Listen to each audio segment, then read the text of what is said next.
Maar daar staan met die kippie wat nou instap. Dit vir hom vra vir 'n ekstra tafel. Ons gaan stoele kry wanneer hulle klaar is.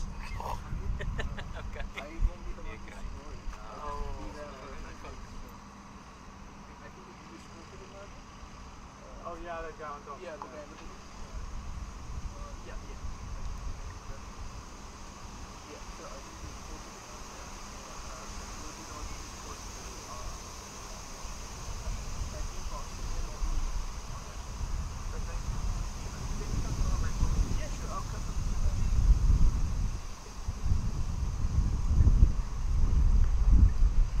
Yo, she's so uncomfortable.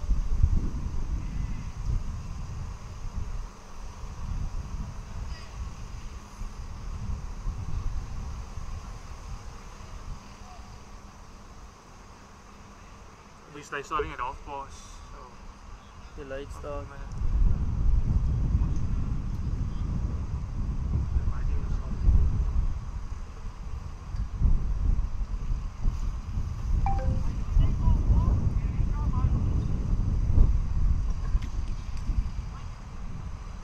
You need to plug this into your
the first runs of the match.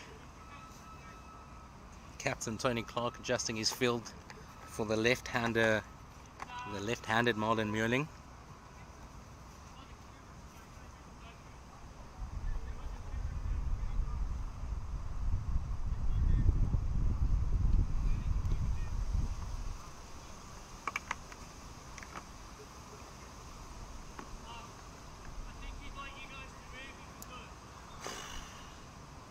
Not really possible.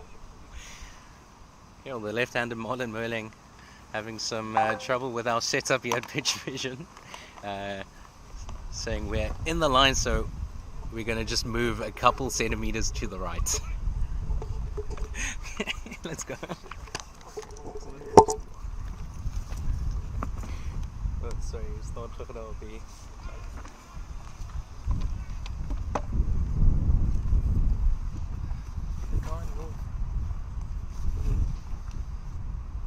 Kan ons nie 'n bietjie We're regs? gonna need to try and move that.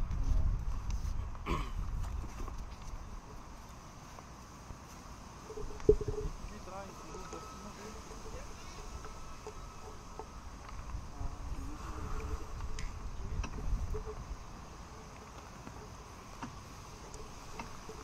We're trying our best to move while we move.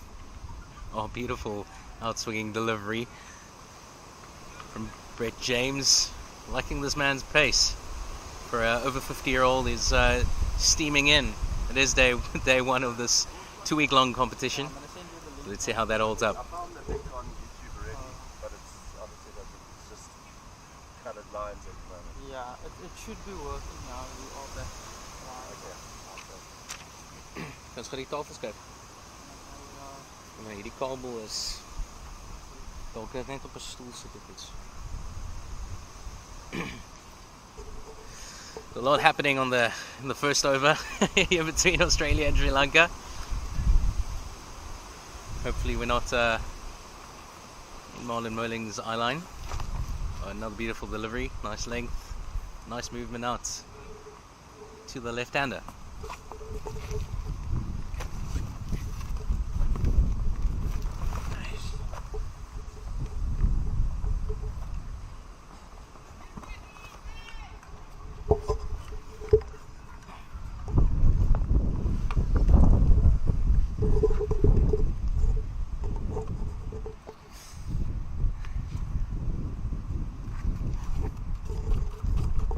Now.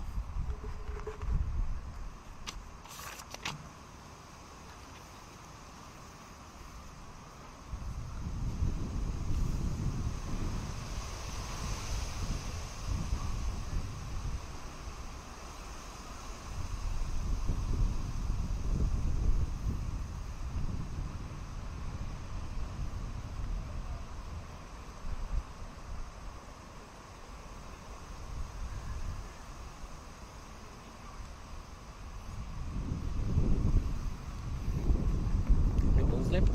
One more. Oh, they're halfway. Halfway through this opening over. Australia versus Sri Lanka.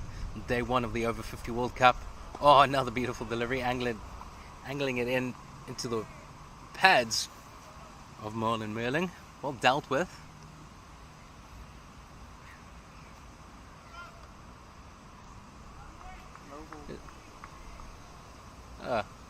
Overstepped by Brett James. So Marlon Muirling getting a nice little present in the form of a free hit in this opening over. Oh, gets a hold of that, sends it into the nets. Here at Greenpoint Cricket Club, 6 runs.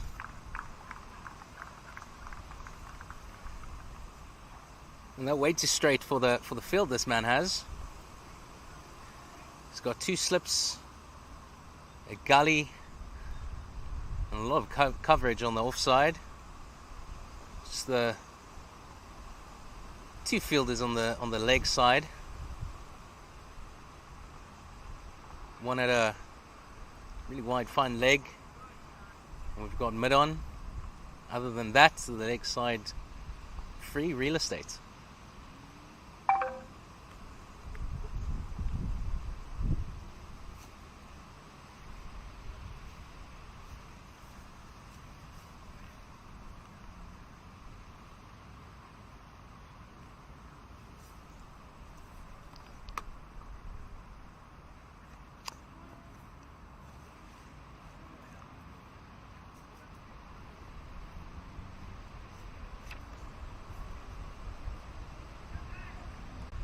Gaino Cibola from here in South Africa saying just hold on 1 second.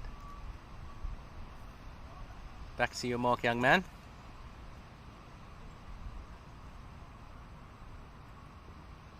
Oh, beautiful length, great movement. And Marlon Meerling survives. So that's the end of the first, and just 7 off it.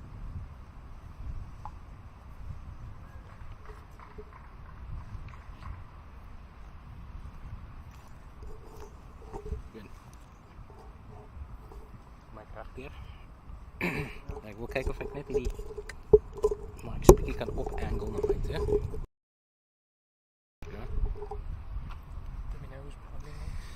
Ooh, let's see. That's number 60, 63. Who's 63? Excuse me? Who's bowling from that side? It's number 60. 63. James Morris. Wat ek sê nommer I thought he's 12th man. I thought he was 12th man. Who's out?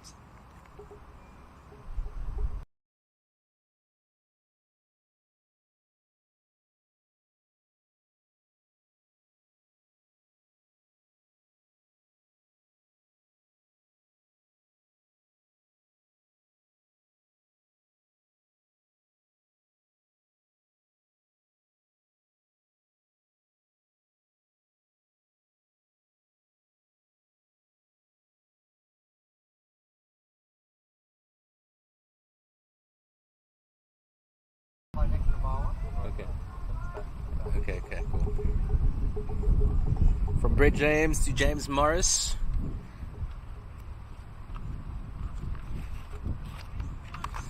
Coming in from the Stephen Way end at the Stephen Way Oval. Oh, bit short but straight.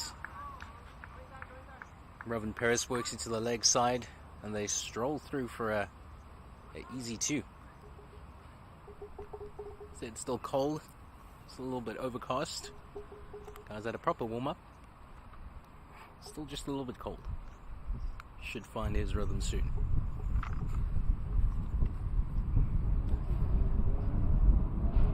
Steve Morris with a short run up. Oh, getting down the leg side. Passionate appeal by about 3 of the Australians. And umpire Chris Johnson happy to say no.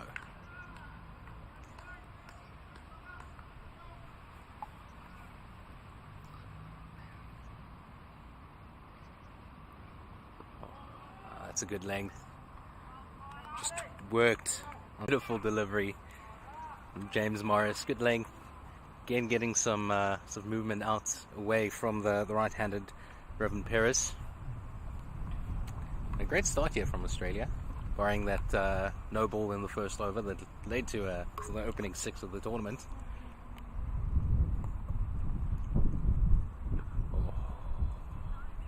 Robin Perez looking really uncomfortable.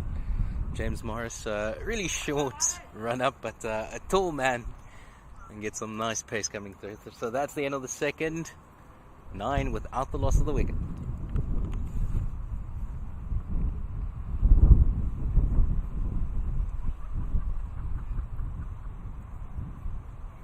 You're just your umpires for today. There's Chris Johnson from England, standing on the Stephen Way Oval, and then South African Gaino Cibola, the Greenpoint Stadium end. Steaming in from this end is Brett James. Who's bowling?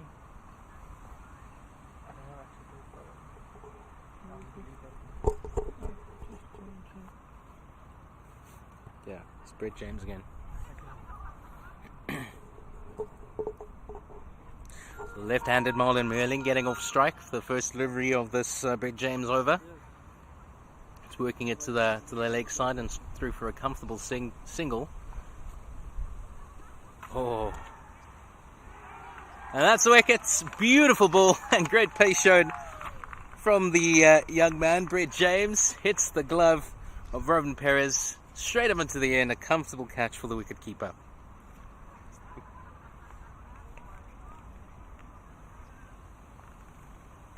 So that's the opening wicket of the tournament here at the Greenpoint, or in Greenpoint, the 7-way oval. And that's Sri Lanka 10 for 1 after the first ball of the third over. Beastly wicket keeper.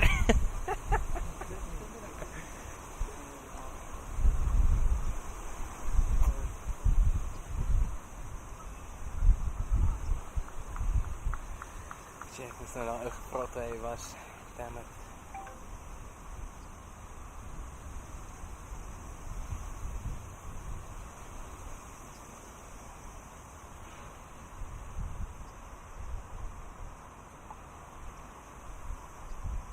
Seven.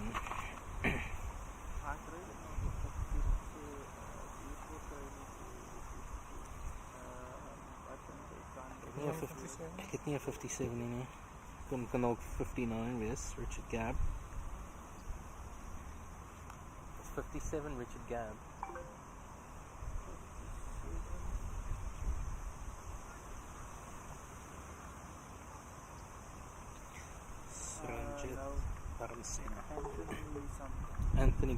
Anthony Baranka. Yeah. Okay.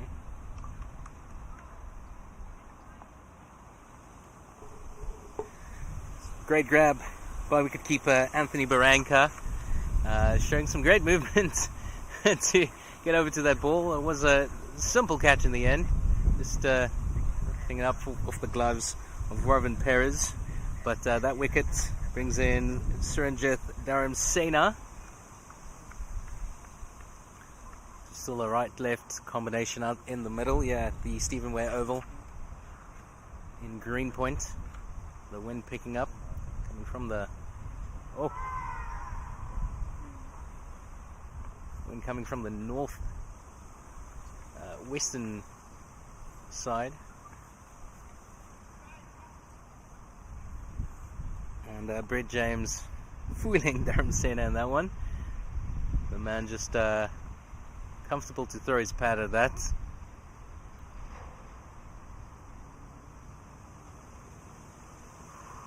And again, just offering up his pad. Good length ball on about 5th, 6th stump. Happy to not throw his bat at that. This is a 40 over match. Still a long way to go.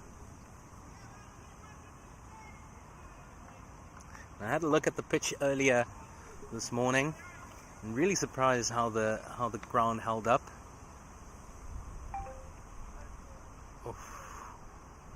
A wide signal by umpire Gano Sabola. Yeah, the pitch looking quite green, a little bit green. Some coverage out in the middle, so a lot of movement for the bowlers today. I myself played here a few weeks ago, and it is quite a slow deck, so there's going to be a lot of purchase here for the spinners later on in this game.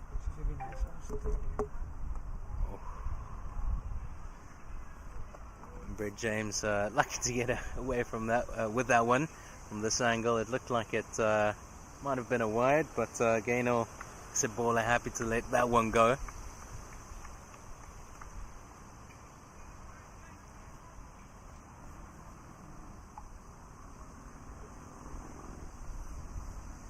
Oh, much better directed delivery, good length, and Gano Sabola lifts her finger.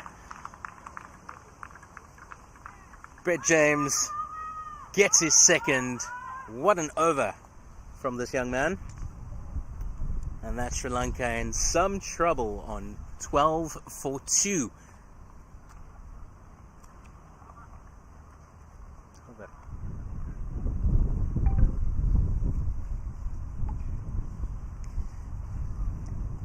Both Australian opening bowlers getting a ton of help from the conditions here.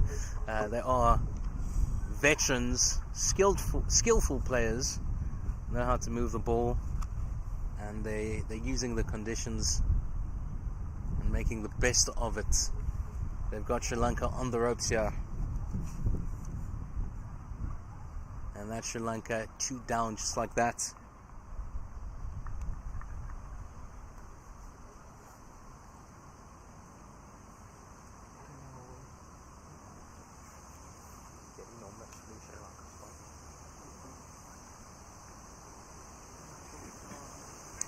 So according to my information, it should be Carmen Mapatina coming out into the middle.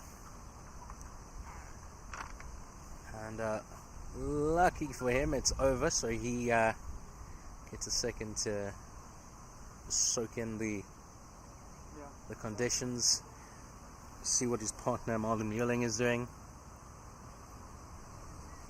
just get himself acclimated.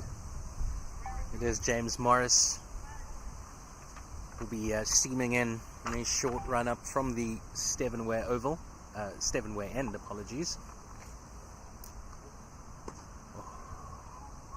And the tall figure of Morris finds a good length. Well fielded by the man at extra cover.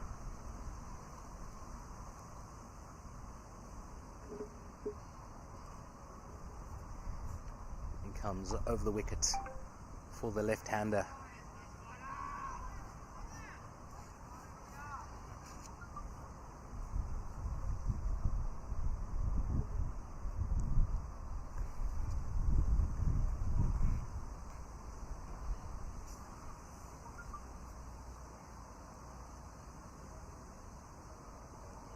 Oh, drops it short. Not well directed, but we've got some protection here at fine leg. Brett James barely had to move, but Sri Lanka get through for one. The right-hander back on strike. James Morris staying over the wickets. Some movement in the field now. Still got the two slips. Man at gully. Brett James moving to backward point position. Got Paul Weiberg strolling over. He's going to take up that gully position. They've got a man at fine leg. Oh, and a beautiful delivery from James Morris. And that's where you want to be. All your protections on the offside. I'm sure anyone of the fielders in the slip cordon gully point happy to clubber up a ball that's coming their way. Oh, another beautiful delivery. Putana lets that one go. Yeah, just looking at the rest of the field, got to cover mid on, mid off.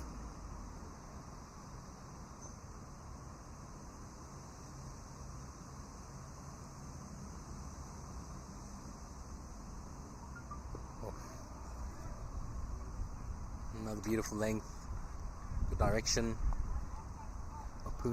Oputana shows his respects, drops it short, is keen on a run.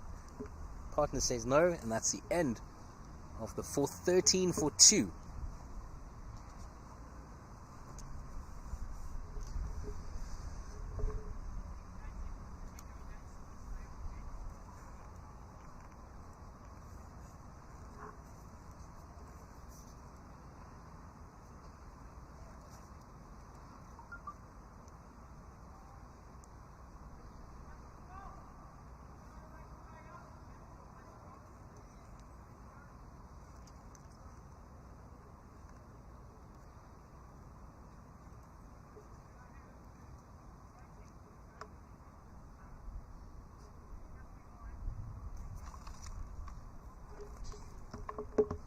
So a bit more coverage on the leg side for this third Brett James over.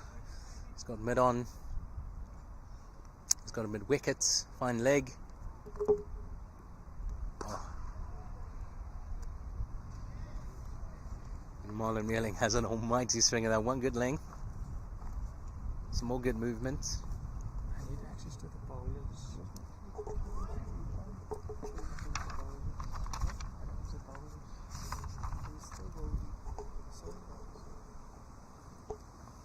James again. Really skillful bowling from the Australians in the opening 5 overs. Marlon Mueling happy to let that one go once again. We're finding some good rhythm.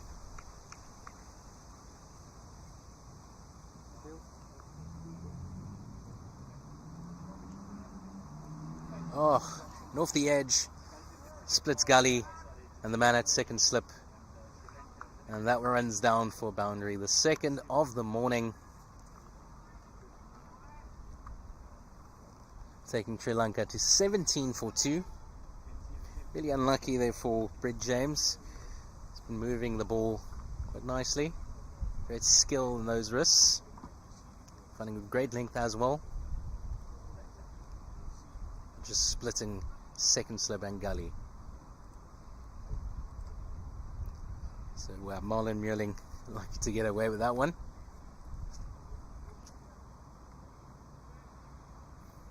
I guess we're all familiar with the class of Australia's fielding, be it over 50, under 13.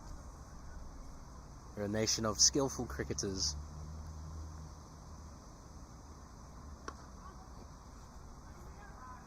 Thunders it into the pads. Muirling gets a second, and the fielder trying to take out Mapatina hits him on the head. Luckily the helmet doing its job.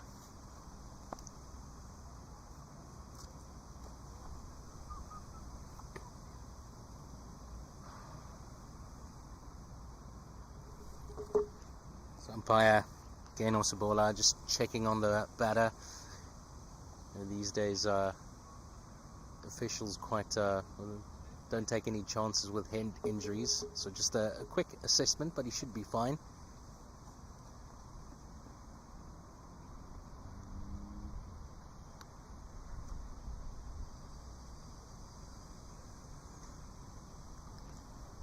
But he knows it's Monday. I think he knows he's in Cape Town, and the umpire happy to let the man bat on.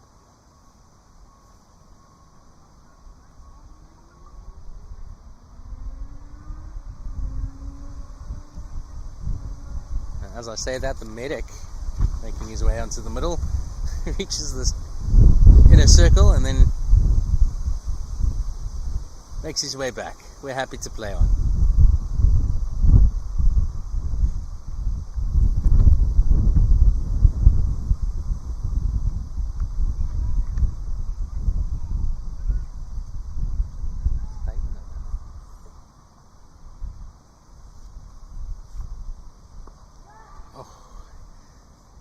Nice full delivery from Brett James.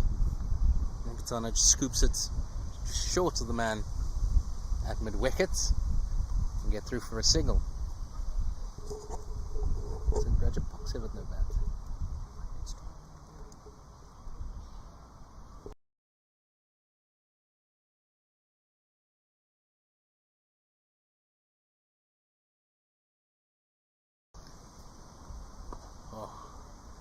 Length, good direction. Muirling happy to defend.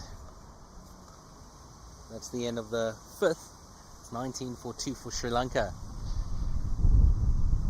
A decent start for Sri Lanka despite the 2 wickets going down.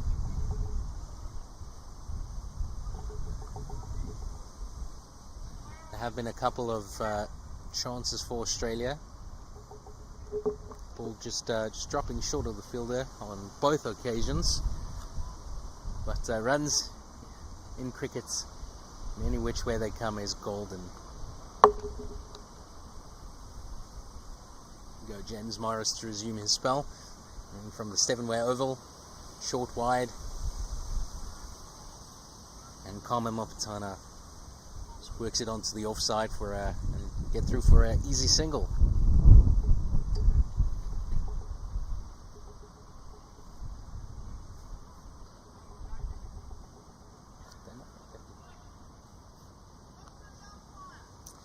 Left-handed Marlon Muirling back on strike. He's on 3 of 6 so far. Still the 2 slips, gully, backward point, extra cover, and Madan gets some exercise as the ball's just worked straight to the man, through for an easy single once again.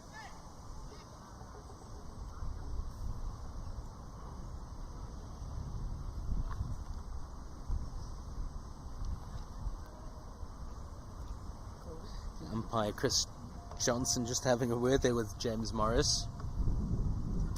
He's taking a few steps too many on the deck.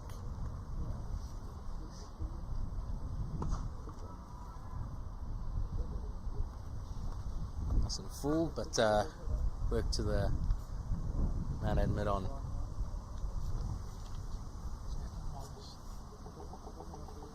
James Morris.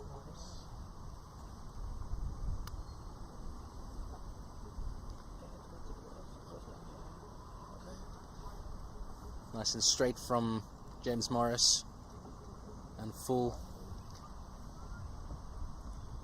Batter Marlon Muelling not getting anything on that except for pad. Through for a leg by.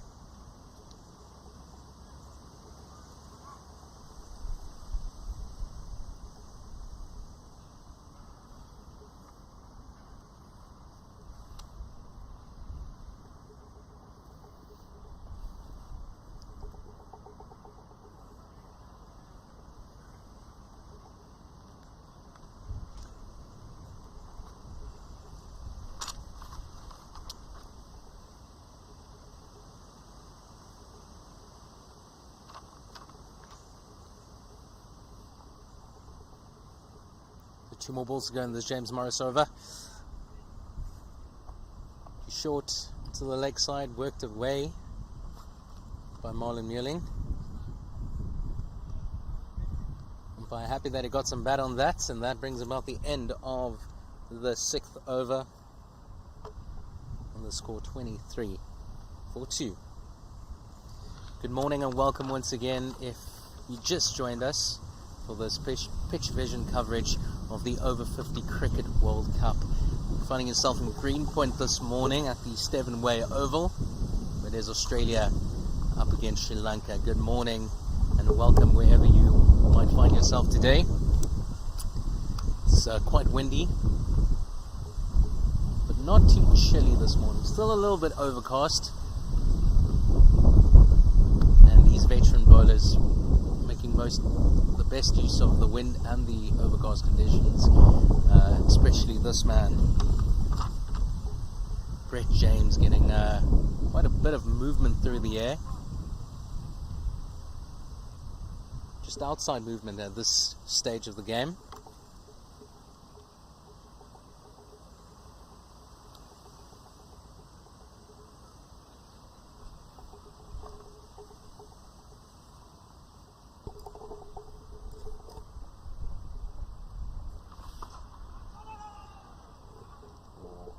Nice and full. Marlon Muelling fancied a run, but that ball going straight to the man at mid-off.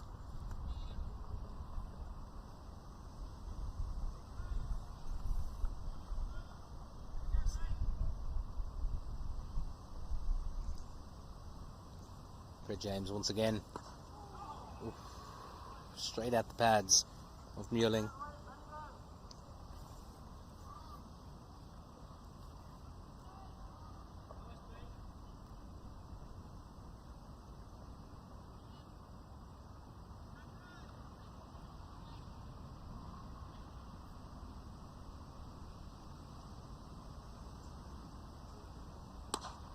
Bit wide from James.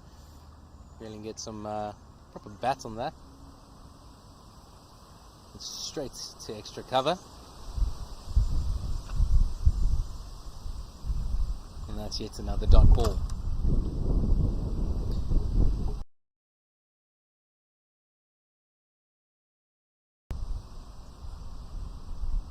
But James, good length, good direction. Just defended by Muelling. Australia should be happy with the start. They've got Sri Lanka on the ropes. Not totally yet, but 2 down in the first 7 overs. Just 23 runs on the scoreboard. Should be happy with that. James to finish. Good length, good movement. A little bit wide. Muelling with... Yeah, Muelling would be disappointed that he didn't get more on that. Some width offered. There to cut. But unfortunately not getting much on that. That's the end of the 7th over. It's 23-2. Morning. It is, sorry, just a question. It is Mewling and Maputano batting now. Now Ruin is batting. Sorry? Ruin Peer is in common.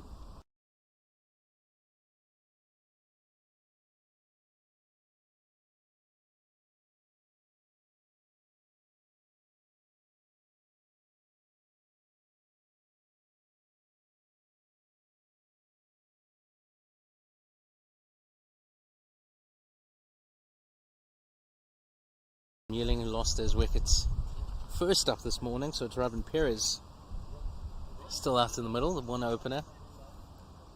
And he is in there with Carmen Maputona. And the Aussies bringing on their first spin bowler of the day. Like I mentioned, this is quite a slow deck. Some grass coverage. There should be some movement.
Just punched there from Ravin Perez.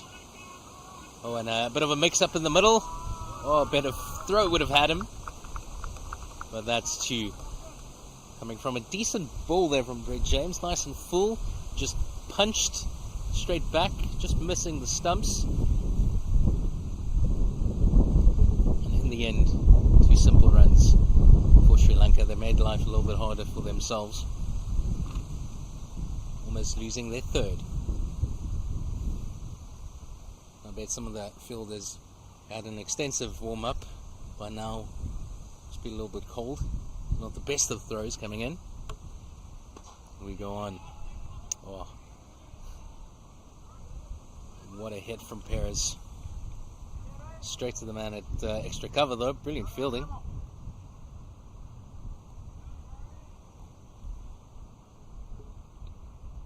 It's Ilham Jauf at extra cover.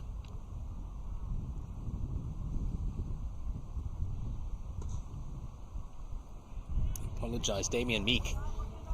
Jauf is at mid-on.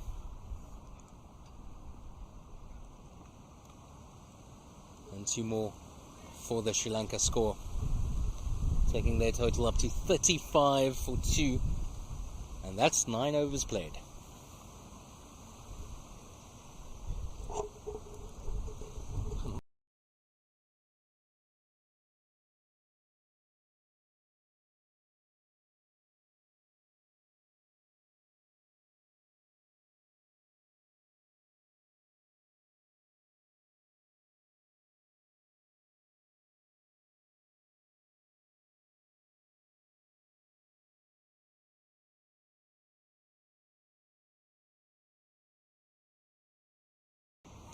So it will be Steve Gollan returning. Some more adjustments to the field. Some more protection on the boundary incoming. They just had the man at deep and wicket. Now sweeper in place for the slow right-handed bowler. About 5 meters in from the rope.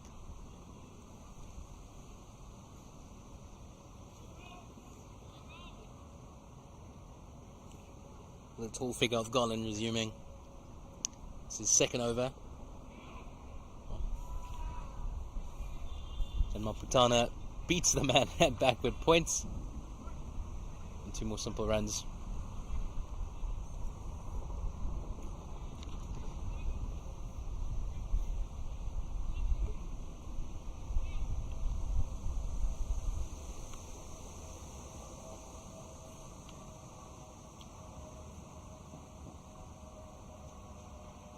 Good length delivery, left alone by Maputina, and the sun just starting to come out.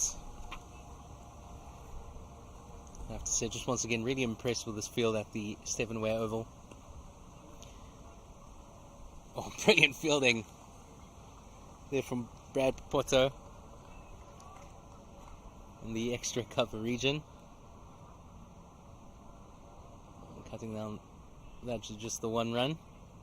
Now some adjustments for the left-handed Perez.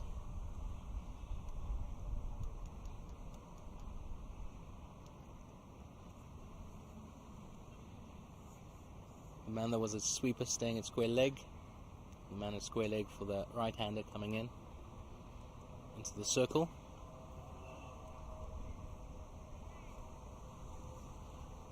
Like I said, really impressed with this field.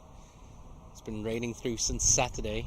From Saturday through to this morning, and it drained quite nicely.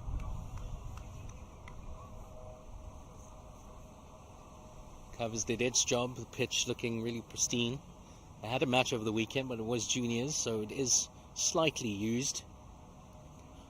But it has some nice coverage, grass coverage, so some movement on this deck that is quite slow. Nice and full. Punch down the ground by Perez. And that's going away for... It is the 4th boundary of the day for Sri Lanka. And at the end of the 10th, it is 42 for 2.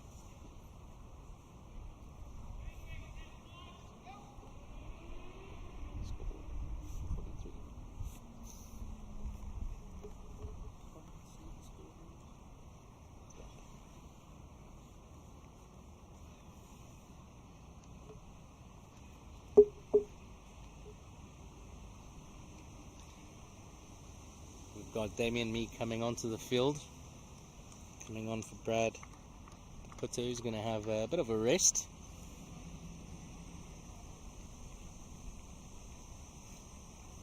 This is the first time this morning the sun's come out. Still behind some cloud coverage, but it is stinging quite a bit.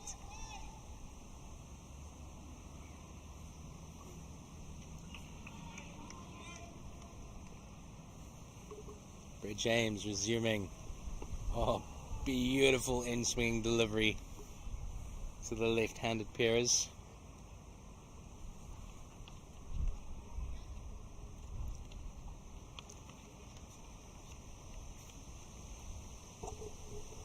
It's the pairs of Maputana. Apologies, Maputana. Facing the right-handed Maputana. Oh, that one pops up into the air. But just short of the man fielding at short extra cover.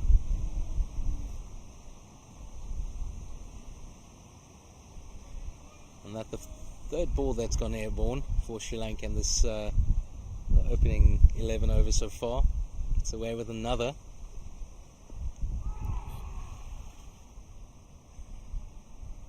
Nice and full. Not sure if he got anything on that. Great take there by the keeper. Nice and low.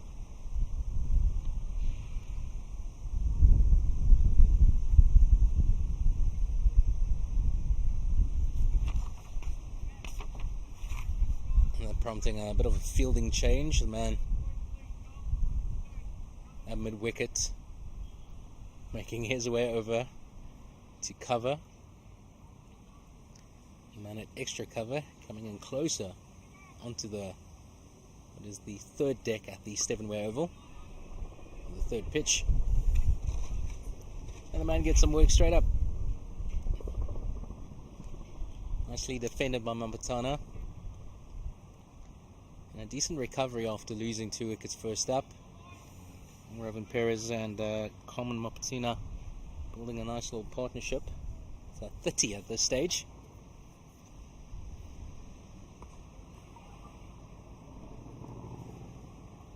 Again, good length, good movement from Brett James.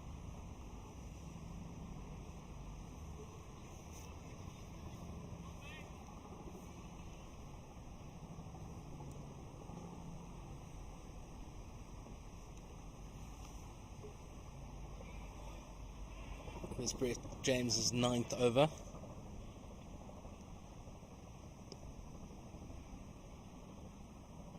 Oof.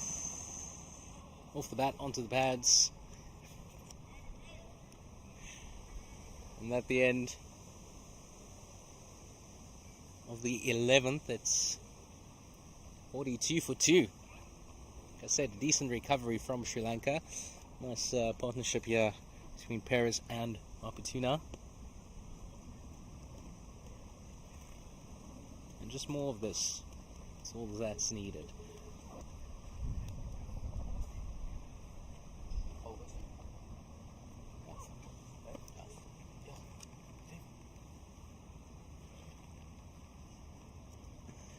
We are flying through the overs.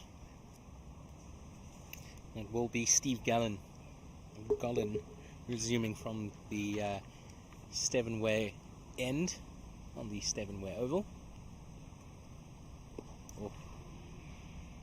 Nice floated delivery. Work to the man at mid-on.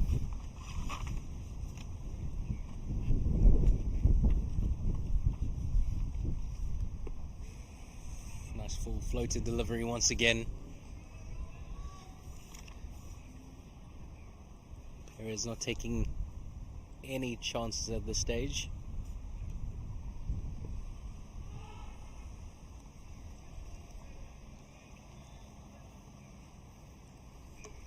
A nice comeback from Steve Gallen.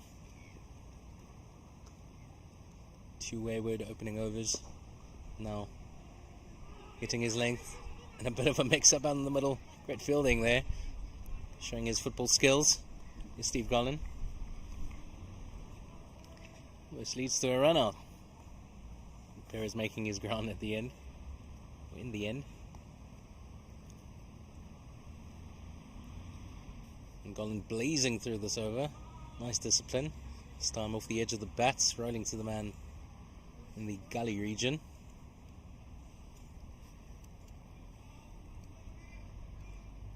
One more delivery to go, on course for a maiden. And what an over by Steve Gollan. Score remains 42 for 2, and that is 12 overs played.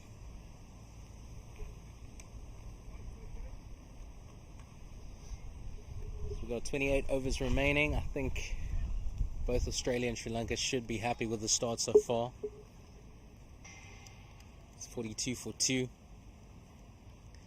Australia would be disappointed that after the fall of the first 2 wickets they couldn't capitalise on the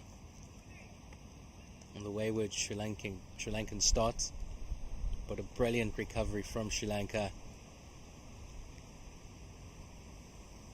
And this crowd, it's hard to tell what would be a winning score, defendable score.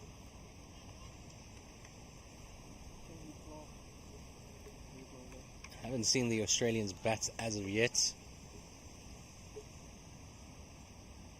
which is logical because this is the first match of the World Cup. But Australia has a reputation of being quite destructive in all facets of this game. And it's great to have the veterans back onto the field. This is the first over 50 Cricket World Cup post-COVID. And amazing to welcome these skillful, talented cricketers to the mother city. We've got a whole bunch of games happening over the next couple of weeks in and around Cape Town.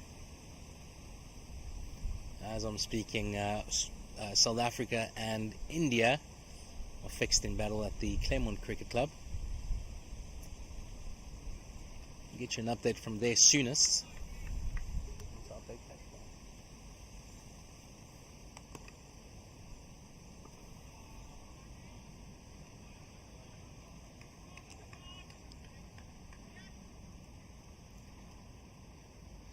It seems to be the captain, Tony Clark, starting his spell from the Greenpoint Stadium end.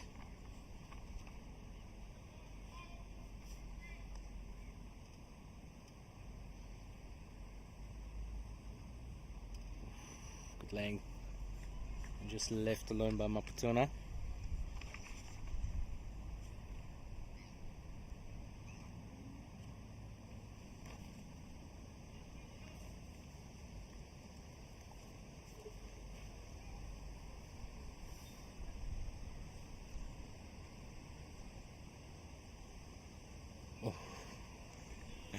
Get some good movements away from the right-handed Maputuna with the seam.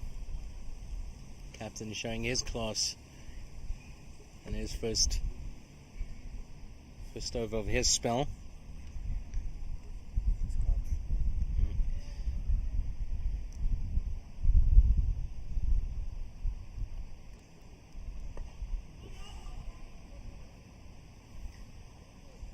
Just a quick little update on what's happening at Claremont Cricket Club, where it's South Africa and India fixed in battle. South Africa having a bat first.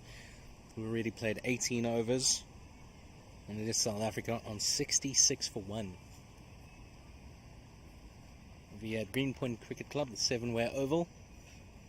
Sri Lanka on 42 for 2 in this, the 13th over. And what a start from Captain Tony Clark. Another maiden over. That's the second maiden in a row. Sri Lanka just hanging back, defending, not keen on losing any more wickets, at least in the next couple of overs.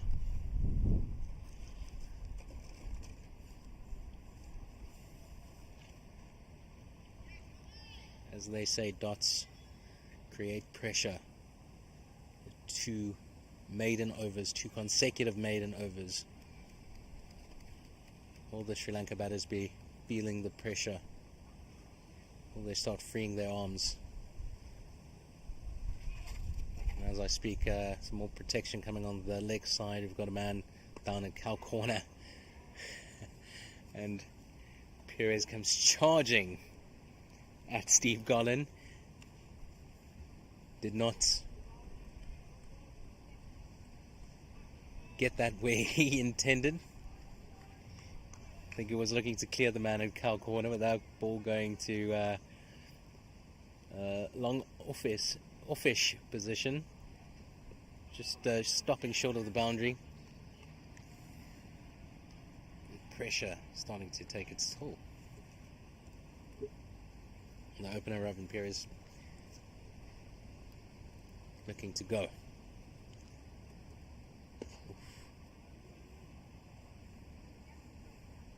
That's great running from the Sri Lanka batters.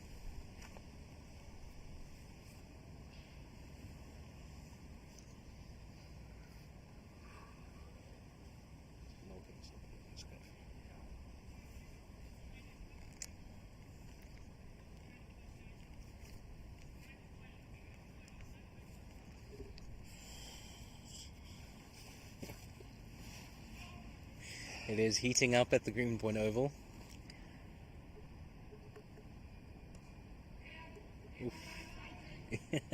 Good feeling from the man at backward point, that Brett James. And Richard Gabb showing his appreciation for that. Oh, comes streaming down the deck. Get a lot on that, but through for a single. It's Carmen Maputuna. And it is baking at the Greenpoint Oval. The sun's coming through, and the boys here at Pitch Vision feeling the heat, making some fielding adjustments to the umbrella. Thanks, Luke. And that's the end of the 14th over. 46 for 2.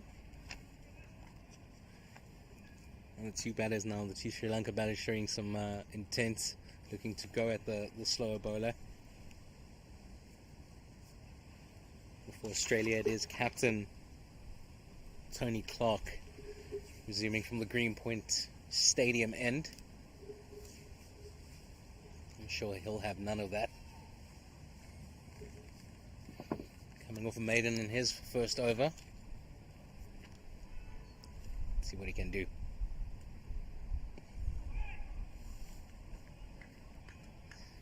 Good length ball, not showing the movement. Robin Perez just blocking my view.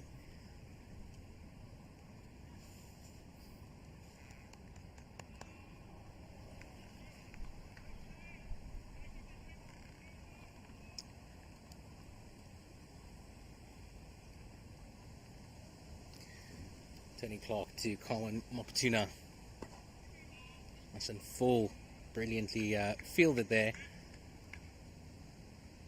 Other man at short cover.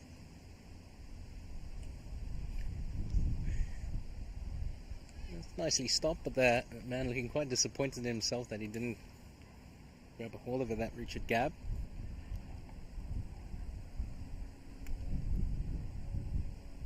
Oof. Some good movement into Carmen Maputa. Still quite a bit of a breeze. Should assist in the movement through the air. But these Aussie veterans can full use of their experience. They've got say they've got them on the ropes completely, but they have put a stop to the scoring for the time being. And yet another dot. And in the past few overs, the partnership between Carmen Maputuna and Robin Perez scoring by 4 runs. They're on 34 at this stage. Maputuna on 17, Perez on 16. Oof. That off the edge of the bat, just splitting the wicketkeeper and the man at first slip. I believe the keeper got something on it, but threw for a single.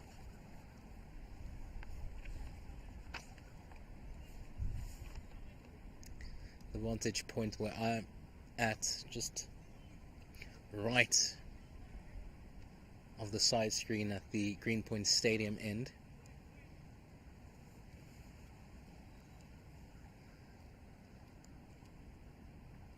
So tough to spot that one. Right. Tony Clark to finish his second. Well, he'll have another opportunity to get off the over. That a bit wide. Some work for the wicket keeper.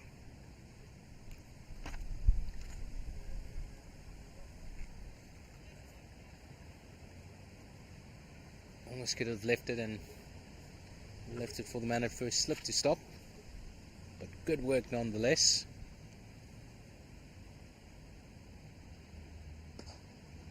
Much better. Nice and full on a dot to finish the 14th or the 15th. It is 48 for 2, and drinks. Sounds like a good idea. Het ons drinks?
And so that's the players hydrated, ready to go once again. Here at the Greenpoint Cricket Club, the Stevenware Oval. Good morning if you just joined us. It's about 20 to 12 local time, and it is turning out to be quite a beautiful day. Just looking over to the east, nice and blue. West, still some cloud coverage, and really amazing how the field turned out. I was expecting no play today. It's been raining through since Saturday. But great to have these guys out here. Veterans showing their skill. And there's Steve Gollan resuming. This is fifth rather, from the Stevenway end.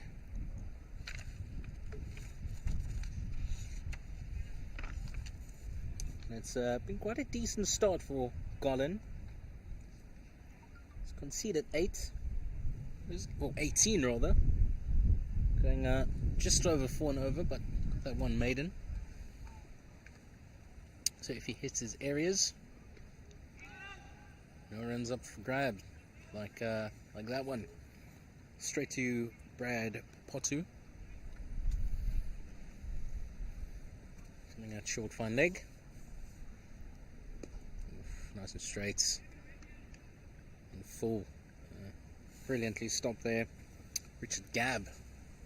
An extra cover. Oh. Perry's got some bat on that. Onto his leg. Lucky that didn't go onto his stumps. But Gollan just blazing through his over, hits the pad. Begs umpire Chris Johnson to lift the finger. But the Englishman just happy to shake his head.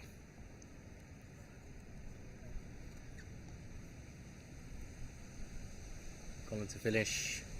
Defended by Perez. And at the end of the 16th, it is 49-4-2.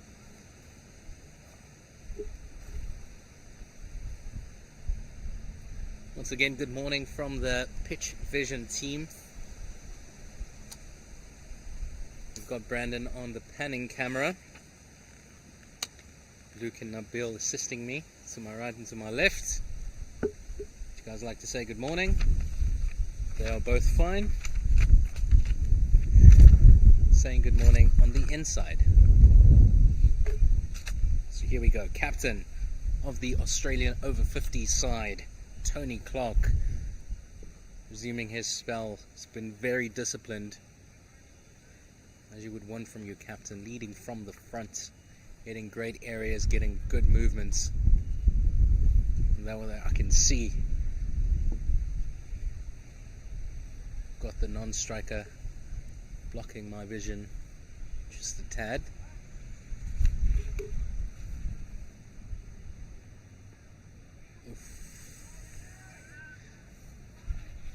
And that worked past the man at first slip.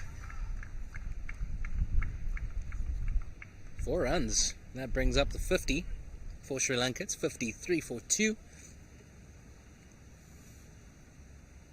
Really fortunate runs. Couldn't spot if that was work that way actually, or if it came off the edge, but runs are runs.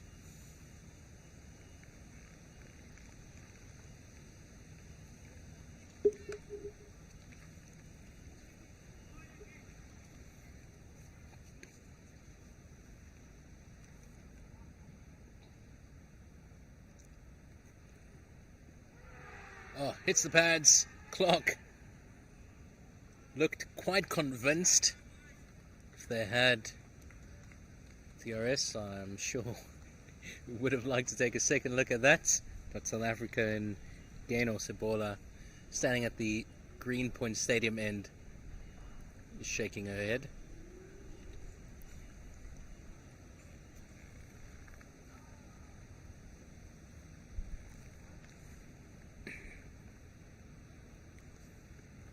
Clark to Common, number 2 now.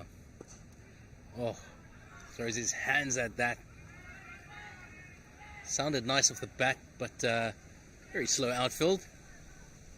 In the end, stopping about a meter short from the boundary, and the 2 Sri Lankan veterans just getting through for 2. Quite a nice shot. Airborne for a minute.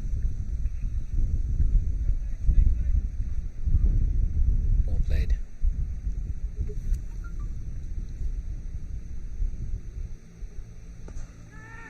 Oh, this time hits it straight to the man at mid on. That's Brad Bapoto, and the man takes quite a simple catch in the end. Captain Tony Clark gets the breakthrough, and that's Sri Lanka 55 for 3.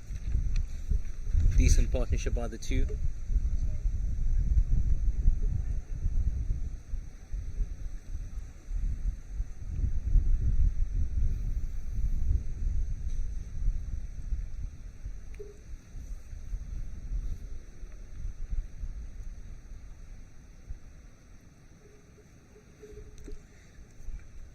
But a decent innings from Carmen, Maputuna.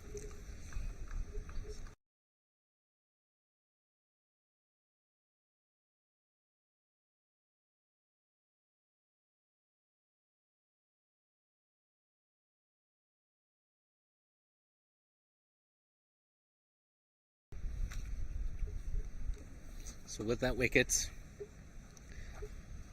the captain of the Sri Lankan over 50 side, Sinavaratne, quite a tall man as well.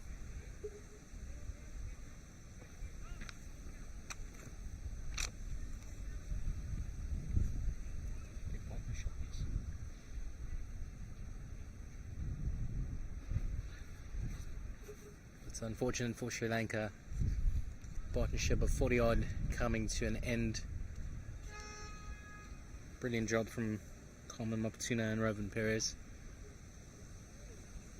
But the opener Perez still out there in the middle. And Sinavaratne just happy to let that one go through to the keeper. The end of the 17th. It's 55 for 3.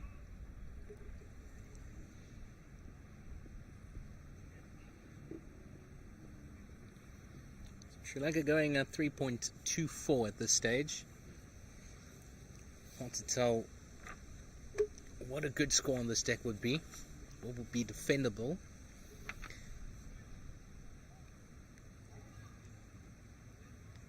But with the slowness of the deck and outfield, I would say that 150, 160 should be the least Sri Lanka should be hoping for here today. Still got more than 20 overs to do that. In fact, a little bit more than 22 overs remain in this innings. 55 for 3. It's a lot of time. Push down the pedal. Steve Gollan resuming from Steven Way end. Bowling really tight. And after the fall of the wickets, opener Rovan Perez is happy to defend. He's realizing he's still got a lot of time.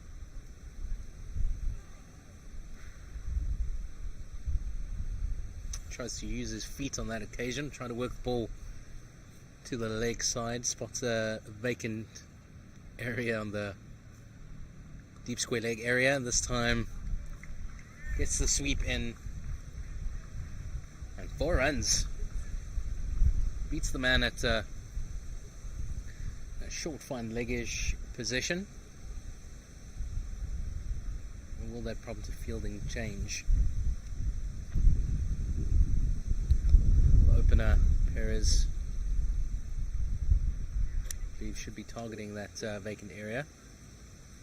No, the man coming back to that short fine leg. And Perez clipping that off to the leg side. Nobody at square leg. And easy too. Not a lot of intent showed by the Australian fielders in getting that ball. Sri Lanka's captain Virat Sinavaratne spotting that real quick and took off from the non-striker's end and getting back for a comfortable 2. At the end of the 18th, 61 for 3. And the spinner Steve Gollan blazing through his overs. Gets throw it nice and quick. And that's already 18 down.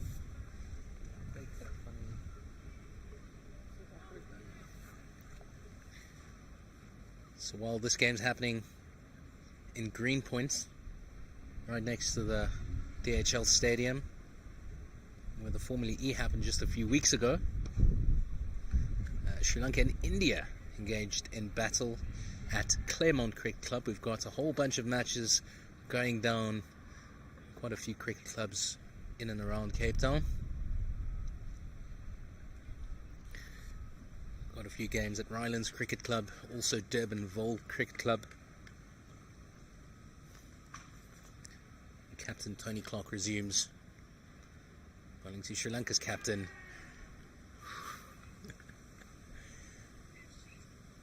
Some of the Australian fielders convinced he might have got something on that, but nothing. Great bowling here from the captain.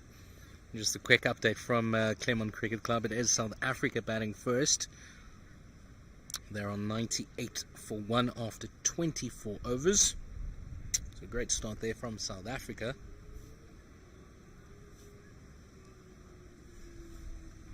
Just southeast of where this game's going down in Greenpoint.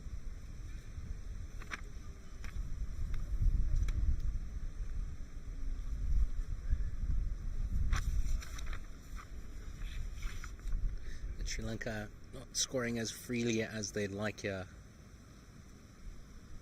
but this has been proper bowling, a proper spell. Oh, from the captain, and the ball put down in the slip cordon. Nice length delivery. Sri Lanka's captain Sinaratne throws his hands at it, gets the edge, and not the easiest catches in the slip cordon, just right of the man at first slip, but those should be clobbered up. Really unfortunate. Almost the second wicket for the captain. Still he comes steaming in. Sinaratne keen on taking him on now. Just clears the inner ring, just over the fielder at mid-off.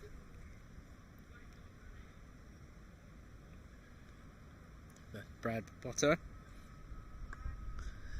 and the captain just telling the man to just hang back on the circle. The Aussies feel it. They feel that. They feel a fourth wicket coming. That's, one could say, 2 opportunities in as many deliveries, and this time the captain Sinaratne just defending. Had to see out the 19th over. It's 63 for 3, 19 played so far.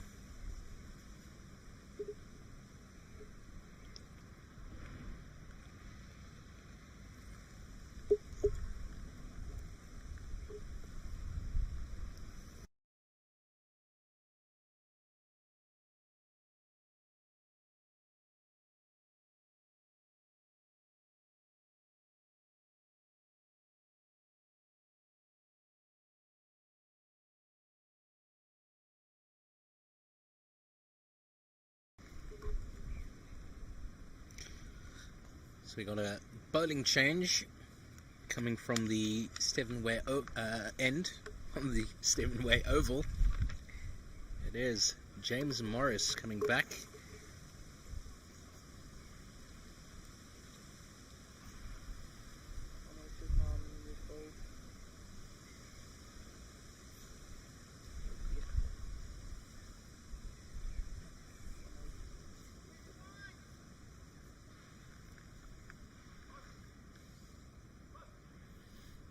So for the left-handed opener, Ravan Perez, we've got a slip.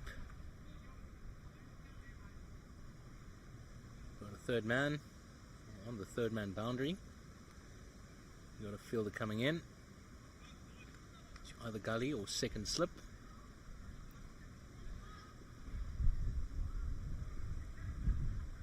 Backward point.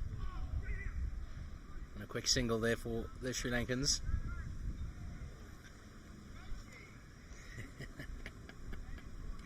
And appreciation for fielder David Roach.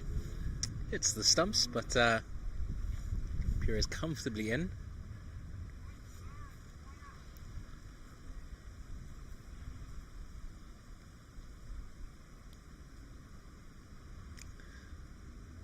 So there's a first slip, gully, point.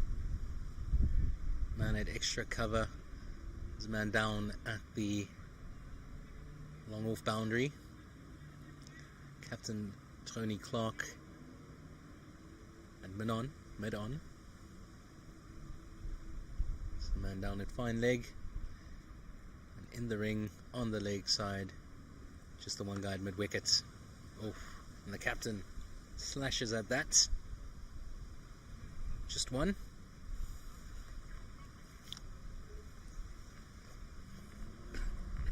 The partnership now stands at 10. Sri Lanka scoring at 3.36 to the over at this stage.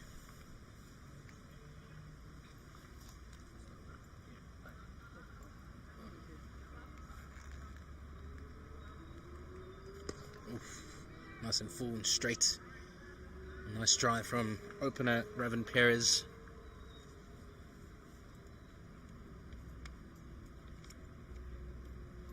The man that was at mid-off going back to the long off boundary. The tall figure, James Morris, comes steaming in once again and just hits the pad straight up into the air. Fall short of the keeper. Anthony Baranka.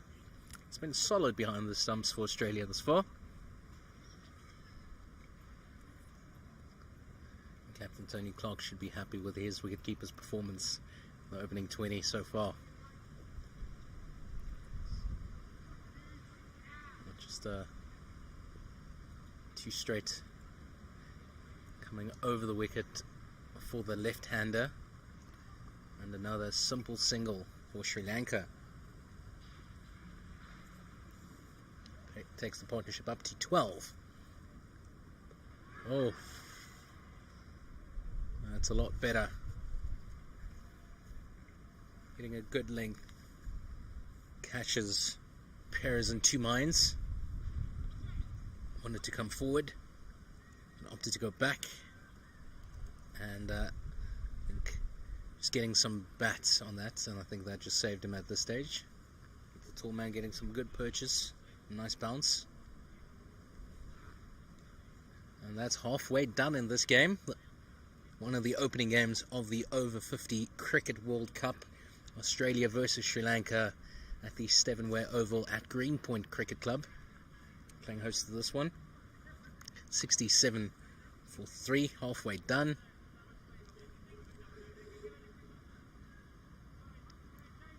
I think Australia should be the happier of the two sides at this stage, but still quite a few overs to play. And I think Sri Lanka should be keen on freeing their arms from this point onward. But Australia not giving them much to go on, to work with, to latch onto. It's been disciplined from the Aussie vets.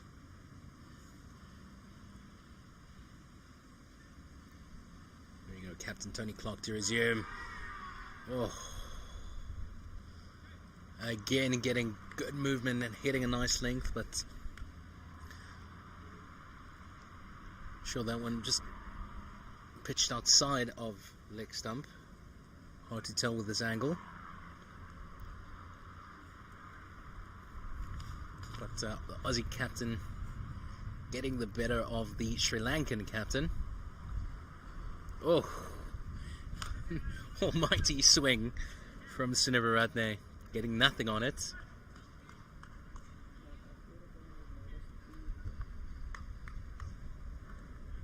But the Sri Lankan captain keen on putting that one into Beach Road.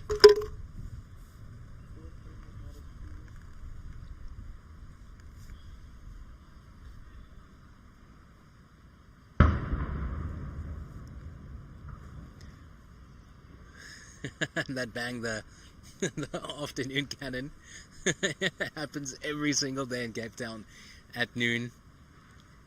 I must admit I got a bit of a fright myself. So did Tony Clark and Sinavaratne. Oof. Another beautiful delivery. And it's been a proper spell, proper effort from the captain, Tony Clark, so far. It's halfway through his 5th over.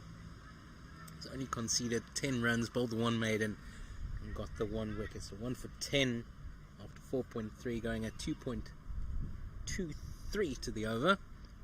Nice economy.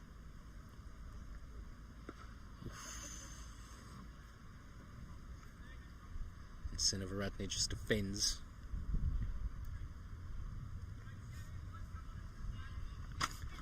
Sri Lanka keeping the run rate up just over the 3-run mark, 3.24 at this stage.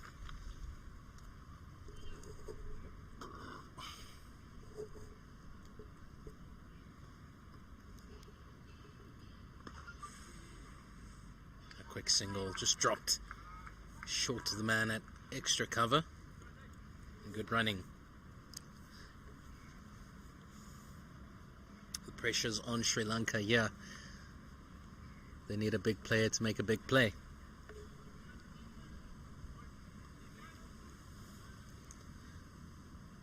Going at this rate, they're looking at about 120, 130.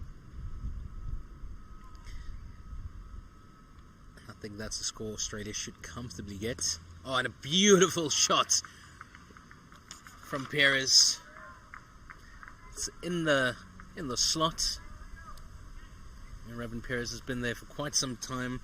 This is the 21st over. At the end of the 21st, plays a beautiful shot of the man at mid-off. And they're taking the score up to 72 for 3. And that's 21 overs done.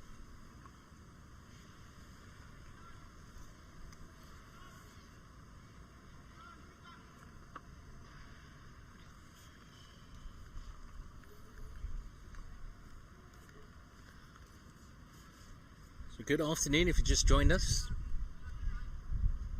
It's a good afternoon from the Pitch Vision team here at Greenpoint Cricket Club. We've got Luke, Nabil and Brandon on the panning camera for this opening match of the over 50 Cricket World Cup. Australia and Sri Lanka doing battle in Greenpoint. And it is the tall figure of James Morris resuming his 2nd spell.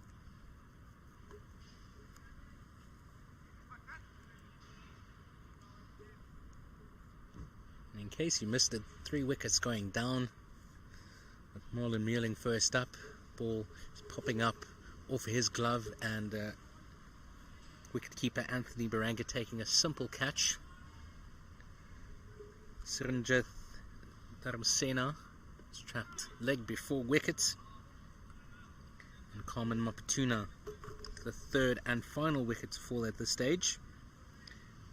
He hit the ball straight to the man at mid-on.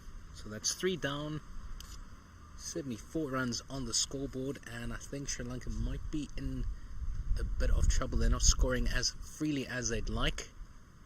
Starting to get the ball away, but finding the Aussie fielders.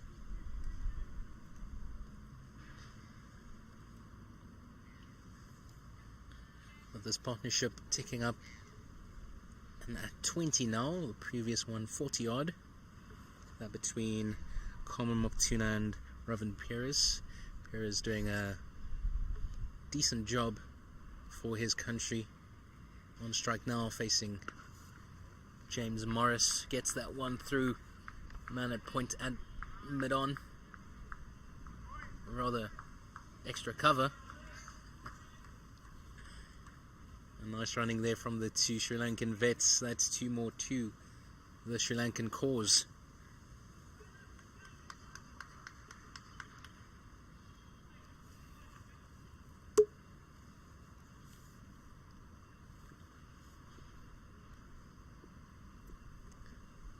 Oh, nice Yorker from the tall man.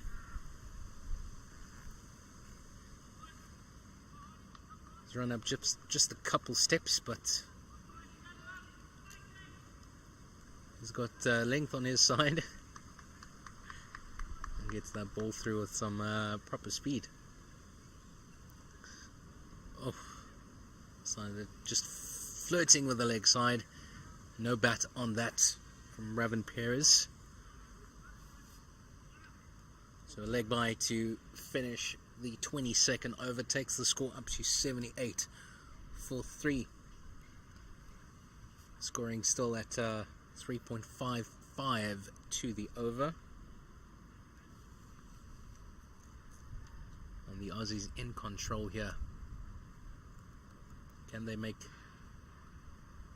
the pressure tell? Get another quick breakthrough. Captain Tony Clark will resume from the Greenpoint Stadium end. It's been a decent effort from the captain. This will be his 6th. Conceded 15, got the 1 maiden, 1 wicket.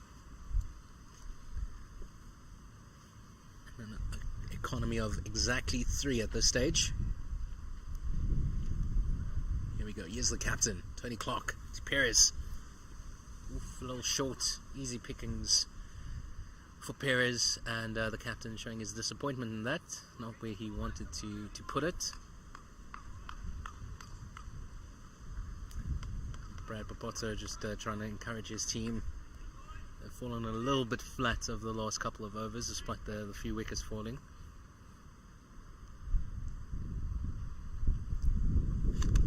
Captain to the captain. Sinivaratne just defends.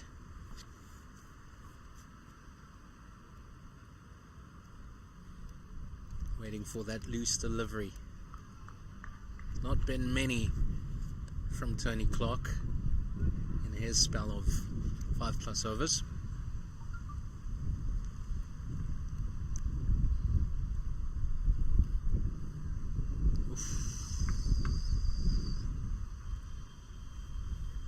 Clark repeats Sinivaratne's outside edge.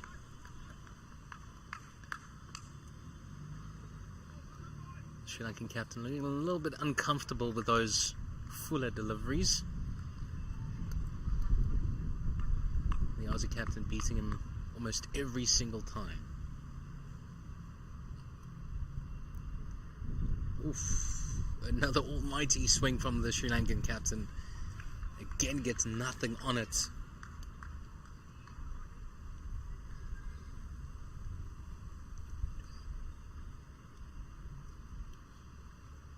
Two more balls to go in this, the 23rd over. Only the 1 run off it so far.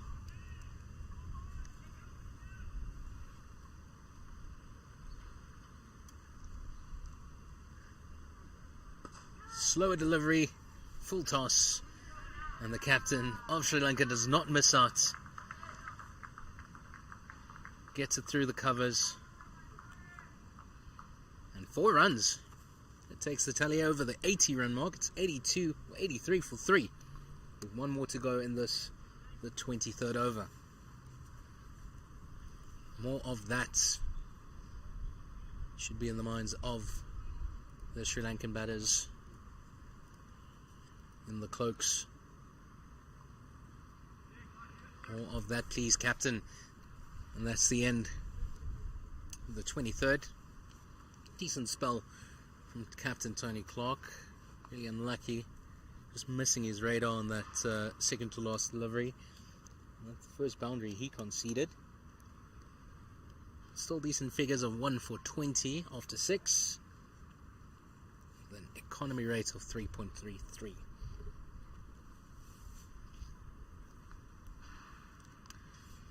Sri Lanka just building on their run rates. It's been climbing, albeit slowly. It has gone up. Now 3.61 to the over. But boundaries are what Sri Lanka need. We should be eyeing 150, 160 plus here at the Stevenway Oval as James Morris resumes. Nice and full, but a little bit wide. Perez Gets it through the covers. Run for 2.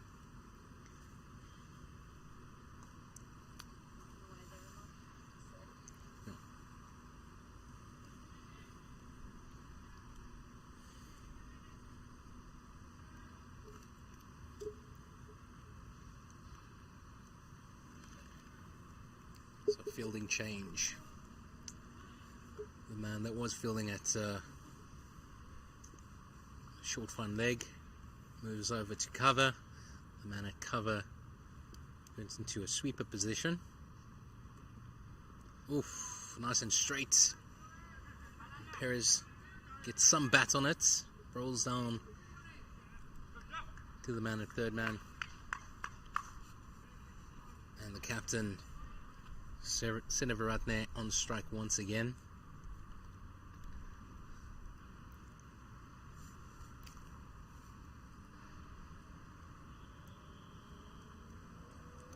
James Morris resumes. Oof. Well, I think it was there to be hit. Unfortunately, the captain gets nothing on it. Well, he gets something on it. But no run scored, another dot.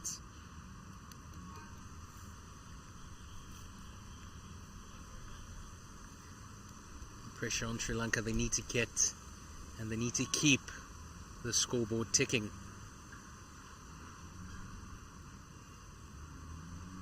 Oh, that's too short. And 3 runs for Sri Lanka. The captain, Sinivaratne, all over that, pulls it down to the square leg boundary. 4 runs. And that's 90 up for Sri Lanka, 90 for 3. 2 more balls to go in this, the 24th over.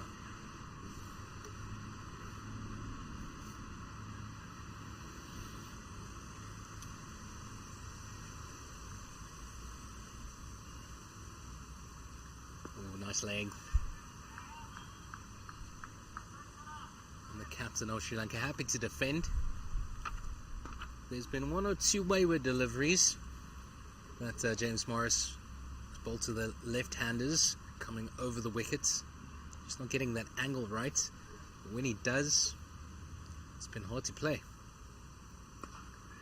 This time the captain goes after a foolish delivery and just drops short of the fielder and long off. So another 50-50 chance not going Australia's way. And that brings about the end of the 24th over. It's 91 for 3 in this partnership. 36 with 36.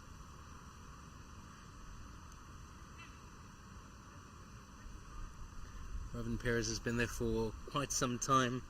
But he's only faced 49 deliveries. He is on 35.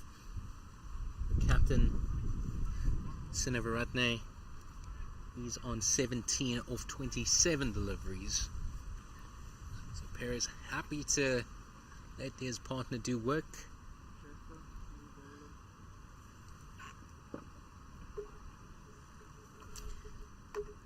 And we've got a change of bowling on the Greenpoint Stadium end. It's Ilham Jaffer, number 61 on his back.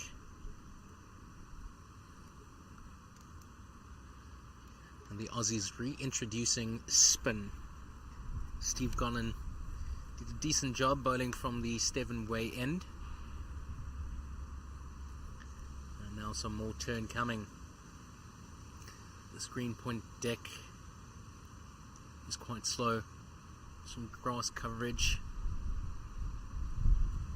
And should be some perches and turn for the spin bowlers.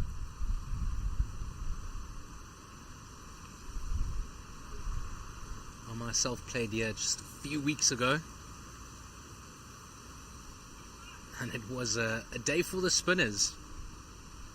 They nearly took all the wickets. Let's see what Jaffa can do. His first ball of his spell. Oof.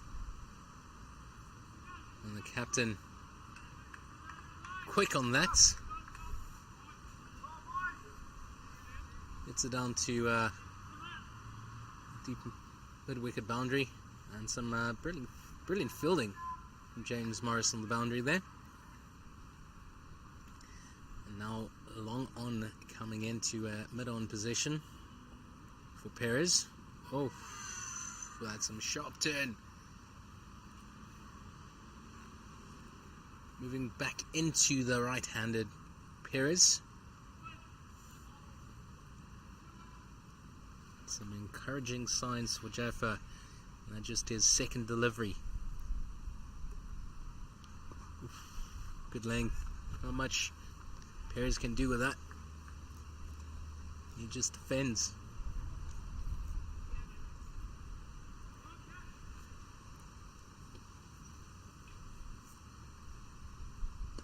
Oof. Uses his feet nicely. That one a little bit too short. And beats the man that just moved in from the long on boundary. And this time, captain tells him to stay put, move back.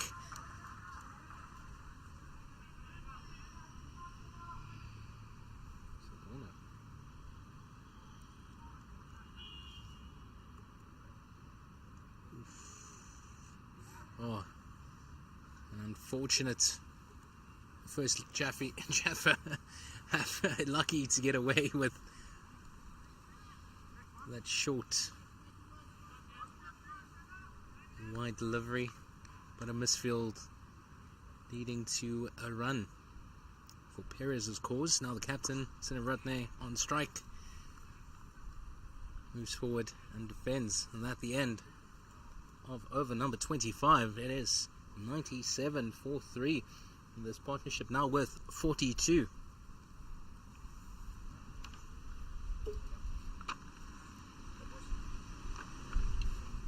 Morning.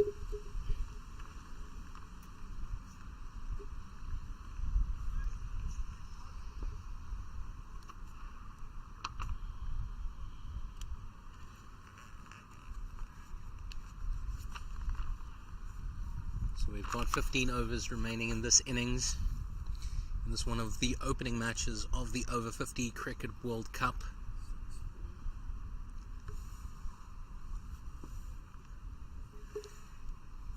Australia should be happy with where they find themselves in this match, as Brad Potto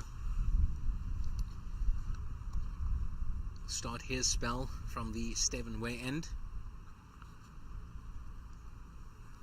Aussie's introducing some more spin.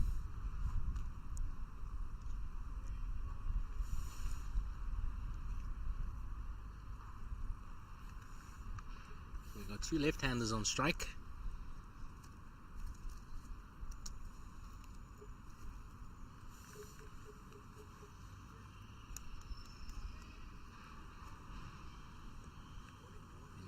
The Aussies just moving their field around a little bit more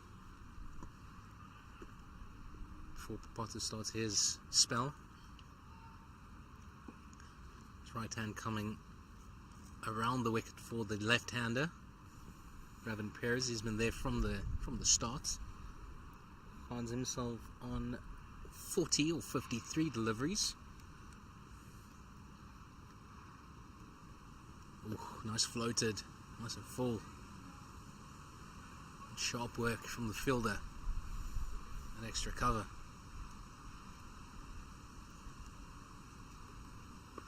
Oof. Perez works that one to the leg side, and brilliant fielding from the man on the mid-wicket boundary. And his team showing appreciation.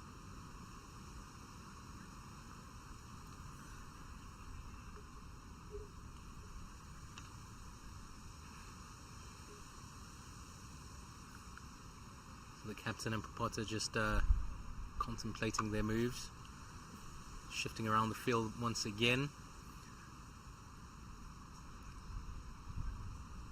We've got James Morris moving to a gully position.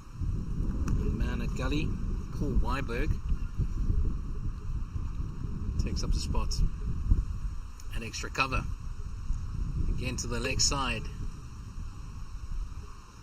Perez comes forward, but just defends. I think Botta saw him coming and just rocketed that into his pads.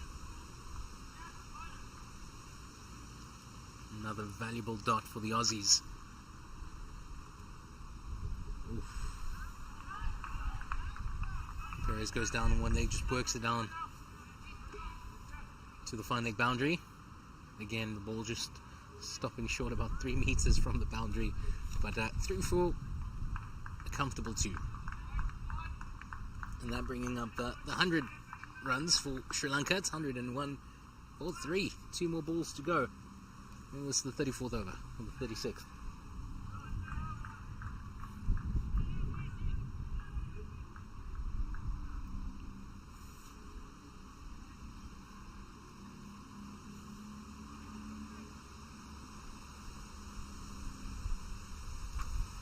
Not the greatest of start for Brad Potter, man with the number 64 on his back.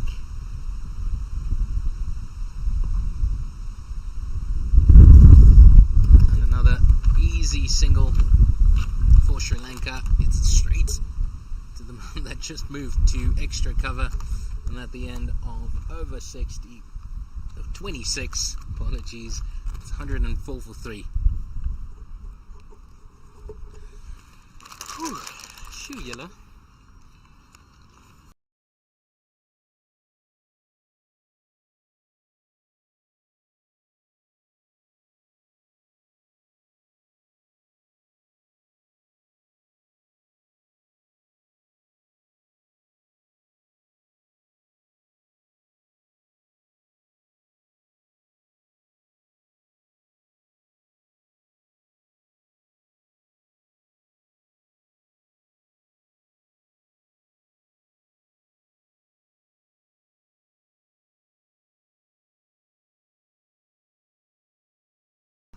We got Ilham Jaffer returning.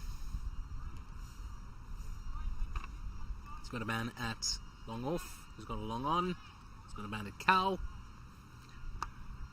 And he has some protection on the sweeper boundary. Short there to be hit, but just the one for Perez. The man at cow. That James Morris. Some easy fielding. And now captain Sinaratne on strike. Tries to use his feet. Got some extra pace from Ilham Jaffer.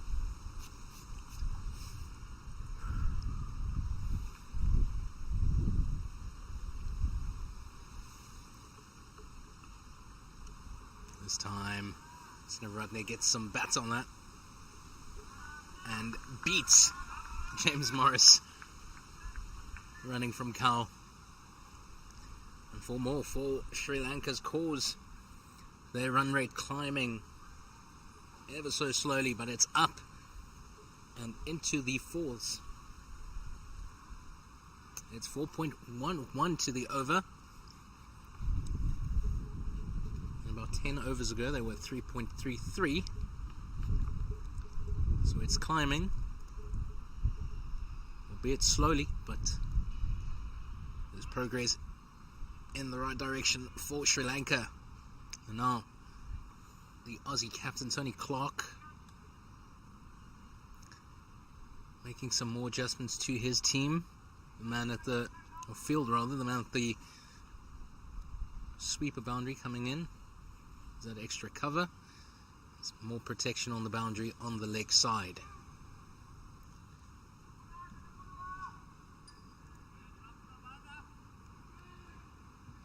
This time not a great ball down the leg side. And that's 3 wides for Sri Lanka.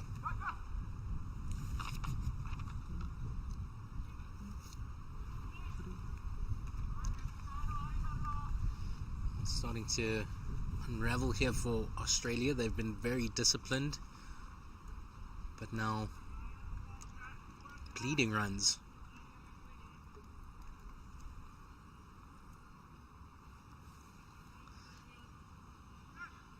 Tell you who's not disappointed, that's the two Sri Lanka batters out in the middle now.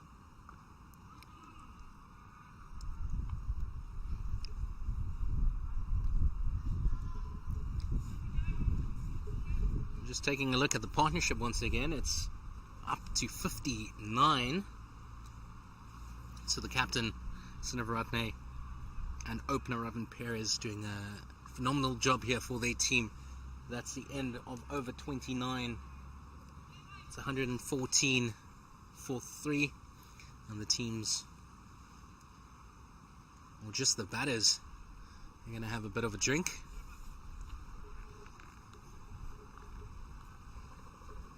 Well, this day started cool, windy, and potentially a little bit rainy. It's now beaming down the sun. I think the batters are feeling the heat.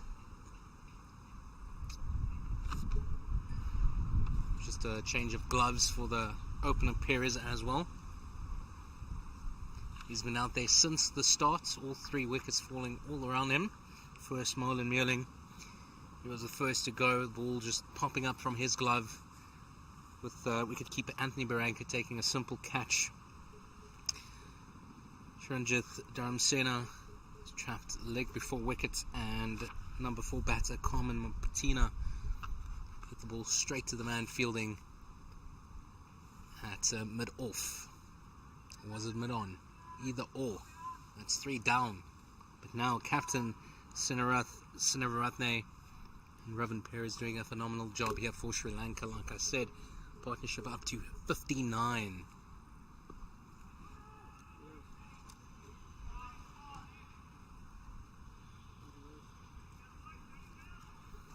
As Brad Porto resumes his spell. Had an expensive first over. This is second. Can he get Australia back onto the front foot? This one again down the leg side. Perez gets some bat on it. Some work for Jaffa. But 2 easy runs for Sri Lanka in the end.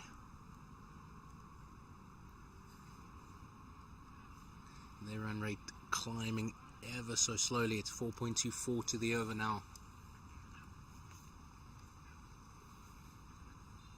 Should be eyeing 150, 160. Oh, James Morris not keen on putting in the dive there. Just lets the ball roll by. And that is simple single for Sri Lanka. Captain Sinivaratne on strike. Brad Papoto coming down. He's halfway through his second over. And it's been 2 wayward overs.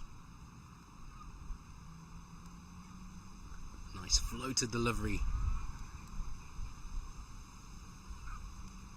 And another valuable dot for Australia. Can he keep this up? Can he finish this over? Without conceding too many. Another brilliantly directed ball. Good length as well. And Sri Lanka's captain just defends.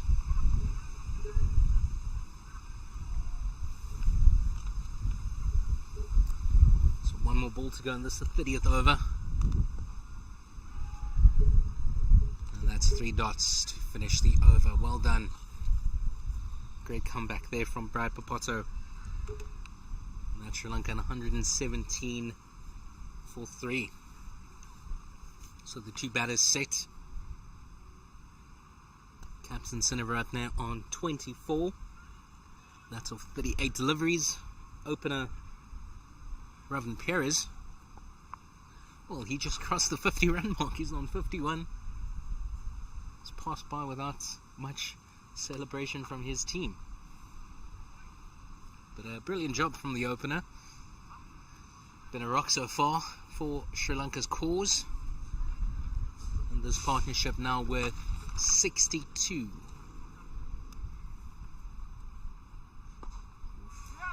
That's a good start from Elam Jaffa. This is third over. He's conceded 16 already. Just 13 deliveries. Oh, and there to be cut. Brilliant shot from Perez. And that's going to roll all the way to the rope. That's 4 more runs for Sri Lanka. And these two batters, they're starting to free their arms. And they're finding the rope more often than not.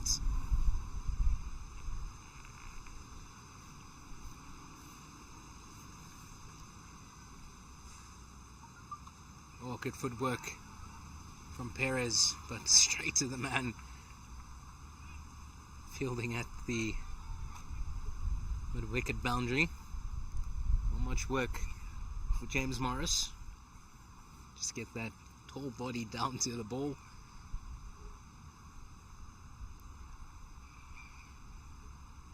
Oof. And that's more wides for Sri Lanka. Jaffa not finding his radar, and that's 5 wides conceded.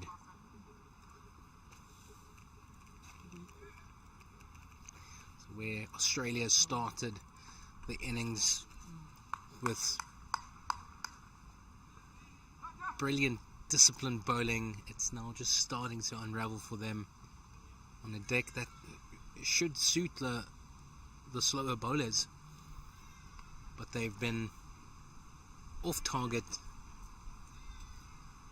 and not hitting their areas, so that brings about a change for Jaffa, now coming around the wicket for the left-handers. I think having 2 lefties out in the middle just messing with the direction and the radar. That's a good start coming from around the wickets. Jaffa to the captain, Senavaratne. The captain happy to defend.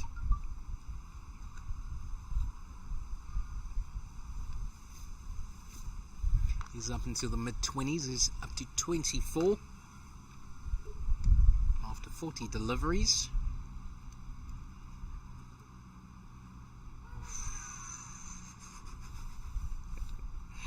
Quite an optimistic appeal from Jaffa. But that one always missing leg stump, and at the end of over number 31. It is 127 for 3.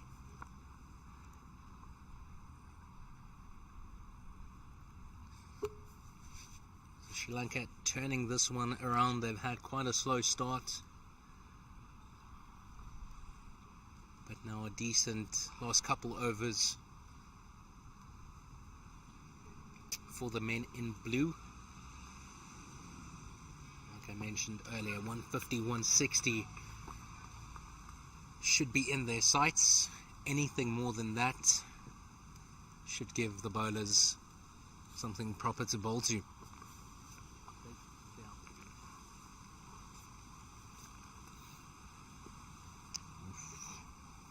And there's Brad Papato resuming his spell. This is the 3rd over of the match. So one of the spinners that's been a little bit wayward with his radar. But a decent start. This time full toss. But Perez visibly upset with himself. Hits it straight to Jaffa. Fielding at a backward square leg. This time Perez uses his feet, and that's tossed up by Papato, gets it on the full and past the man, fielding at cover, and it hits the nets right next to the boundary rope. 4 more for Sri Lanka, takes their cause up to 131 for 3, and their run rate still climbing. It's up to 4.44 to the over.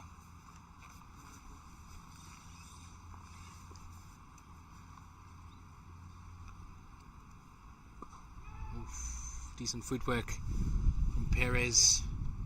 Ball airborne for quite some time, but again falls short of the man fielding at long off. So it's through for a comfortable single. And now the captain, Sinivaratne, back on strike. What can he do? That's a bit wide. Easily worked onto the offside. Gives some work to the man fielding a point. And another easy single. It's a quick update from the other match currently going down in the over 50 Cricket World Cup. It is South Africa up against India. South Africa batting first. They're on 148 for 4. Beautifully played there by Perez. Just chips it over Papatu, the bowler, and through for another single. So it's 149 for 4 over at Claremont Cricket Club, where there's South Africa and India facing off. 34 and a half overs played, and as I speak,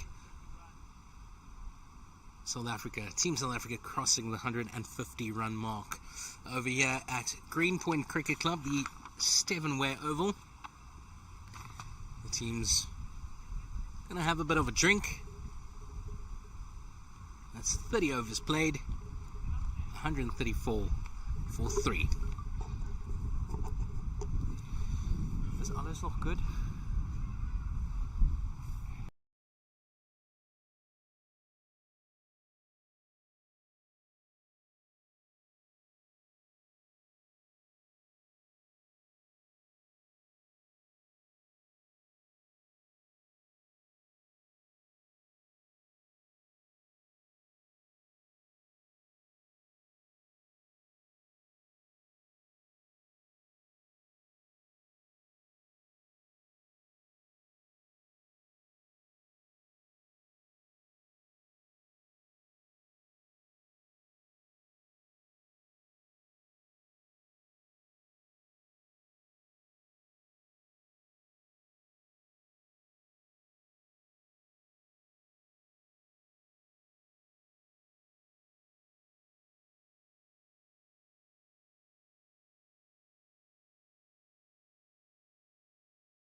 his bowlers have to do the job here.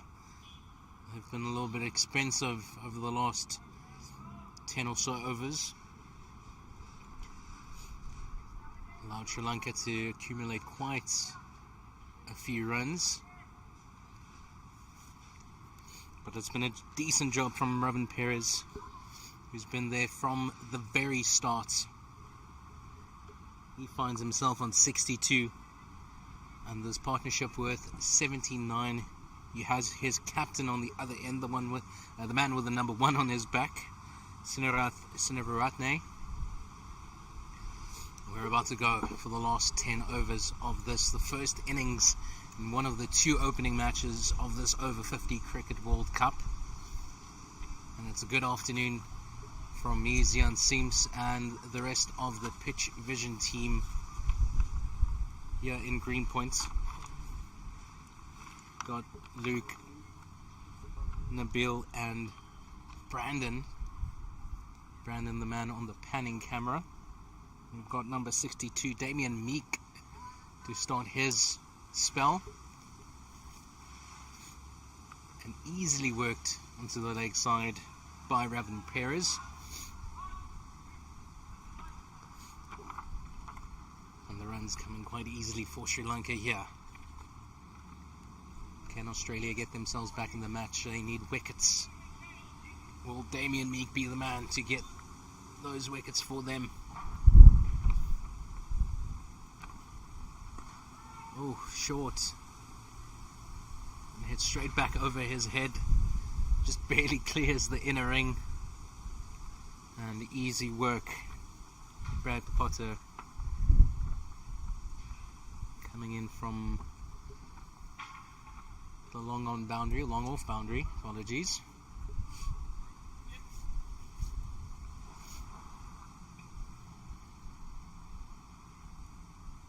Damien Meek to resume.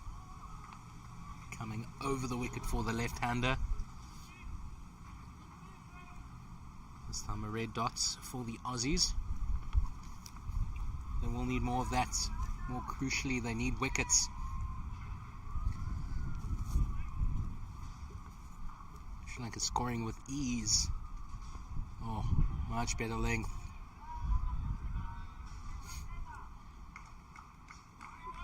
They get through for a comfortable single.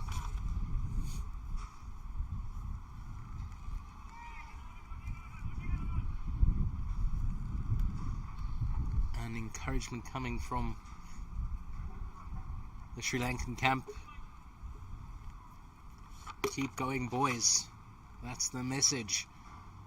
Oof. And the captain again. I think for the 3rd or 4th time this innings we saw him trying to free his arms, but again getting nothing on that.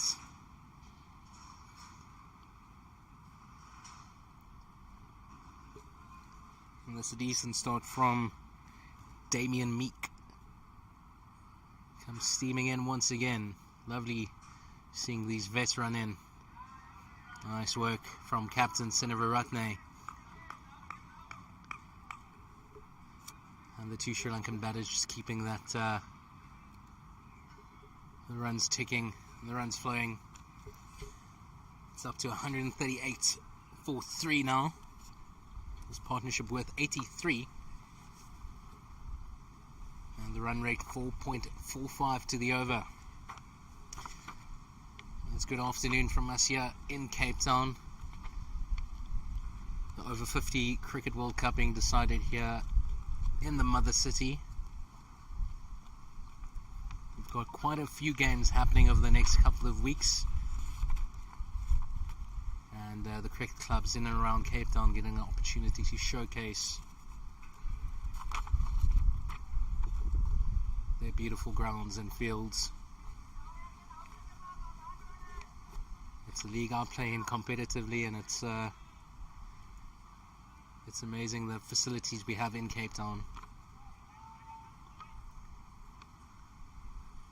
And the views, of course. We've got Brad Papato resuming from the Stephen Way Inn, coming in steaming from the ocean, the ocean side. And from that end you get a Beautiful view of Signal Hill and a bit of Table Mountain. And of course, this camera pointing the opposite direction. I hope you get some views of the beach, the ocean. And this is a nice tight start from Papato. It's been a bit expensive. Already conceded 17 in this midway through the fourth. That an opportunity for Australia to get a breakthrough. A bit of a lapse in communication there from the two Sri Lankan batters. They get away with it.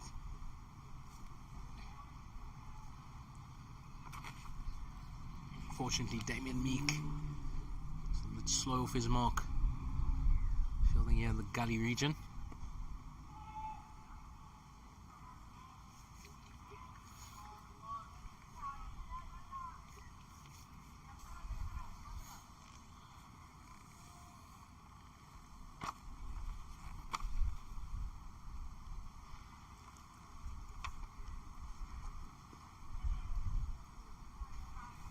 Another easy single for Sri Lanka that takes their total up to 140. It really has been a top job from these two batters. Revan Perez there from the very start. He's joined in the middle by his captain, Sinivaratne. And Perez finding a gap between cover and the man fielding at gully, and that ball just crawling to the boundary, and 4 more for Sri Lanka. These are valuable runs, and Sri Lanka on course to set a proper total. Ooh. The captain Sinivaratne feeling it out there.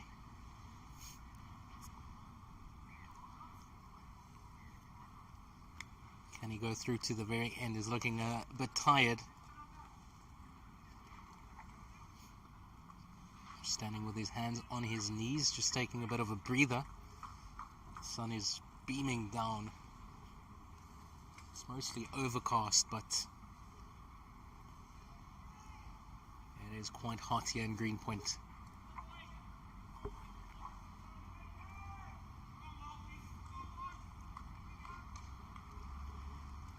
The temperature says it's only 21. It is blistering hot with the sun coming through the clouds. And we've got Damien Meek resuming from the Greenpoint Stadium end. This is second over, decent first one. Conceded only the 4 runs, but Australia need wickets and they need it quick. Oh, decent shot there from the captain, Sinivaratne.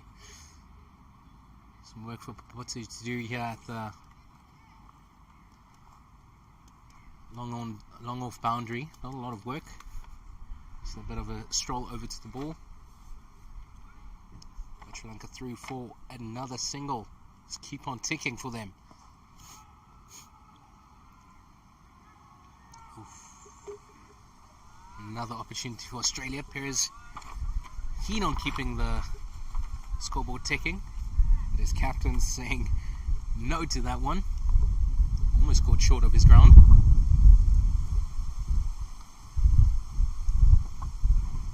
Just starting to pick up once again. Meek tosses up a little bit slower. And Perez all over that. He's been there for 32 overs. Not going to miss out on that one. And that's 4 more for Sri Lanka. And this partnership into the 90s. It's worth 94. Revan Perez on 72. He's probably seeing it like a beach ball right now.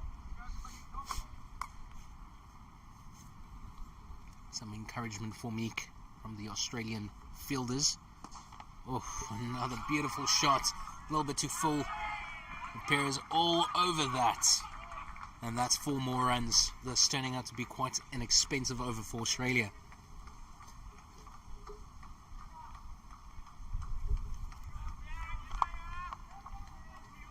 Already 9 off it. Prompts the Australian captain Tony Clark to adjust his field once again. Some more protection on the boundary. And another well worked Shot there from Perez, works it onto the leg side, and they're through for 2 more.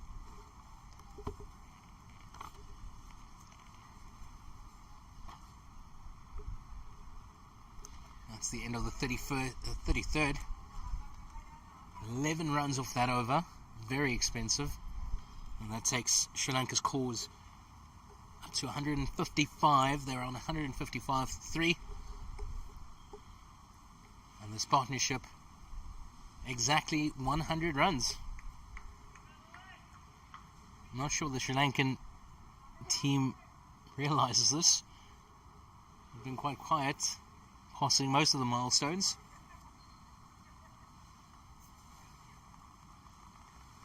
I think there should be a roar once Perez crosses that 100-run mark. Not far from it. 78 now. Off 80 deliveries.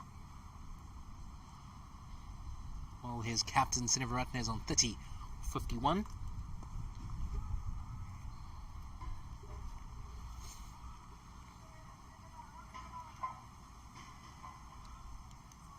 If I'm not mistaken, that's Steve Gallen resuming his spell from the Stephenway end.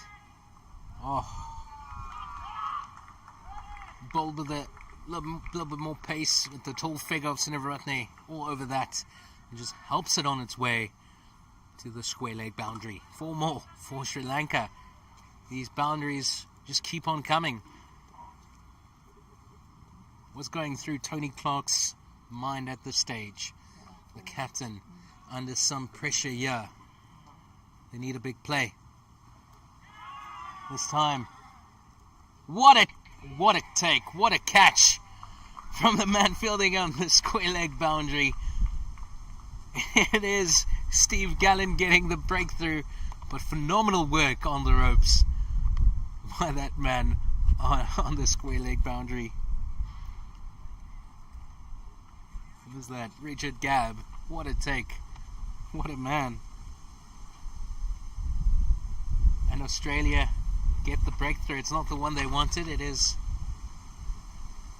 the captain Sinivaratne making his way back to the cloaks. But what an innings from the man, and what a partnership, what a valuable partnership for Sri Lanka that was. More than 100 runs.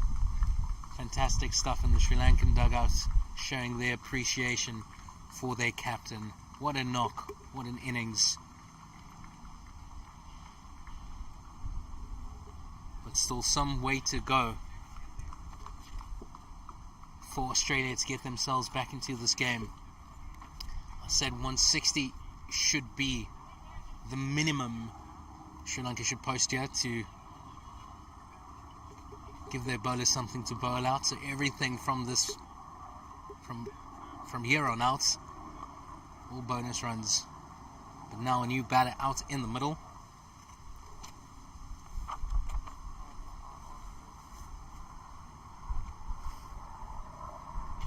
According to my notes, it should be Madanayake.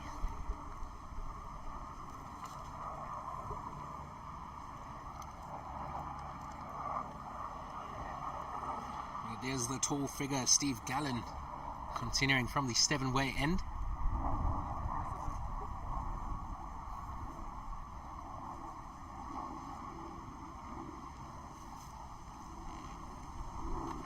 And now more of a job waiting on Revan Perez, the non-striker's end.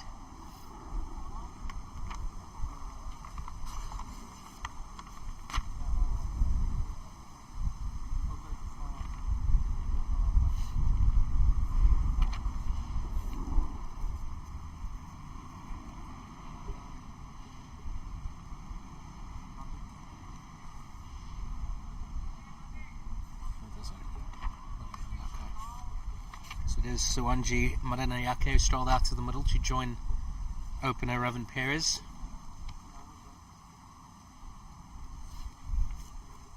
And now just 6 overs remaining. Sri Lanka find themselves on 159 for 4 after a bit of a slow start. Did a phenomenal job to get back in the game and get some decent runs under their belts. It is well and truly game on. Damien Meek to resume from the Greenpoint Stadium end. Short, a little bit wide there to slash at. But Perez gets none of that.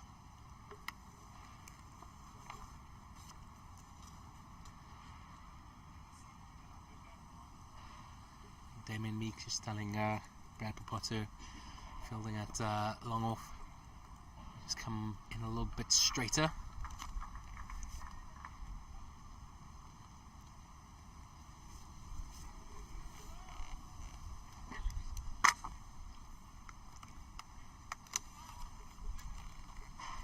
Meek has driven Perez off strike. The new batter, Madanayake, to face.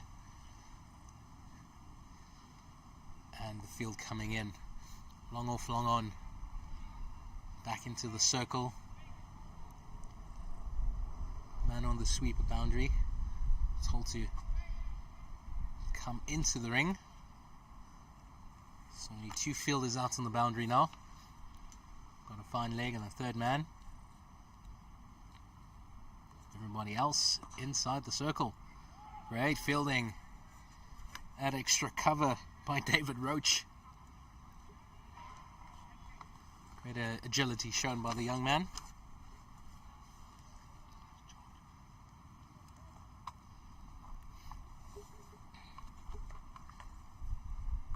Meek to Madanayake.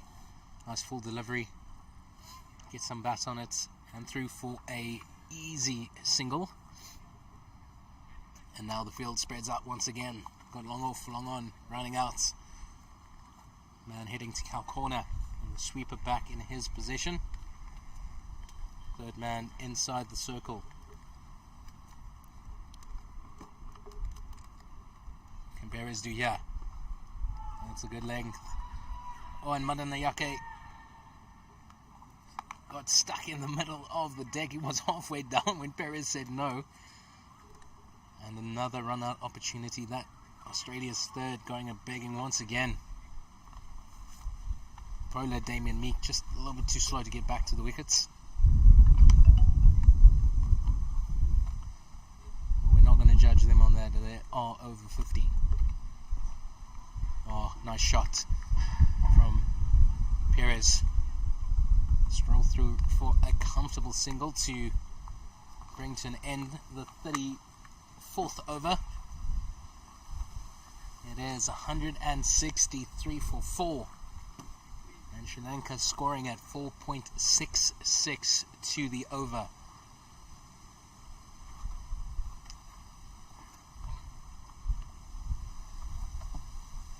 Apologies, it was the end of the 35th over. So 5 more to go. And this the first innings of one of the first matches of the over 50 Cricket World Cup.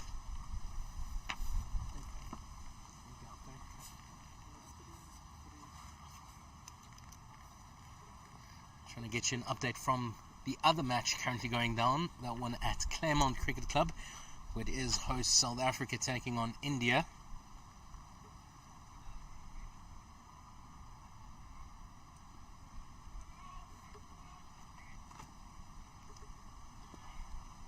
Steve Gollan to resume his spell.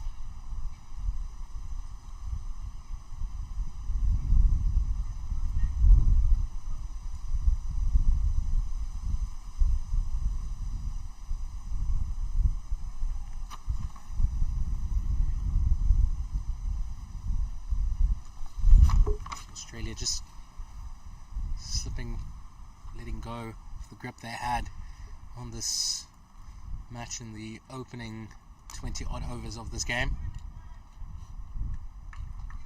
They had Sri Lanka pinned back and in some trouble, but the Sri Lankan vets showing their skill and their class, clawing themselves back in a proper position here. Oh, Perez comes streaming down, storming at Steve Gollan, but just a single in the end. As they say, decent shot for one.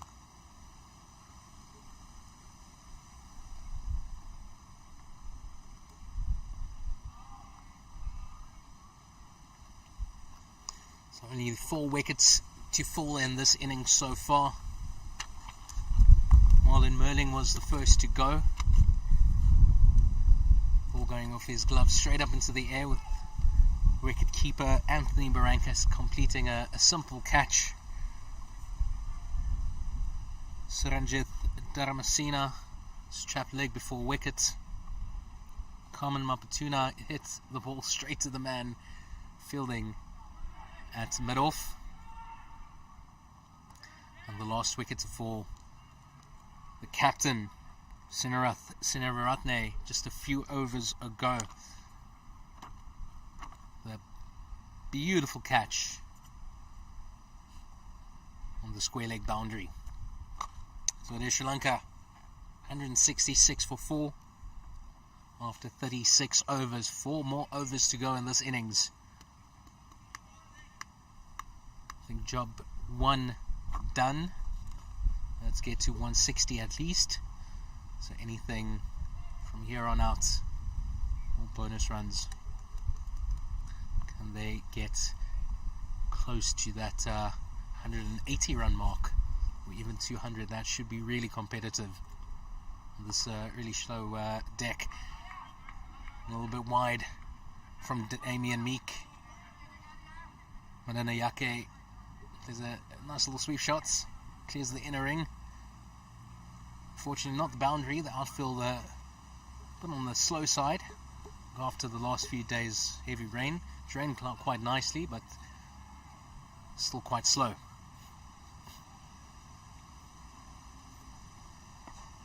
Ooh. Oh, brilliant fielding from David Roach at extra cover. Gets that old body down and stops more than a couple runs there. Well done, young man. Mananayake looks to scoop Damien Meek. So the ball goes straight up into the air. Again, full safe. There's some fortune with the Sri Lanka batters today. There's a couple of balls that went the aerial route, but just falling short of the fielders. That's only the 4th or 5th one this innings so far. And that 2 more run to Sri Lanka's cause.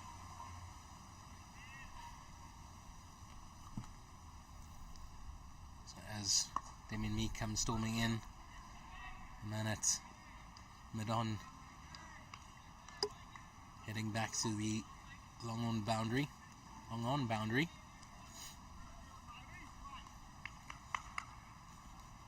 The Australians getting quite a bit chatty. That's a superb fielding effort from David Roach, sparking something within the Aussie side. Started the innings quite chatty, fell flat a bit, but now with the finish line in sight, at least for this innings, they've started bantering once again. Tony Clark adjusting his field once again. The man fielding at straight square leg boundary, coming inside the circle. And this time, on what is probably the 5th time of trying Australia get the run out, a mix up in the middle, and it is the big wicket opener Ravin Perez gets congratulated by the Australian team as he walks off, but he has to go for a brilliantly played 87 ball 83. A fantastic knock from the Sri Lankan opener.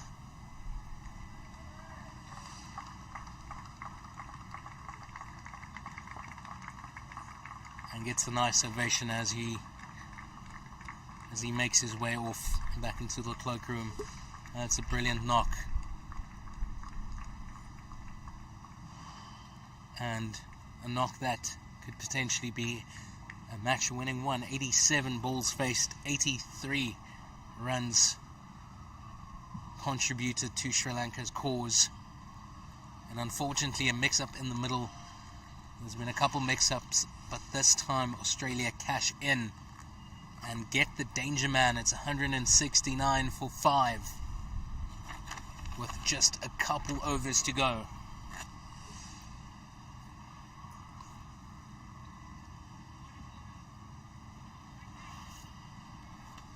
However, is it too late for the Australian side?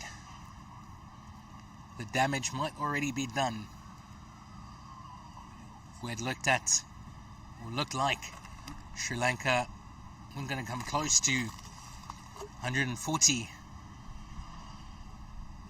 or 150. They find themselves on 169. But still, that's runs on the board. Australians have to deal with it.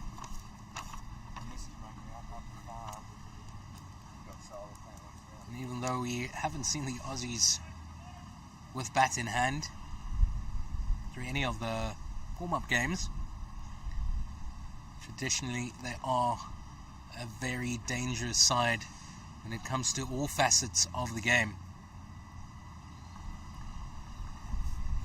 So that single brings up the 170 run mark.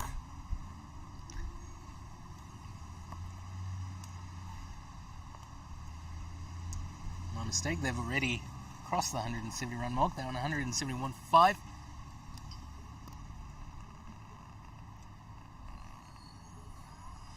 It's in the 38th over.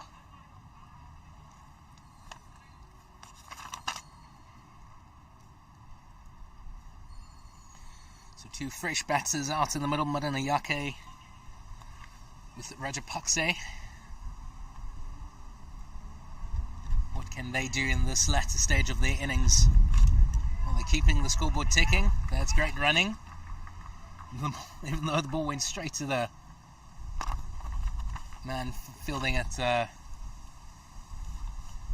short square fine leg, or is he a straight square leg? Still get through for the 1. Now we've got a right left-handed combination out in the middle. Oh, nicely played by Rajapakse, but some protection for the Aussies out mid-wickets boundary region. It's just the 1. That brings the left-handed Madanayake back on strike.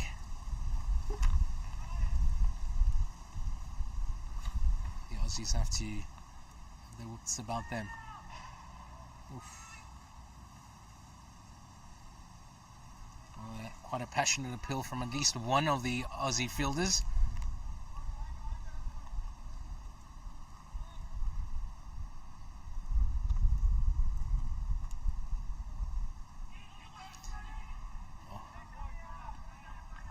Madanayake attempting the sweep once again, getting some bat on it this time. Straight to Jal for fielding at backward square leg. And again, great running as they get through for quite a comfortable single. And that taking the score up to 174. It's 174 for 5 with 2 overs to go. It will be Damien Meek to bowl the penultimate over.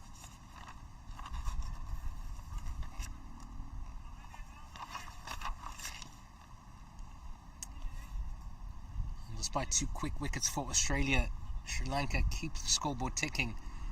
The run rate at 4.58 to the over.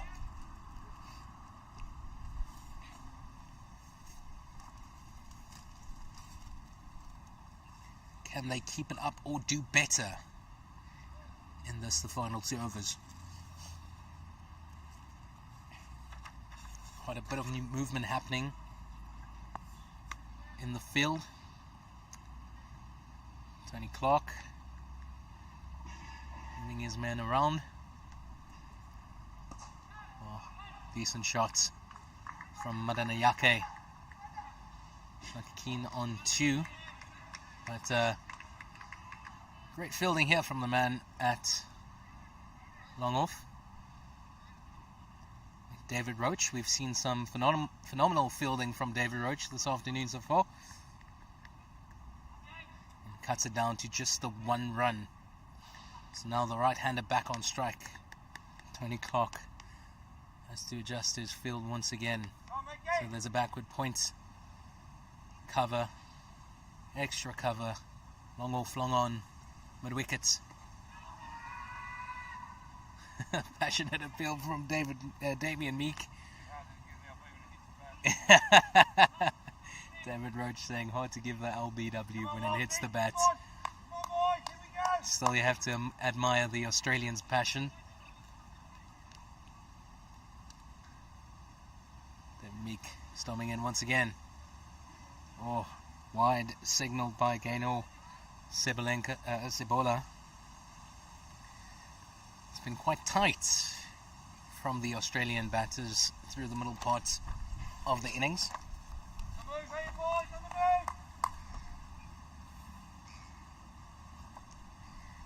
Oh, beautiful delivery. In-swinging Yorker from Damien Meek. And absolutely nothing Chaminda Rajapakse can do with that. And that's another valuable dot to Australia's cause.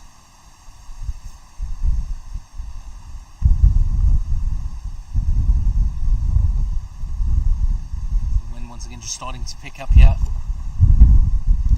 Quite a glorious afternoon, but now the weather seems to be turning again as Rajapakse works that one down to the man fielding at a backward point.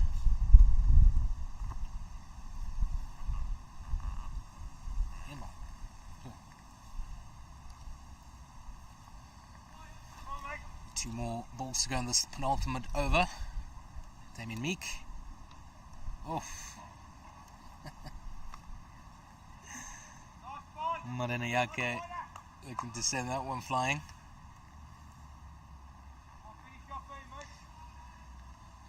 Gets just enough bat on it to get through for the single.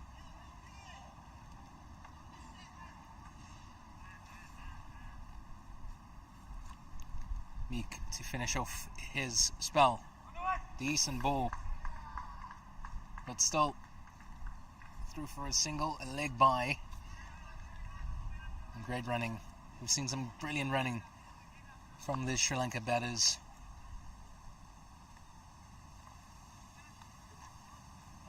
And Sri Lanka now flirting with that 180 run target. They're on 179 for 5. One more over to go. And quite a decent spell of 5 overs from Damien Meek. It's been a bit expensive. An economy of 5.6 to the over. And figures of none for 28.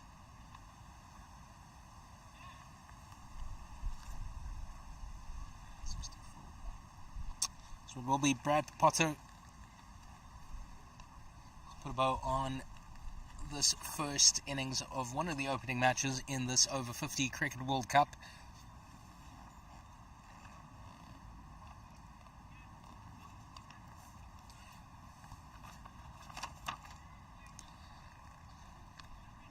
Tony Clark making sure he has everything right there with his field. He's got his soldiers where he wants them. 2 men on the leg side boundary. Nicely tossed up delivery and beautifully worked by Rajapakse. Past Jafer, fielding in the gully region on the circle. Just beats him and allows them to get through for 2.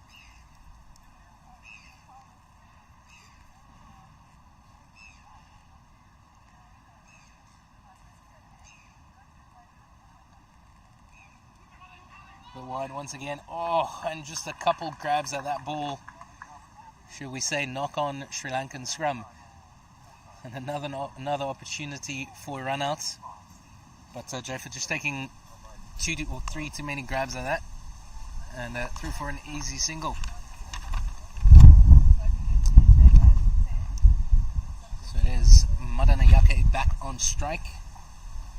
Could call him the set batter at this stage. He's faced 20 deliveries, got 10 runs to his name.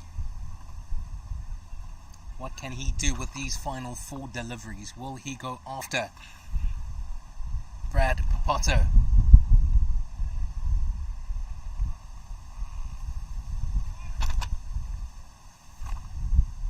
So the left-handed Madanayake taking strike. Oh, beautiful floated delivery. And I don't know how gets it past the man fielding in this gully region. And that's one more to Sri Lanka's cause.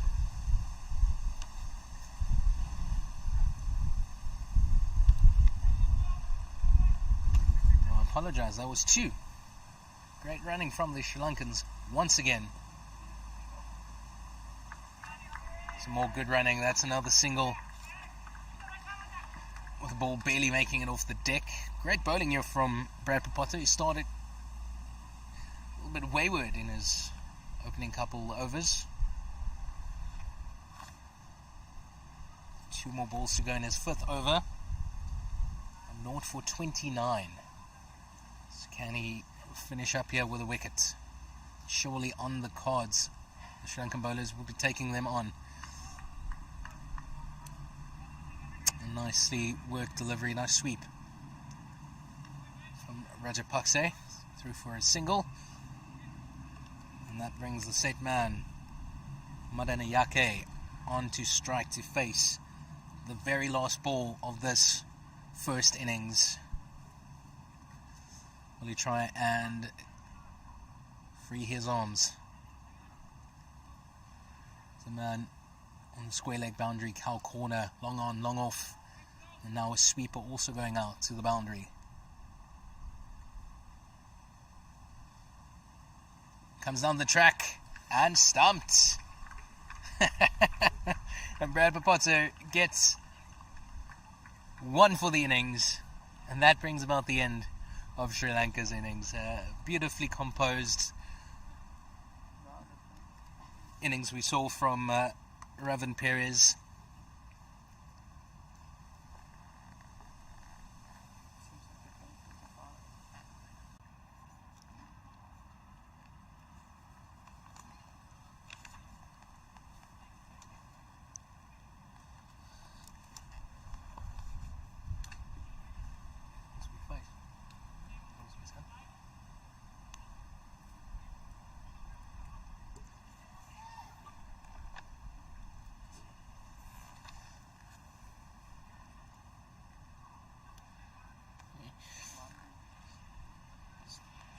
So we have David Meek resuming from the Greenpoint Stadium end.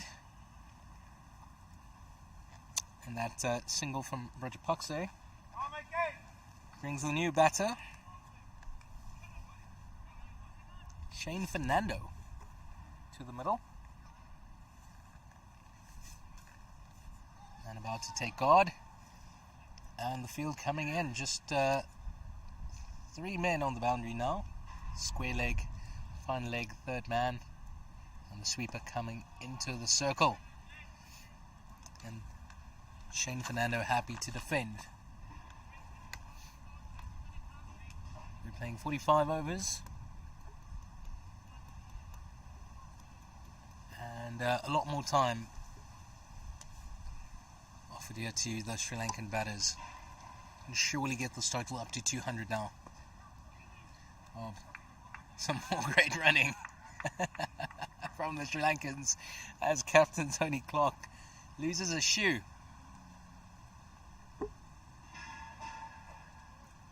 This goes to show these guys might be over 50 but still have the agility to run out of their shoes.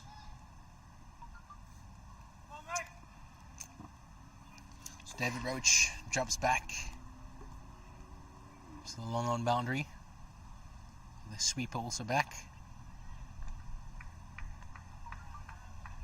As Madanayake just works that one to the fielder, running at point, hitting it straight to the fielders, but still getting through for a single. So it's been phenomenal running from the Sri Lankans. They managed to keep the scoreboard ticking close to that 190 run mark. Oh, just some movement there for David Meek, moving away from the right-handed batter. just beating the outside edge. Anthony Baranka, wicketkeeper, not happy with himself that that one didn't go to hand, but nevertheless it's still a dot.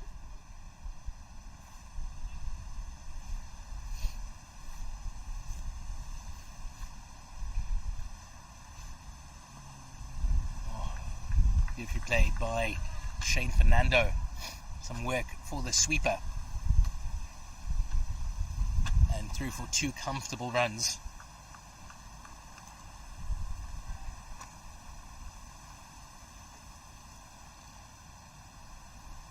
That's the end of the 41st. 191 for 6. Damien Meek. Figures of 0 for 33 after 6 overs.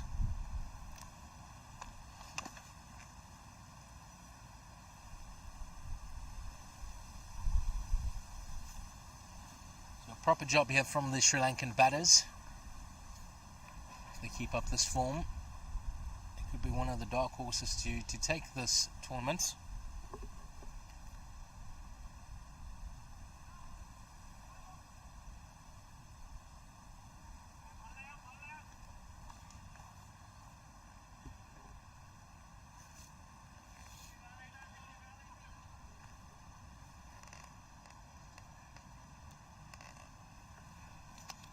Got Brad Potto to resume from the Stevenway end.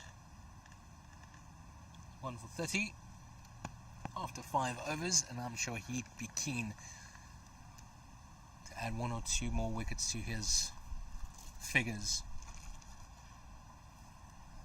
A nicely floated delivery. Madanayake sweeps on the full. Going across the line and through for 2 more runs. 40 seconds.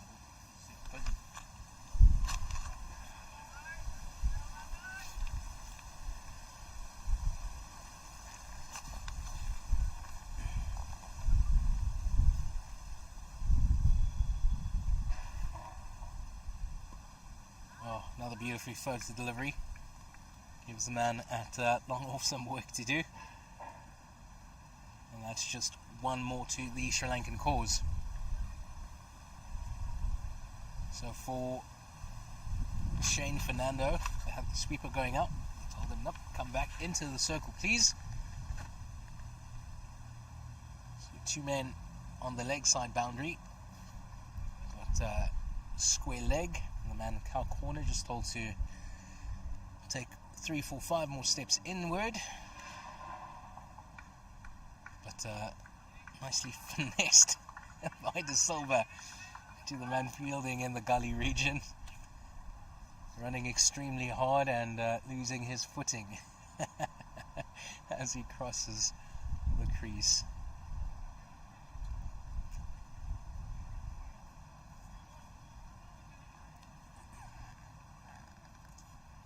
Now Jaffa being told to go to the sweeper boundary. Oof. Some real purchase there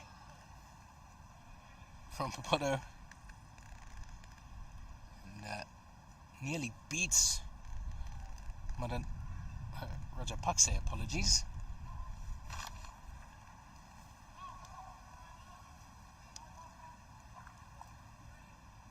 Now the man at the square leg boundary being told to take a few steps in as well. Oh. Rajapakse giving himself some room to play that cut shot, and it beats Jaffa from the boundary. 4 more runs. This first boundary in, I would say, the last 5 overs. And that takes this partnership up to 13. Of course, we saw a beautiful 100-plus partnership between Perez and captain Sinivaratne to get themselves back into this game. This time, Rajapakse plays across the line once again, nearly finds the man at cow corner.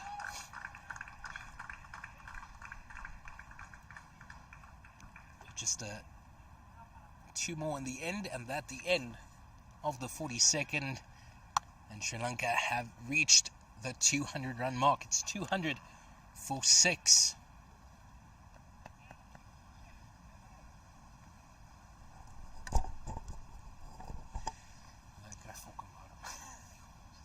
So far, these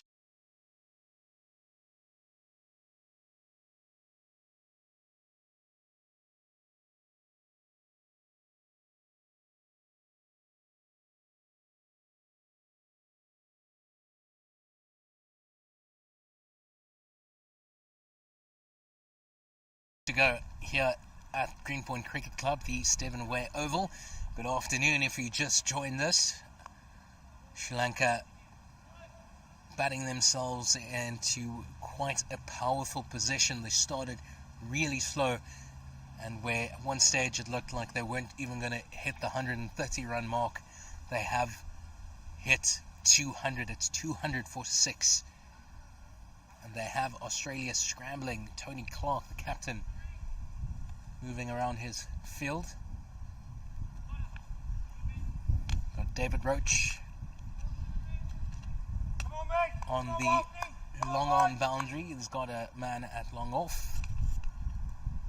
It's a sweeper. Also a man at on the mid-wicket boundary.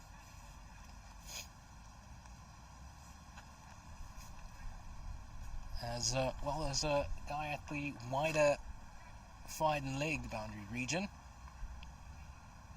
So it is Damien Meek to resume. He's been getting a little bit of movement.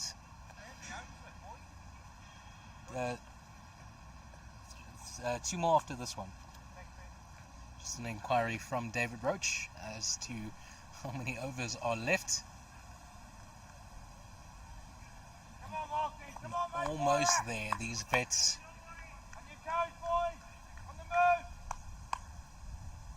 Showing they still have what it takes to get through a day of cricket. And what a shot there from Rajapakse. Just finessed past the man at backward points.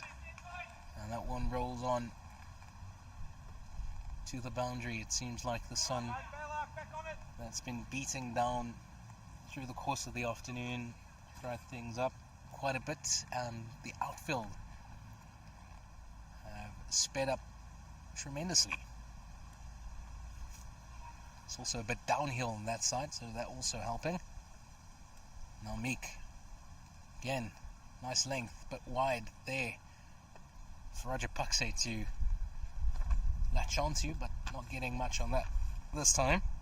Through for just 1.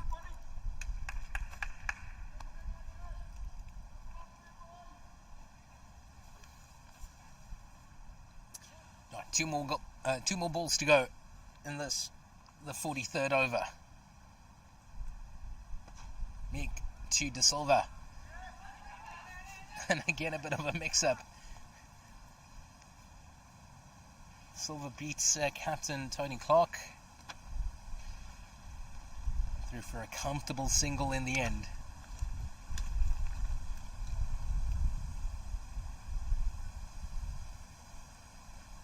Oh, what a ball. And wide. Signalled by South African umpire Gaynor Sibola. So Miki, you'll have to bowl that one again, son.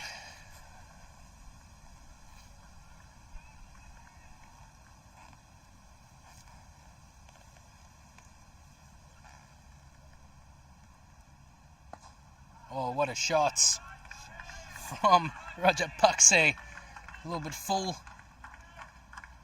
given some room, and he clears his arms.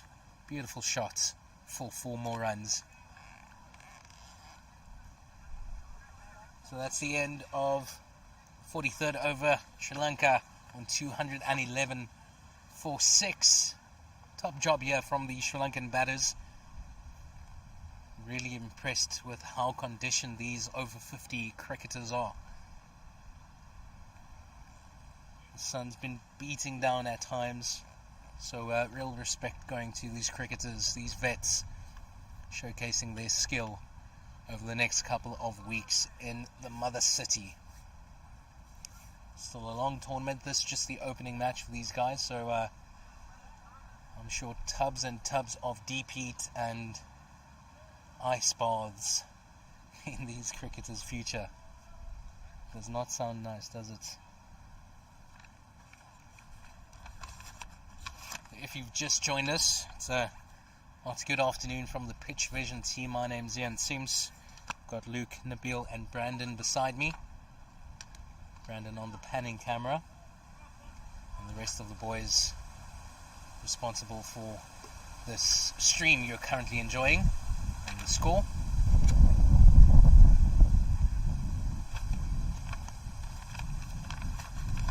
So we've got 2 more overs to go. Brad Potto resumes from the Stevenway end. A decent start, nice floated delivery. Silva comes out of his crease, got some bat on that. A brilliant fielding from the man on the long on boundary. Top stuff. And his team shows their appreciation.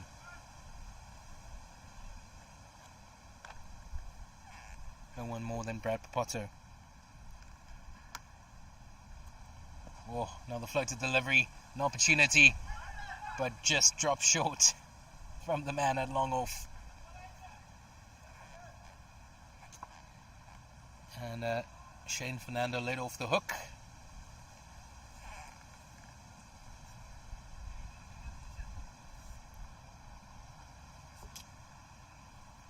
Otto to Rajapakse. Beats the man at short extra cover. Did not sound nice off the bat, but runs are runs. Although it's just the one. And that brings Shane Fernando back on strike.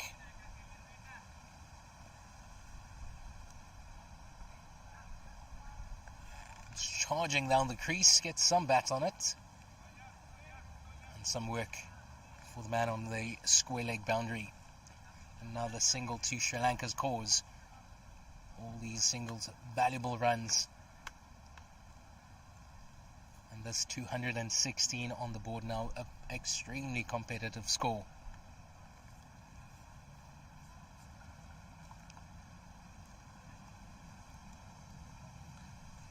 Potter get himself another. Oh, great delivery, nice and straight, good length, and a dot to finish that over. 216 for 6, 44 overs played, and I am quite sure that this over coming up should be the final one of this innings.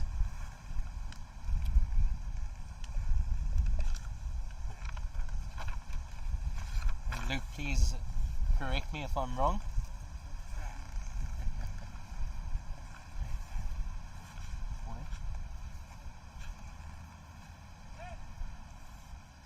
So 1 more over to go. Making an appearance once again. We haven't seen this man for a while. It's Brett James. Really impressed with this man. Seems like he's really well conditioned for a young cricketer.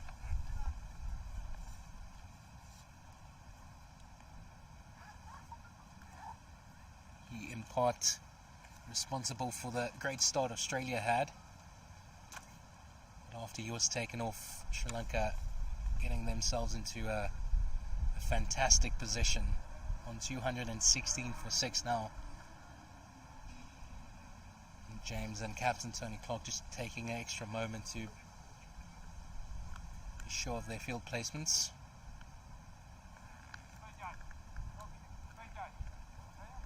Got long off, long on, out. Man on the mid-wicket boundary is a sweeper. Come on, BJ. Come on, here we go, boys. Come on, finisher. Let's see. Brett James. De Silva. Oh, that's too wide. And Gaino Sabola agrees and says, have yourself another delivery.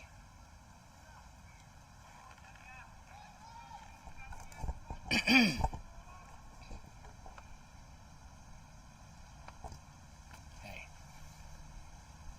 James to De Silva.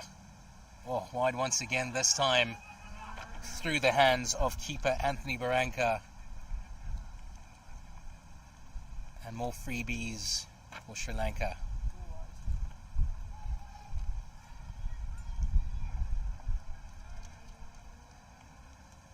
So that's already 3 runs from this over, and still 6 more to go. Deliveries, that is. Good length. Oh, unfortunate drop from David Roach. Potter does his best, but can't save the boundary. Quite unfortunate. It was a tough catch. Roach moving to his left. Roger Puxa didn't get everything he wanted off that, but that's 4 runs to Sri Lanka's cause. He would be happy with that. Nice and short. Wide. Roger Puxa gets all of that this time around. 4 more runs.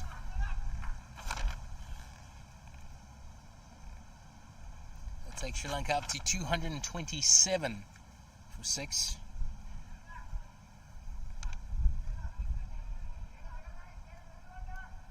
And is this game just slipping away from the Australians here? Where they started so well. Again. Oh, brilliant fielding from Papato on the long of boundary. We've got the Sri Lankan dugout appealing for 6. That was brilliantly done from Papato from my angle. Just right from the fielder. I think he got the ball back in time. Seems like he hurt himself in the process. But fantastic work from the Australian fielder.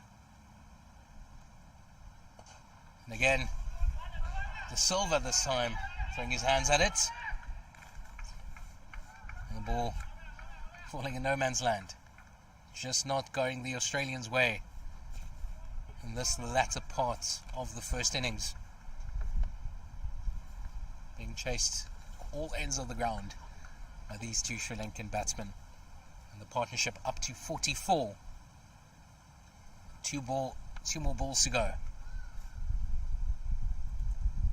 Full. This time the ball straight up into the air. Captain Tony Clark under it. Makes no mistake into the breadbasket. Fantastic catch. And Brett James gets his 2nd of the afternoon.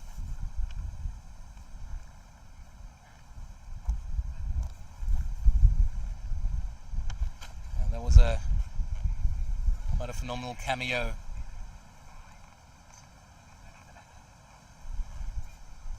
from Shane Fernando.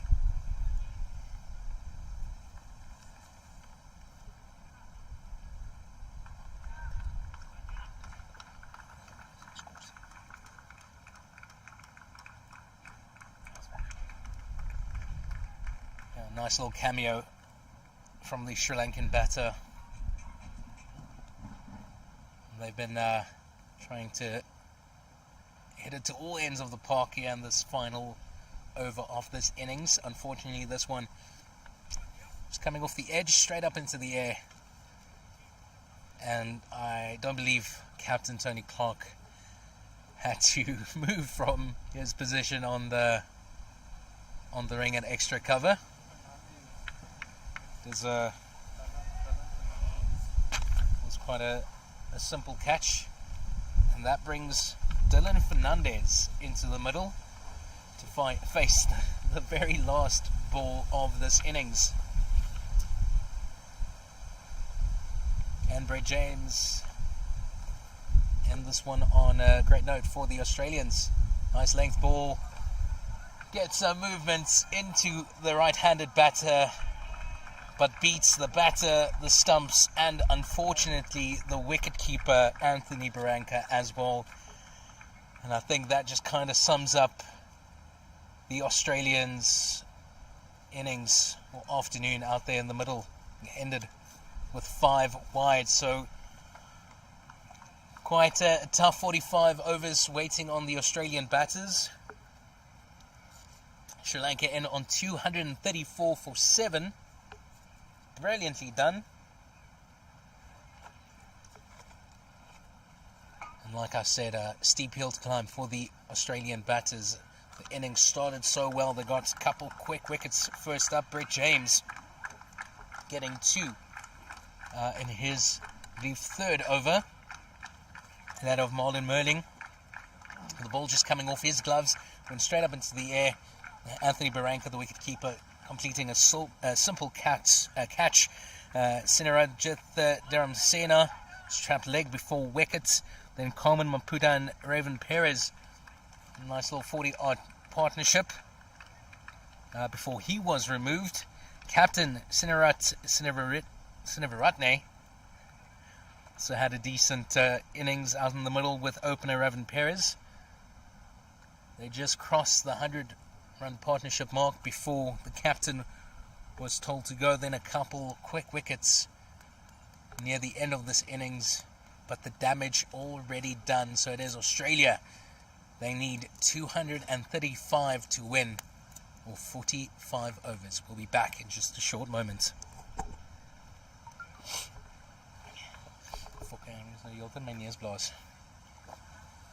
Okay, hello. Is daar Guys, iets? dan is ik lunch nou, nee. Is daar, ek wil nou net vra, is daar lunch vir ons op die kaarte?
coverage of Australia and Sri Lanka's opening match of the over 50 Cricket World Cup. It's one of two matches currently underway in the mother city. The other match at Claremont Cricket Club, where hosts South Africa fixed in battle with India. South Africa had a bat first over there. They got to 209 for 9. The situation here at Greenpoint Cricket Club at the Stevenware Oval, Sri Lanka got a mammoth 234 for 7. And Australia one big task to get the win over here. They started really well, had Sri Lanka on the ropes, but some fine batting from Ravin Perez and captain Sinevaratne got them back into the game. So Australia need 235 runs for victory. Out in the middle, we've got David Roach taking strike first up. He's out there with Steve Mace. Your umpires for this afternoon, still South African Gaynor Sebola and Englishman Chris Johnson. The day started quite a bit overcast. It was cool, quite a bit of a wind blowing. It died down a little. Now that wind back, but the sun's still out and it is blazing down on the cricketers. I myself think I might have a little bit of sunburn, but the guys are already out in the middle to go. So it's going to be a exciting next 45 minutes. Is this mountain just too high for Australia to climb?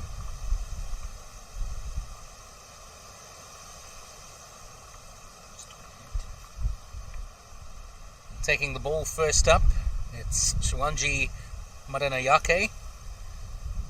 Seems like he's going to be bowling some off spin.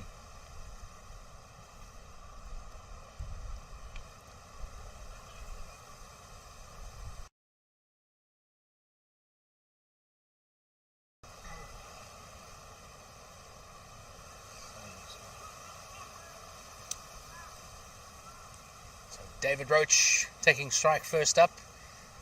Did some phenomenal job in the field. Threw his body at most of the balls. Unfortunately had a drop catch here on the rope. The long on boundary. But other than that, stellar performance from the Australians.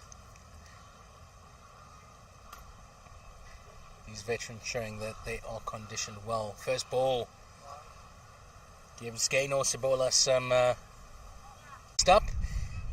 Madanayake angling it in to the right-handed Roach. Hits his pad. Bit of an appeal. But Gaynor Sebola just gives a shake of the head. Oh, again. This time the finger goes up. The ball just skidding on and hits the pads of David Roach. And he has to take the long walk back to the Australian dugout. Not the best of starts here for the Aussies. It's 1 for 1.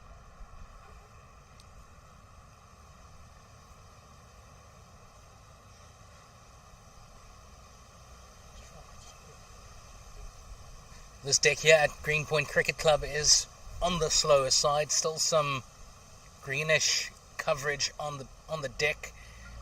And this is what I've experienced, quite a slow wicket. So good work here from Sri Lanka, opting to take the pace off.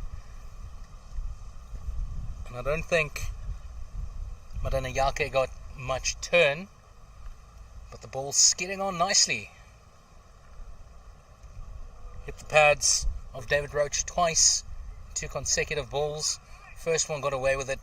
But the second one, South African Gaynor Sebola says, get on your way, son.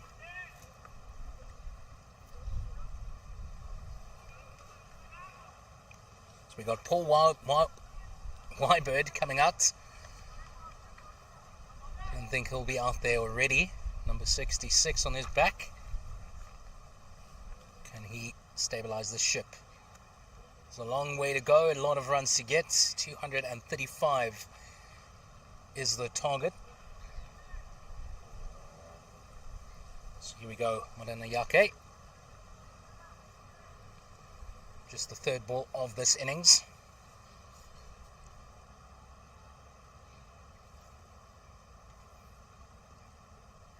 the wickets to the right-hander. Getting the ball skidding on. And for the first time, the Australians get bat on it.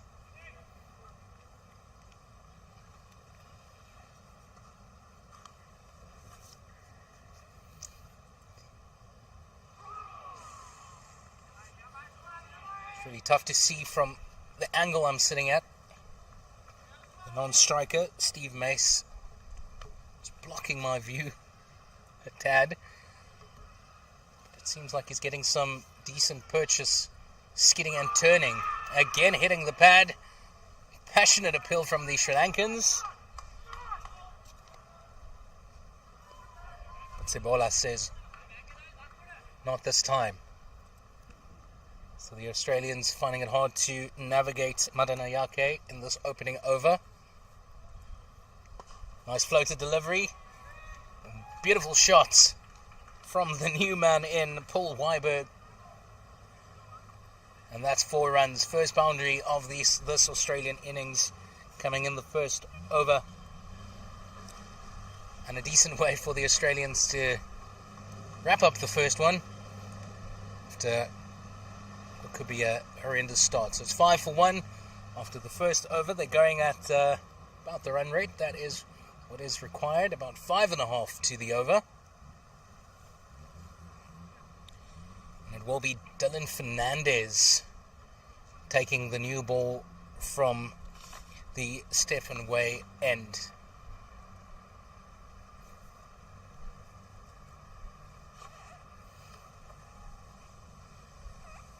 Steve Mace about to take guard. Face his first delivery of this innings. And Australia need basically what Sri Lanka had, and that's one of the openers sticking around for a majority of the innings, getting that runs, keeping the scoreboard ticking.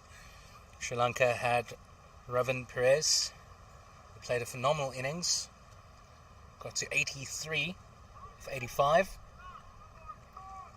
before he was unfortunately run out. Bit of a miscommunication in the middle. But here comes Fernandez to Mace. Oh, brilliant out movement away from the left-hander.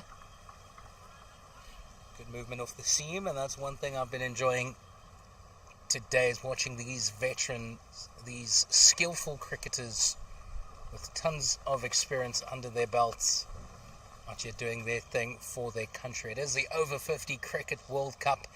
Australia versus Sri Lanka at Greenpoint Cricket Club. This is the Stephen Way Oval.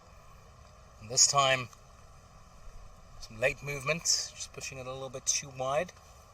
Englishman Chris Johnson umpiring from the Stephen Way end, getting some exercise this time. But movement like that should be a little bit scary. Oof. And once again, Chris Johnson signals wide. Fernandez getting some movement there through the air.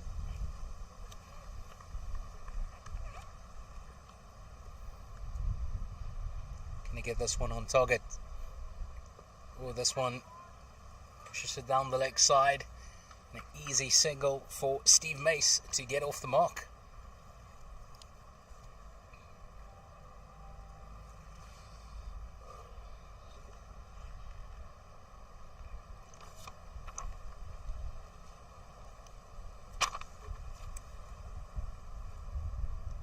So Paul Weiberg taking strike.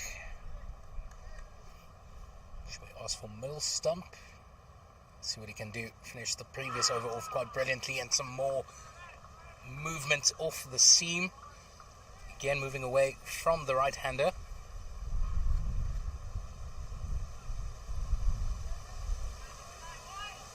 And the Sri Lankan fielders, despite the 2 wides, enjoying what they're seeing here. And this opening over from Dylan Fernandez. been some movement, not a ton. Paul Wybird.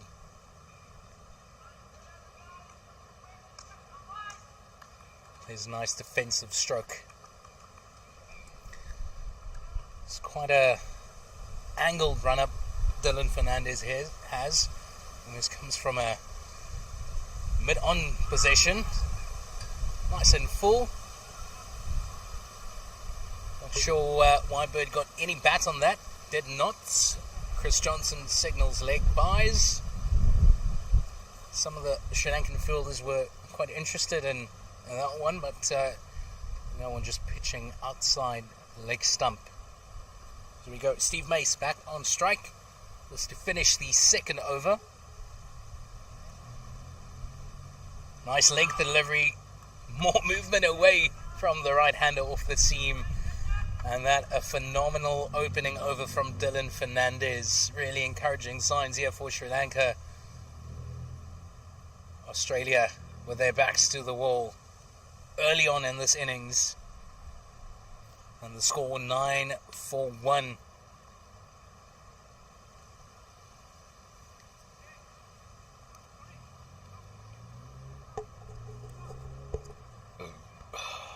Flipping hell.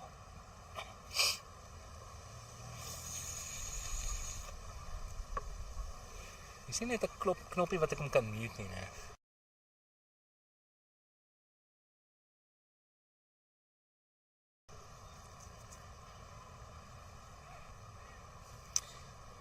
So it's Sawanje Madanayake coming from the Greenpoint Stadium end.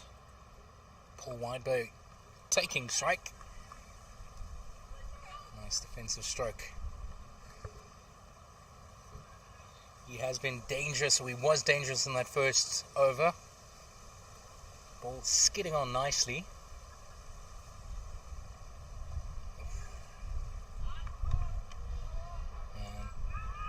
Some work for the fielder. Backward point hits the stumps. It's always lovely to see.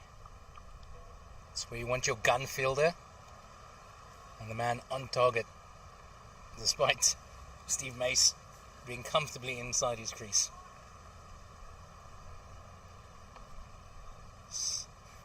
All fuel the Sri Lanka attack.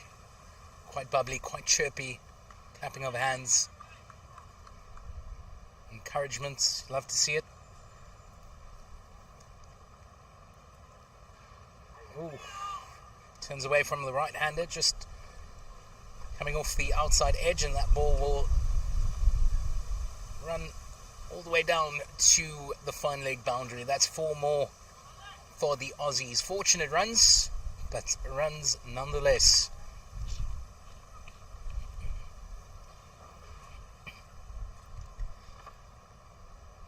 So the Sri Lankan fielders scattered all around the ground. So a slip, man at backward point, cover, man at mid-off, mid-on, a shortish mid-wicket, and a short fine leg. Oof, hits the pads once again. Madanayake hitting those pads once again. It's been more of the pads than the bats in the spell. Madanayake. Nice and full. And some confusion in the middle, leading to a wayward throw from the captain, Sinevaratne.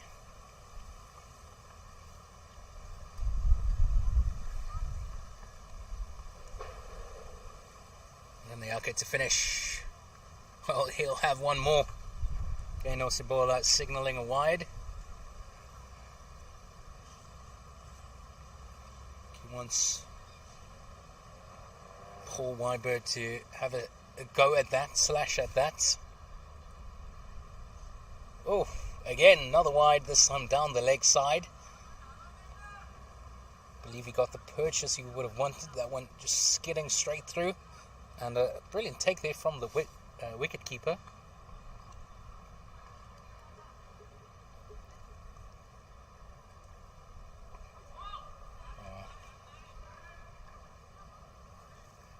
respect shown to Madanayake by Paul Weinberg just to finish the over. And that's 9 for 1 or 15 for 1 after 3.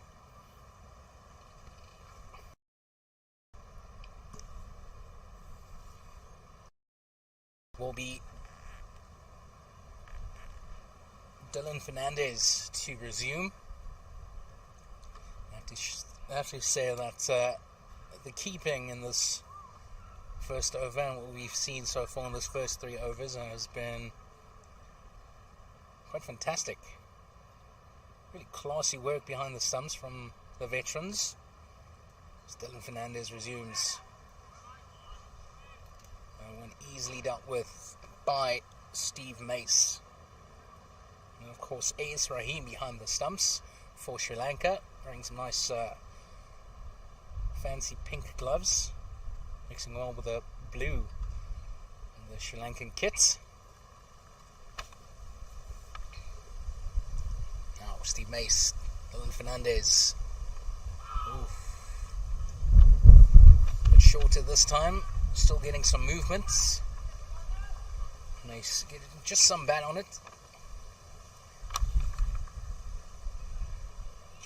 Inside edge. Quite fortunate that actually didn't go on to hit his stumps. He survives to face another. Here he comes, Fernandez. Nice length and well directed delivery. And in contrast to Sri Lanka's innings, shots like that, even straight to the fielder, ended in a single for Sri Lanka. They ran fantastic through between the wickets, and then contributing to that mammoth target set by Sri Lanka. 235 runs Australian need to win. They need to go at more than 5 and over. It's at 5.3, currently going at 4.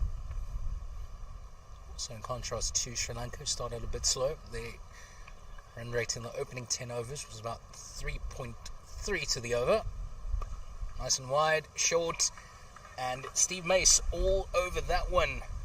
Brilliant chase there from Madanayake to cut that one down. Just 2 to the Australian cause.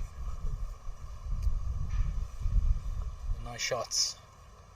You can get tons of bounce, short and wide, and Steve Mace all over that.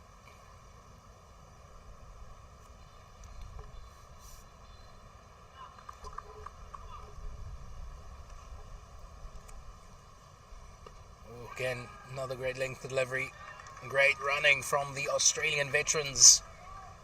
That was straight to Dharmasena. Fielding at points. Was that cover? And scampering through for a single. So it's 18 for 1 after 4 overs. Despite the wickets. Not a bad start. It's just this man bowling from the Greenpoint Stadium end. Number 28, Swanji Madanayake, has been causing some trouble.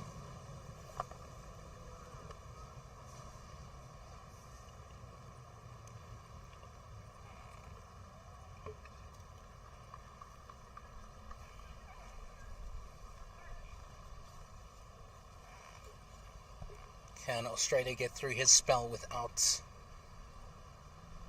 him inflicting too much damage? Just a nice little run through from the young bowler.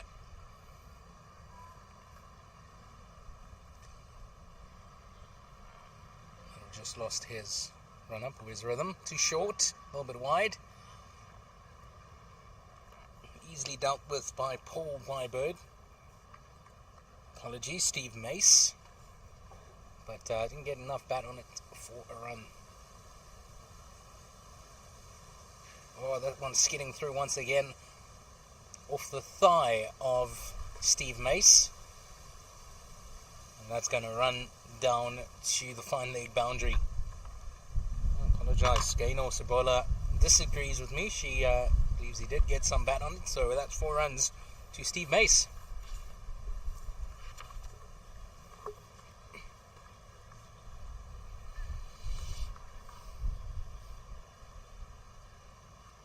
A decent start to this over. Not at all convincing, but the runs they are flowing. Oh, some confusion.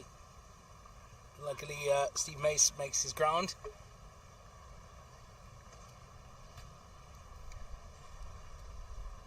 It's one thing we've seen this throughout the course of the day. The communication hasn't been great. That led to the end of Ravin Perez, Sri Lanka's opening batter. Played a fantastic innings of getting to 83 or 85. And again, confusion. Got the ball going to the wrong end, and the shoulder of the fielder, that short fine leg, letting Australia off the hook. Not a great throw. And they scamper through for a single.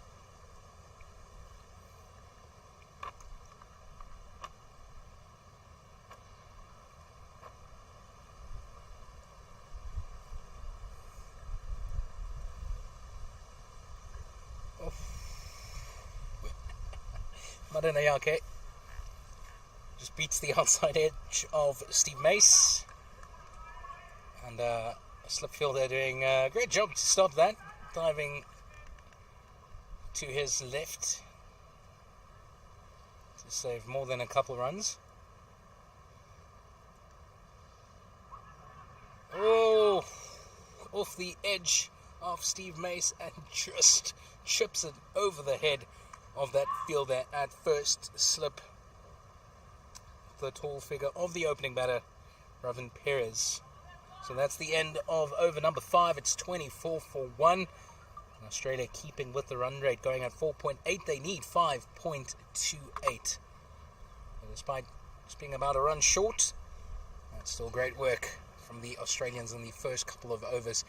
They need to set a proper foundation. It's a lot of runs to get. Still a long way to go. It is once again good afternoon from the Pitch Vision team. Myself, Zian Sims, welcomes you to Greenpoint Cricket Club. This is the Stevenway Oval, where it is Australia fixed in battle with Sri Lanka. So good afternoon from Nabil Luke, who's responsible for the images you're seeing and also the score. And we have Brandon on camera as well.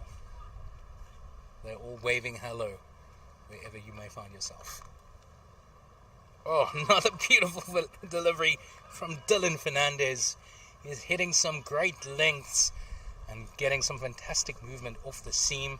Beats the outside edge of Paul Wybird. This is encouraging signs from the Stevenway end. And there's Sri Lankan fielders appreciating this effort. Again, Fernandez comes steaming in from a mid-on position. Nice length, some movement. Looked a little bit wide, but Chris Johnson, the Englishman, happy to let that one go.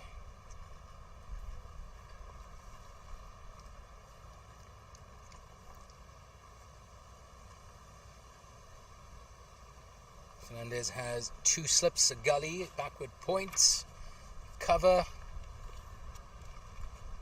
and a wide mid-off. Too short, a little bit too wide, not a ton of movement, easily dealt with by Paul Wybird, and they scroll through for a single.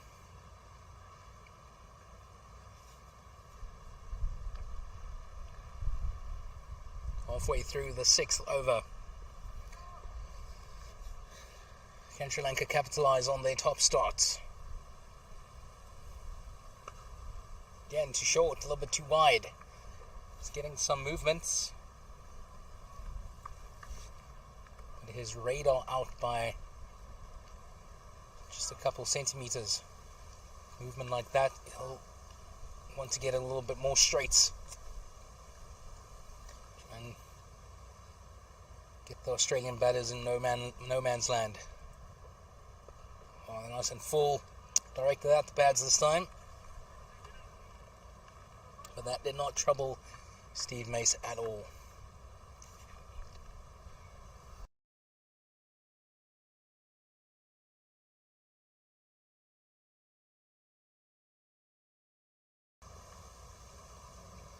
Fernandez to finish his third, short wide, and Steve Mace gets all of that, and the ball running away to the boundary. That's 4 more, and a brilliant way to finish the over. That's 6 done and dusted here at the Stephenway Oval in Greenpoint. Australia on 29 for 1. Still need another 206 runs to win with 234 deliveries.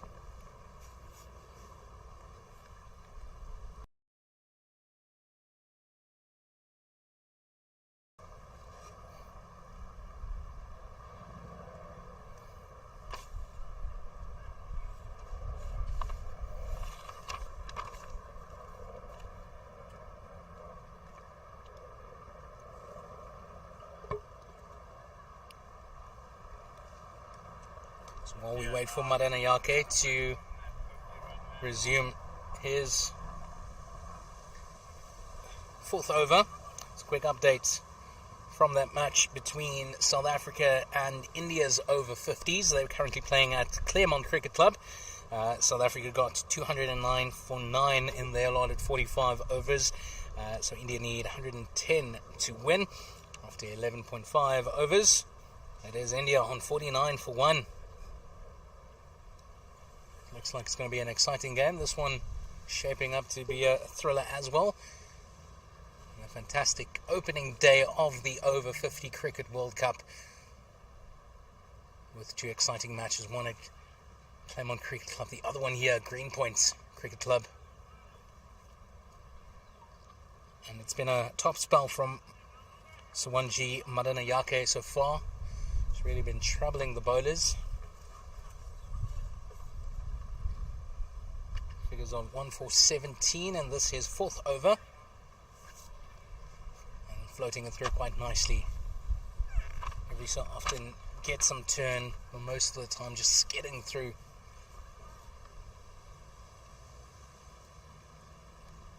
Oh, that's full. Hits the pads, but even with my angle, looks like it will be comfortably missing the leg stump.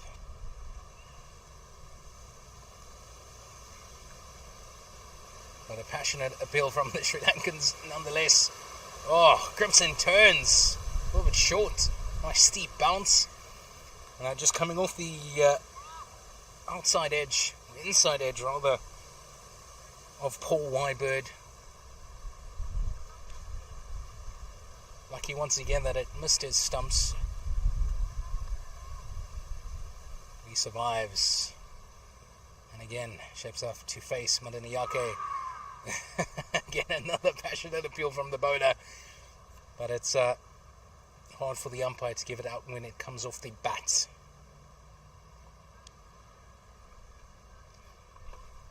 Still a dot, and a decent over so far, just the one off it. Oof. Steve Mace works that one off his thigh pad, but protection there for Madanayake. Dot to finish the 7th over. It's 30 for 1, and that much more like it. Sri Lanka would have enjoyed that over. Good afternoon wherever you are watching and streaming from. This is the Pitch Vision broadcast of one of the opening matches of the Over 50 Cricket World Cup, Australia and Sri Lanka. Sri Lanka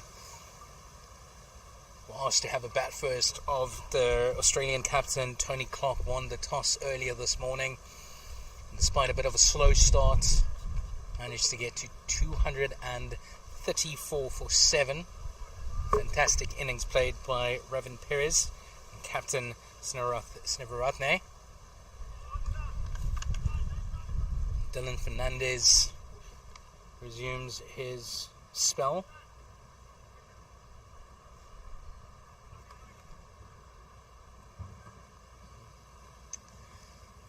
That from the Stephen Way end. Again comes angling in from a mid-on-ish position. Nice and wide. Finishes up quite close to the stumps. Nice little cover driver from Paul Wybird, but straight to the man fielding in that cover position. Gets another dot. And pressure mounting for the Australians. Run rates 5.42. They're going at 4.19 to the over.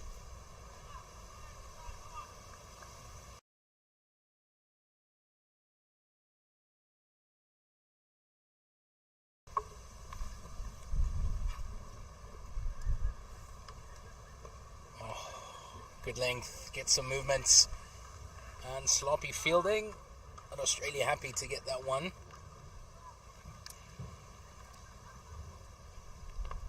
I think Chatminda Rajapakse fielding at point might have just picked up a little bit too early. Keep his eyes on the ball, the potential run out, and we'll just gliding past the man. Nice length delivery, nice and straight.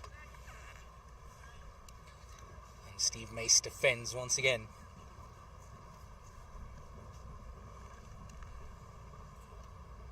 So it's been a spectacular start for Sri Lanka, especially from the Stephen Way Oval. Dylan Francis Fernandez has been keeping it nice and tight. Nice and full this time. Straight to the man at short mid wicket. And yet another dot. The proper figures. 2 more balls to go in this. Dylan Fernandez's 4th over. 0 for 13 so far. He's been getting some nice shape. Movement off the seam as well. And now starting to hit some good lengths. Oh, that looks a little bit wide. But once again, Englishman Chris Johnson disagrees with me. Lets that one go. And at the end of the 8th over, it is 31 for 1.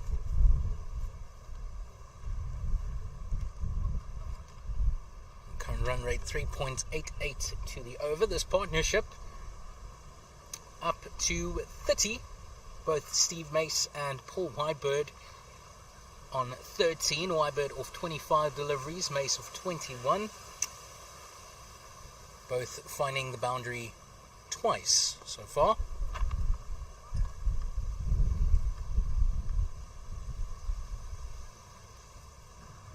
There's Madanayake to resume from the Greenpoint Stadium end. This is 5th.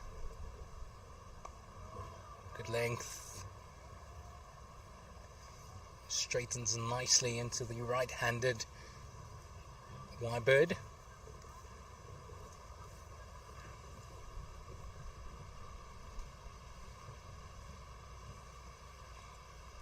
Nice floated delivery, full off the edge of the Australian batter, over the head of the keeper. Some work for the man at short fine leg. And Australia scamper through for a single.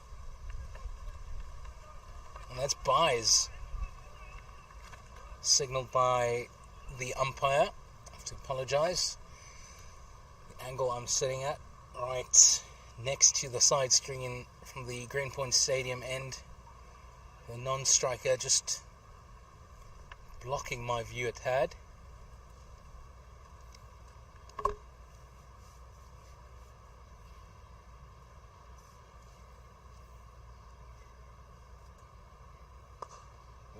Good foot movement from Steve Mace. Gets to the pitch of the delivery. Mace was under the impression that ball was going to go all the way. It just slowed down. Stopped about a metre short from the boundary. And the Australians in the dugout shouting at the batters to run hard. And that's 2. Nice and short. Mace has an almighty go at that, but didn't get much on it. Straight to you, Captain Suniraratne fielding at Mid on. No run. Another beautiful delivery from Sawanji Madanayake to complete the over. And none of that. 2 of that. That's 34 for 1. Apologies, 3 of that. Yeah. So that's 5 done for Sawanji Madanayake. 1 for 20 so far. Will Dylan Fernandez resume his spell from the 7-way oval? The 7-way end on the 7-way oval. Looks like we have a new bowler. And that the opening batsman, Robin Perez. After batting for,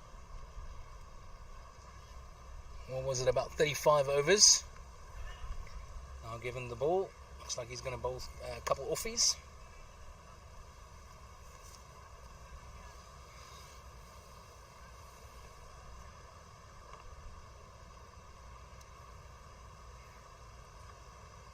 The left-hander coming over, or rather around the wickets for the right-handed Paul Wybird.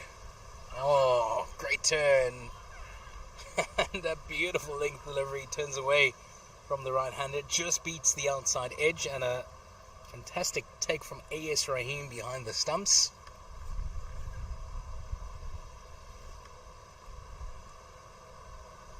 Well, again, sharp movement away.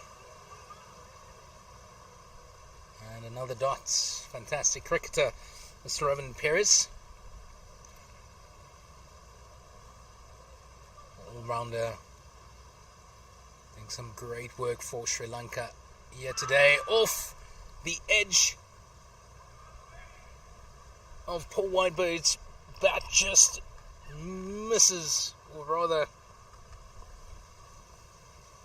finds its way, the ball just finds its way through A.S. Rahim's gloves and drops just short of Captain Sinivaratne at first slip.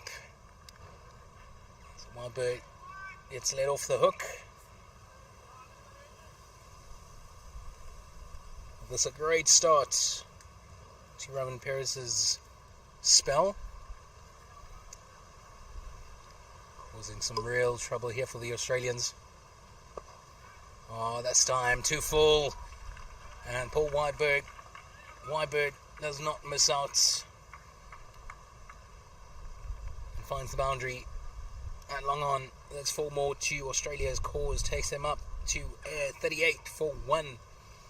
With 1 more ball to go in this over number 10.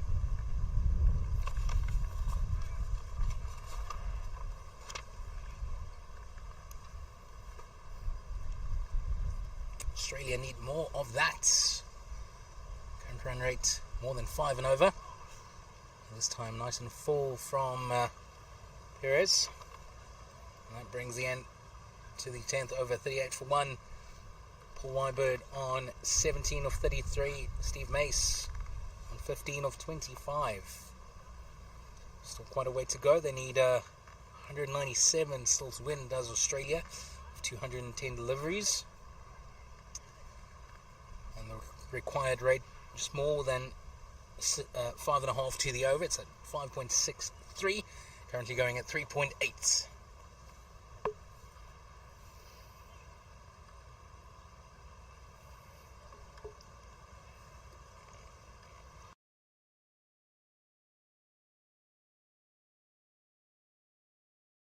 There's been a change of bowling at the Stevenway Oval, but here from the Greenpoint Stadium end.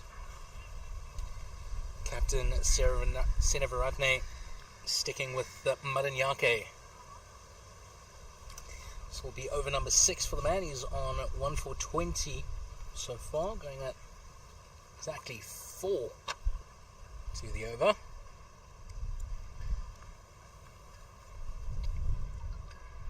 Madanyake to Steve Mace.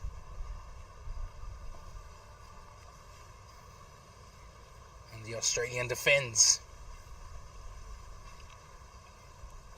Field is scattered all around the ground. First slip, backward point, cover, short extra cover, mid on, mid off.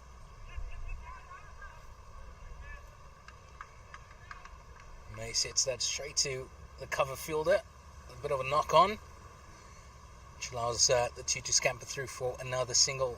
Field stays exactly the same for Paul Wybird.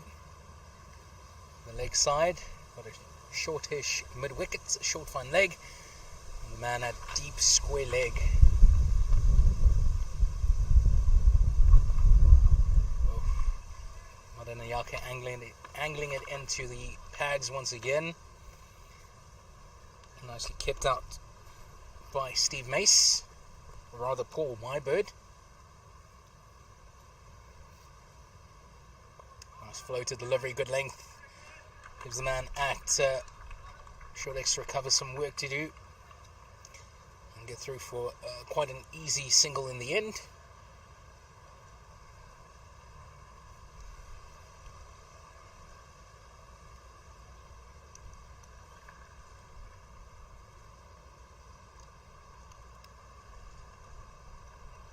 Nicely guided past the field at backward point.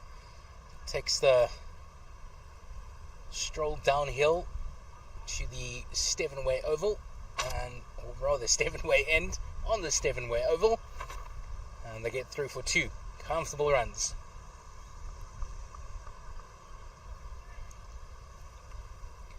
Madanayake to end his 6th. Going to Steve Mace, uses his feet, tries to free his arms. Now one going to the cover region. Easy fielding for the man over there, and they get through for a single. Takes the tally up to 43 for 1. That's 11 done and dusted. Australia still going at just under 4 to the over. The asking rate still 5.65.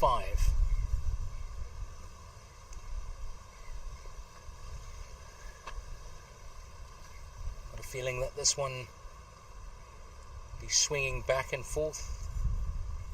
Sri Lanka were favourites, and now Australia swinging the match back in their favour. This partnership currently with 42 between Paul Wybird and Steve Mace. Can they keep this going? Sri Lanka need wickets.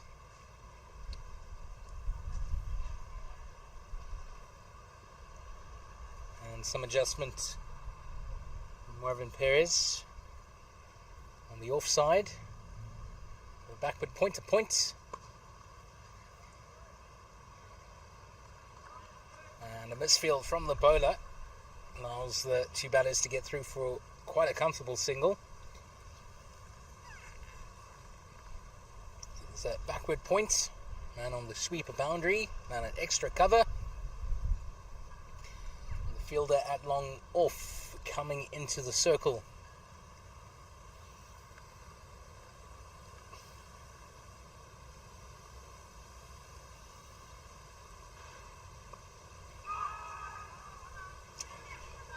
Robin Perez hitting some decent lengths. So bowling a great line. About pitching on about 4th or 5th stump and turning away from the right-hander. Oh, another beautiful delivery from the Sri Lankan opening batsman.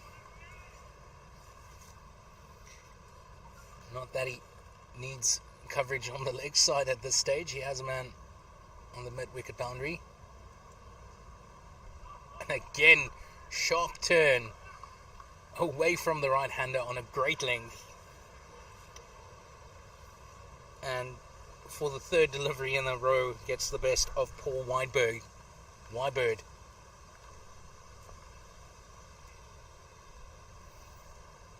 Oh, some extra pace on that from Robin Perez. Easily dealt with by Wybird. Now to finish the 12th. It's Robin Perez. A little bit too short. Easy pickings for Whiteberg. Gives the fielder on the sweeper boundary some work to do. And the two batters scamper through for a comfortable single. That brings it into the 12th. It's 45 for 1. Whiteberg on 19 or 40. Steve Mace on 20 or 30. This partnership with 44 runs. So what's going through Sri Lankan captain Sinarath Sinavaratne's mind at this stage? Where will those wickets come from? And just like that, a bowling change coming from the Greenpoint Stadium end. Sawanji Madanayake told to take a little bit of a break. Ravi Pereira given the newish pink ball. The ball 12 overs old at this stage. Let's see what this veteran can do. I've been loving the seam bowling from the veterans today so far. The Australians first up, making full use of the windy overcast conditions. Got the ball to move quite a bit and to nip quite a bit. And now it's quite clear. Blue skies all round. Some clouds here and there. But it's turned into quite the gorgeous day here in Greenpoint after, well, 3 days of constant rain.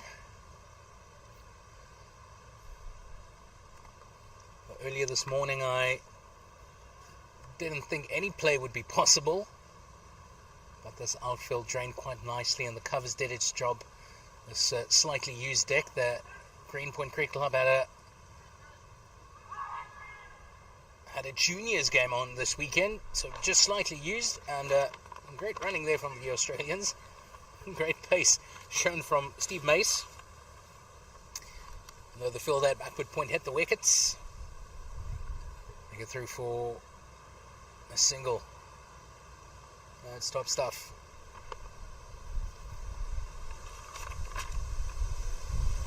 Now the wind has been picking up. A couple of these banners are at about a 45-degree angle.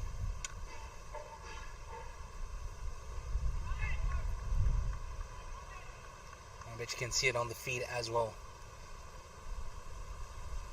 Pans, especially from the umpire, fluttering all about.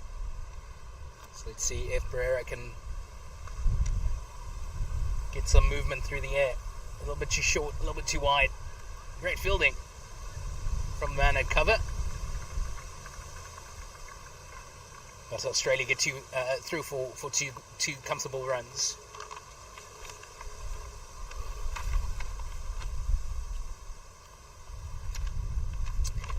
Two Aussies edging ever closer to a 50-run mark. Team on 48, this partnership with 47. If you missed it a little bit earlier, David Roach was trapped leg before wickets by Sawanji Madanayake coming from the Greenpoint Stadium end. The ball skidding on in that first over. And after Steve Mace got off the mark for the very first ball, second ball hit Roach's pads, not out. Third ball hit his pads once again. Umpire Gaino Sibola liked that one a lot and lifted up her finger. So the Aussies from 1 for 1 now on 49 for 1. So great fight back here for Whiteberg, Steve Mace. Putting the pressure back on Sri Lanka.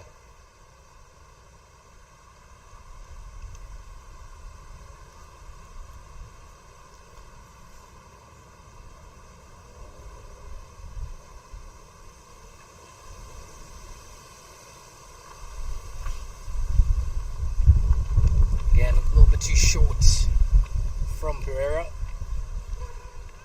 Not wide enough to have a chop at.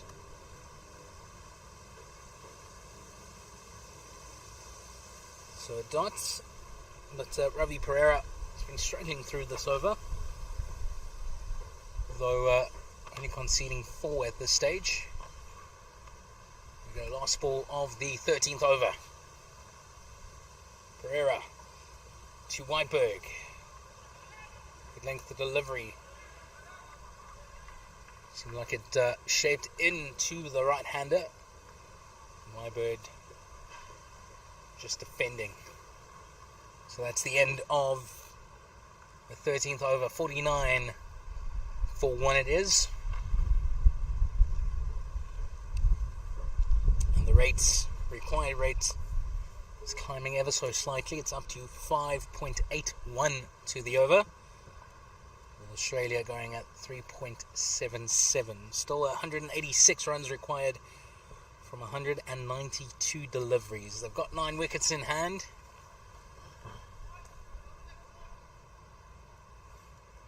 Barring something drastic happening, like 3 quick wickets,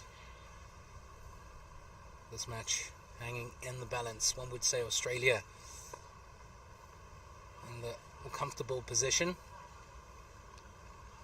but this is a ground that is quite tough to chase at. And one could say that Sri Lanka got about 40 runs more than Australia were hoping.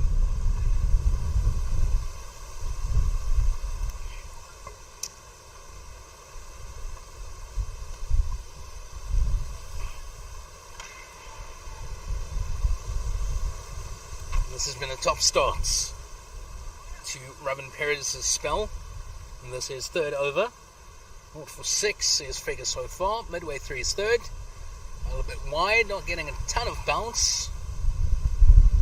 And I think Steve Mace missed out there.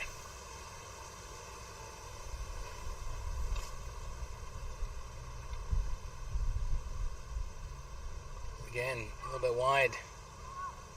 Mace tries to work it past the man fielding at backward point, but style of work done there by Shane Fernando, dropping down to his left to save a couple of valuable runs.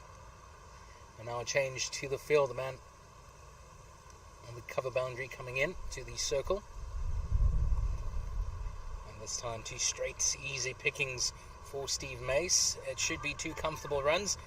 A long way to go for the fielder at deep square leg, and unfortunately Steve Mace comes up short, and umpire again Orsibola lifts her finger. Brilliant throw from the fielder. Great take from the wicket keeper A.S. Rahim. And in one swift motion takes the bails off. Fantastic work by that fielder. I believe Shaminda Rajapakse. Fantastic work, and Sri Lanka get the breakthrough. It is opener Steve Mace that has to make his way back after a fantastic start.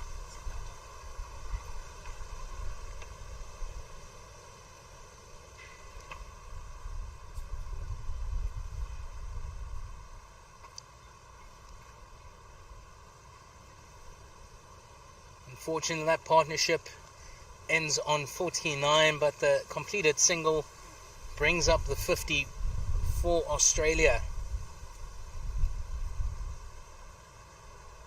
That's the breakthrough captain Sinivaratne would have wanted. The wicket he would have wanted. It's both Australian openers back in the dugouts. And fantastic work from that fielder. It was Rajapakse coming storming in from deep square leg.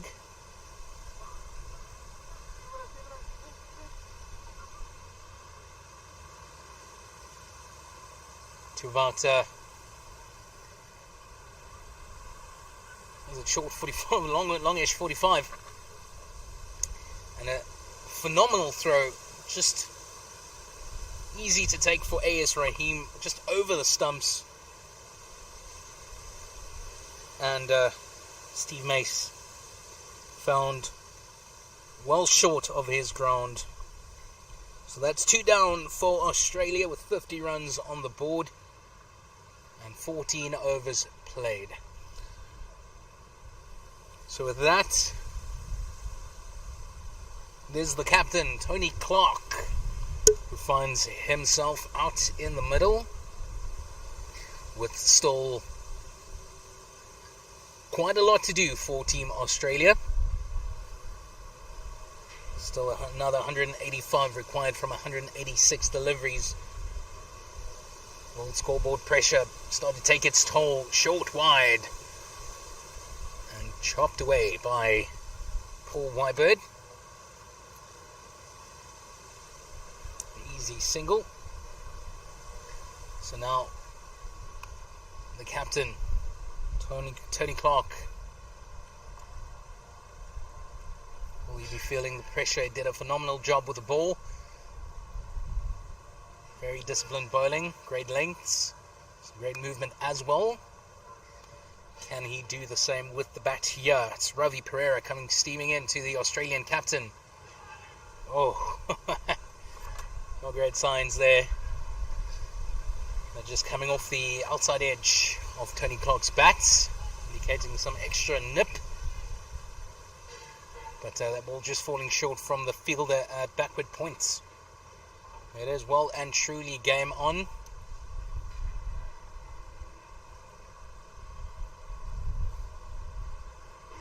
As Ravi Pereira comes steaming in once again.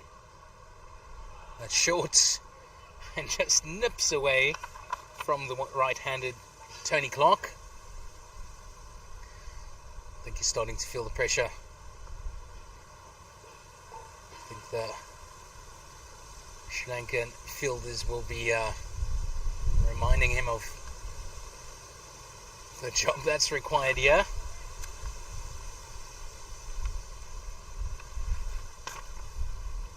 They can't let the run rate slip away from them now.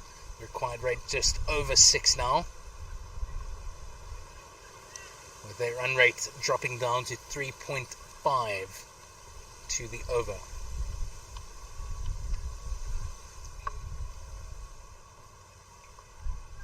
So for the captain, Tony Clark, it's the first slip, backward points, cover, mid-off, man on the cover boundary.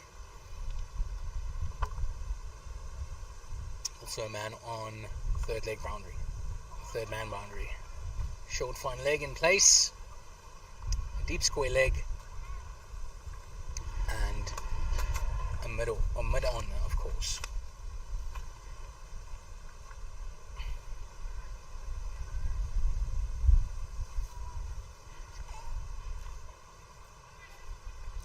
So that's 4 balls faced by Captain Tony Clark.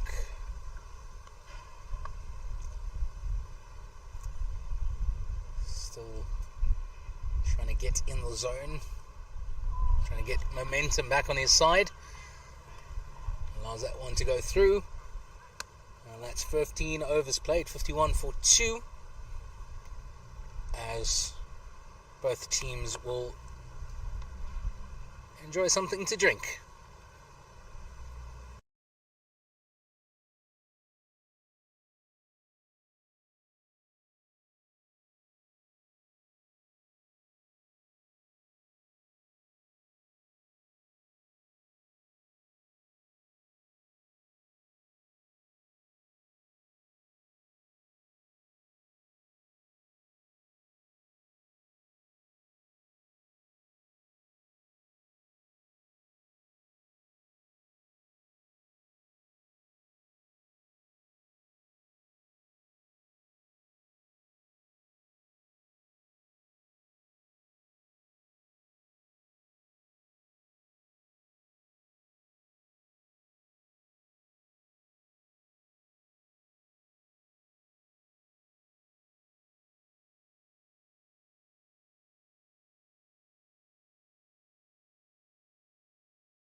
So both teams nice and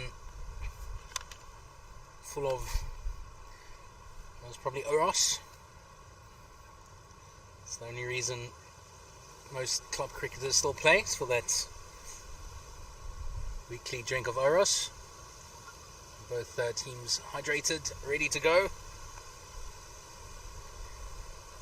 The 25 more overs, or rather 30 overs left to play.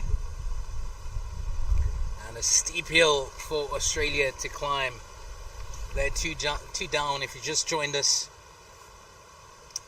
There's both openers, David Roach and Steve Mace, out. David Roach the first to go with just the third delivery of this innings. Couldn't navigate the spin of Maranayake, but I believe he didn't get much spin. Well, just skidding on, hitting his pads. And South African umpire Gaynor Sibola standing on the Greenpoint Stadium end, lifting her finger. And Steve Mace, the last wicket to fall, he was caught just short of his ground, running a second delivery, which would have brought about the 50-run partnership between him and Paul Whitebird. But opener of Sri Lanka, Ravi Perez, resuming his spell. This is fourth over from the Stevenway end on the Stevenway Oval.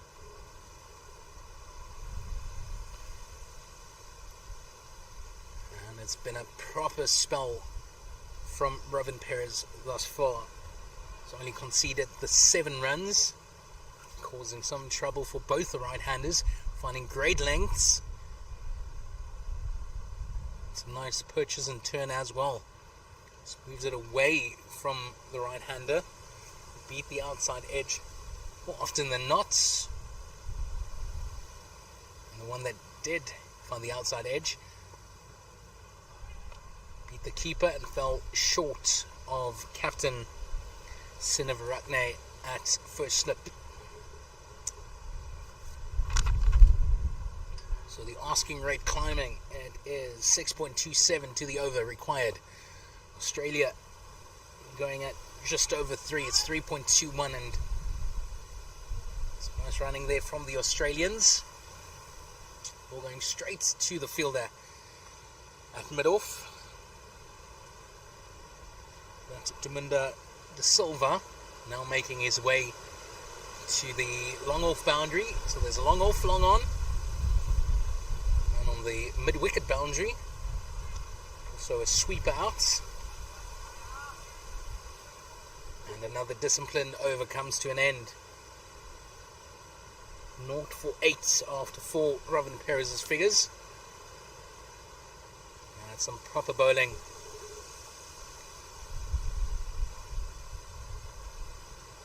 With a lot of pressure on his team. Australia didn't get off to the greatest start, but some great batting from Paul Whiteberg and Steve Mace got Australia back onto the front foot, but now one could say they have their backs to the wall. There's the captain Tony Clark out in the middle, set to take strike against Ravi Pereira, who's about to start his third over of the spell.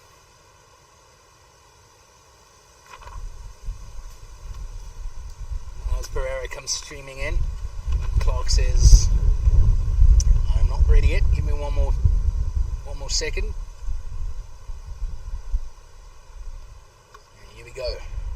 Ravi Pereira to Tony Clark. A little bit too short. Clark takes a step to his right, works it onto the leg side, and 2 comfortable runs for Australia. Precious runs.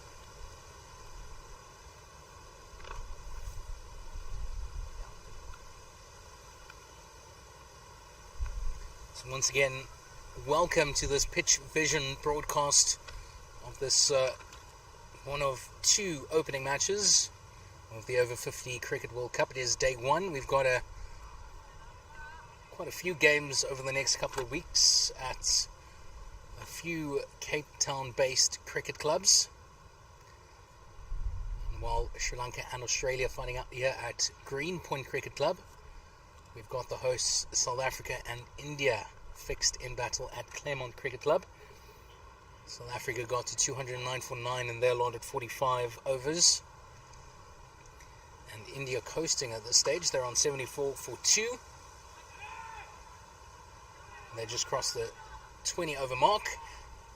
Oh, and another opportunity goes begging for Sri Lanka. Tony Clark was well short of his ground, but Ravi Perera couldn't collect the ball. I think he just got beat by the bounce.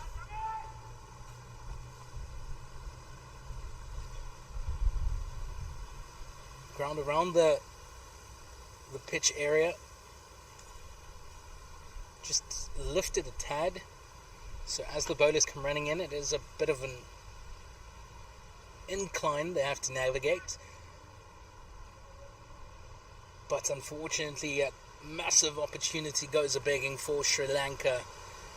Could have seen the back of captain Tony Clark, who hasn't looked comfortable at all. Nicely played by Paul Whiteberg, straight to the man at mid-off. But they managed to scamper through for quite an easy single in the end. Shane Fernando failing to get his hands around that one. So it is a knock-on, Australia's scrum. If I have to use rugby terms, if you don't get that reference.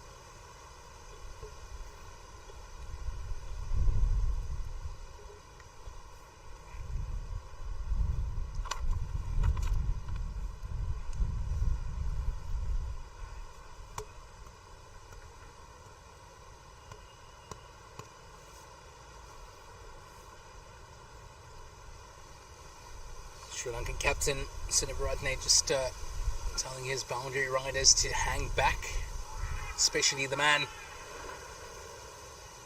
at fine leg. Starting some sharp movement into the right-handed batter. Hits the pads. Quite a tame appeal from Sri Lanka. Just the bowler going up for that one, and umpire again Osibola just gives a shake of the head. And that the end of over number 17. It's 59 for 2. And the required run rate 6.29 to the over. Australia stuck at scoring at just under 4. They need 176 to win from 168. They don't want that equation to get away from them.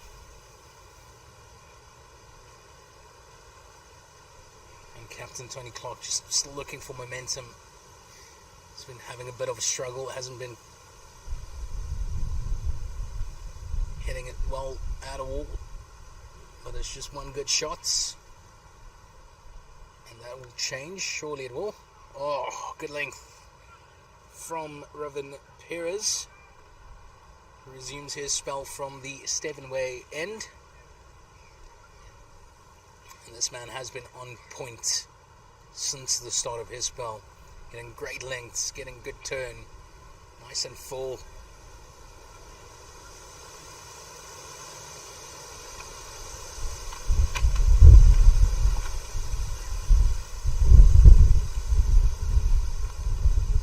It has been a while since Australia's last boundary.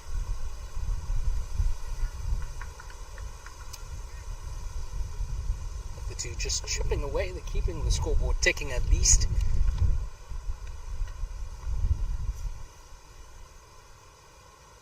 And these over 50s look,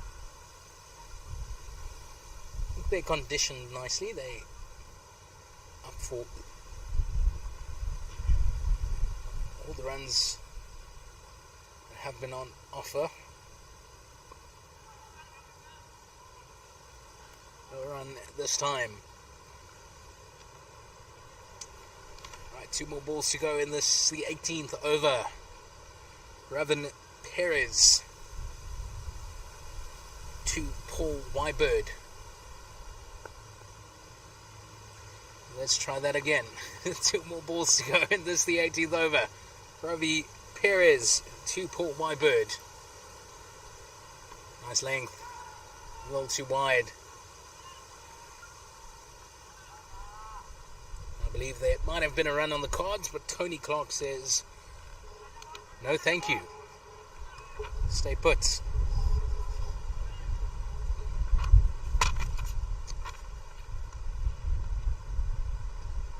Oh, nice floated delivery, nice and full, but an easy single in the end. The ball hits straight to the man at long off. So at the end of over number 18 at 61-2. This partnership now in double figures. It's worth 11. And Paul Wybird doing a proper job here for his team. He's on 26 off 55 deliveries. A strike rate of 47.27.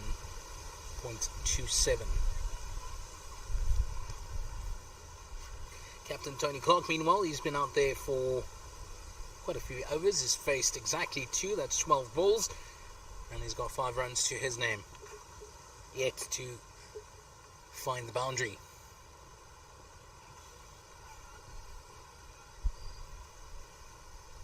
So Ravi Pereira to start his 4th over. Nice length, that ball goes straight up to the air. It's an opportunity for Dylan Fernandez. Oh, that ball had snow on it when it came down. Should have been a comfortable catch. But Dylan Fernandez didn't get himself settled under that ball. A massive opportunity,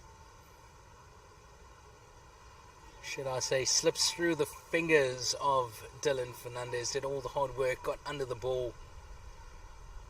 Unfortunately, couldn't complete the catch. It was quite tough. The ball went up quite high. But that's an opportunity nonetheless. Tony Clark defends.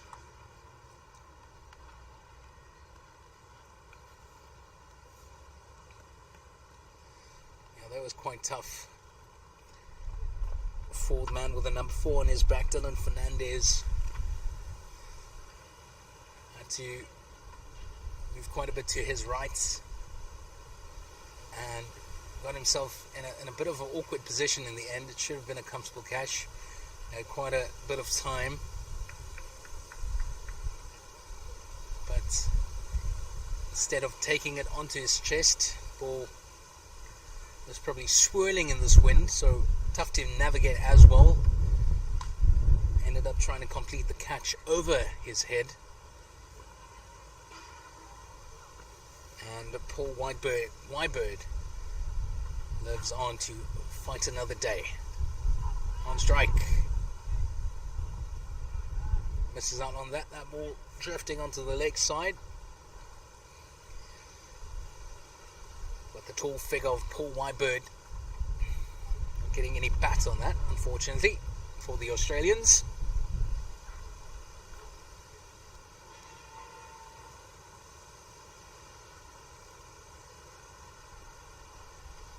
Two more balls to go in this, the 18th over, the 19th over. A little bit too wide, easy pickings for Paul Wybird.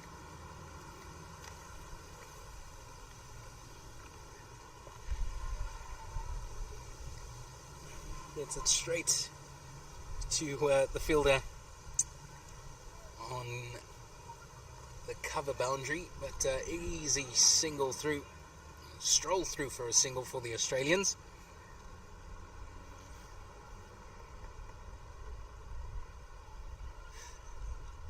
And the wind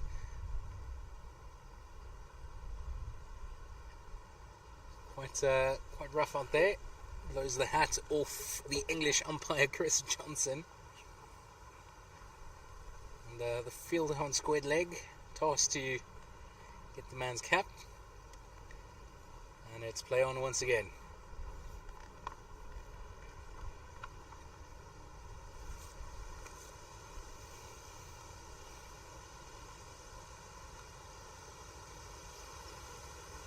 To finish the 19th, it's Ravi Pereira to Captain Clark. Oh, and a missed stumping. I actually thought wicketkeeper A.S. Rahim was standing at the stumps, just a step or two back. And another opportunity goes begging for Sri Lanka. So that's 19 overs done and dusted. The score 64 for 2. And Australia just hanging in there. A drop catch in that over. How costly will that be for Sri Lanka? It was the set man, Paul Weiberg, who was given an extra life. He resumes on 28 or 58 deliveries. And this partnership between Weiberg and Captain Tony Clark with 14 runs. It is Ravin Perez to Weiberg. Gets that ball past the field at extra cover. And they scamper through for quite an easy single. So Tom Clark on strike. Ravin Perez coming from the Stephen Way end. Oh. We'll do short, two straights. Tony Clark will over that. Give some work to the man on the mid-wicket boundary.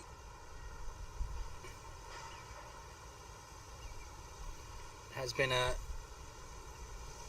brilliant spell from the Sri Lankan opening batsman on 0 for 12. And this is 6th over. This time opener Weiberg plays a beautiful drive over the head of Perez. I think he was convinced that that ball was going for a 4. He only started to run when his captain was basically beside him, and what should have been to just the 1 run to the Australian cause. Tony Clark back on strike. Nice and full floated delivery from Perez. And yet another dot. Valuable dots for Sri Lanka.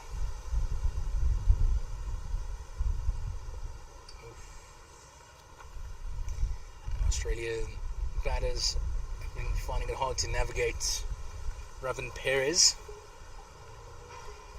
Translate into those figures of 0 for 13 after 6 overs now, and at the end of over number 20 it's 76 for 2. Australia need 168 to win of 150 balls, and that run rate up to 6.72 to the over, and Australia currently going at 3.35. So finding themselves in nearly the same situation Sri Lanka did in their opening 20. Although Australia got out of the blocks a lot quicker. 2 wickets stumped that scoring rate, where they were going at nearly 5 to the over. It's down to just over 3. But what Australia need is a partnership once again. They need to build that foundation, much like the Sri Lankans did in their innings. That partnership between Ravin Perez and Carmen Opatuna, and then Perez and Captain Sinaratne, one with 40 on the other just over 100, got Sri Lanka to that mammoth target of 235.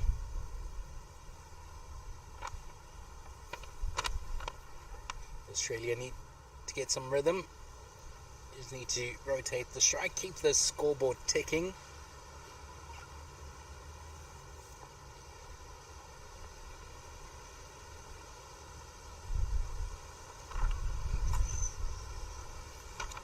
I'm going to angle into Tony Clark's pads once again.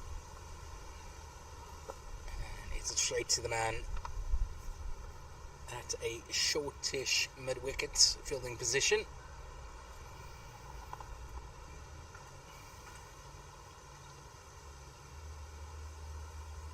to Clark once again.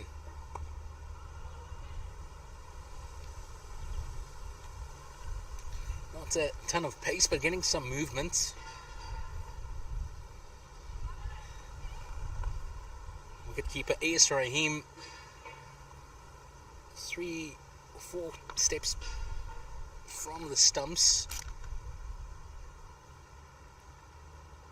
Could actually put his helmet on and stand up to the stumps. Oof. Yet another dot. Ace Rahim showing his appreciation for this over. Provides some encouragement to Ravi Pereira.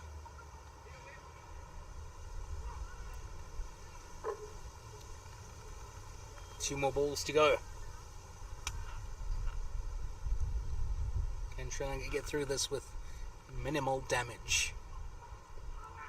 Oh, that one angling in hits the stumps, and despite my semi-blocked view, seem to be pitching and hitting outside off.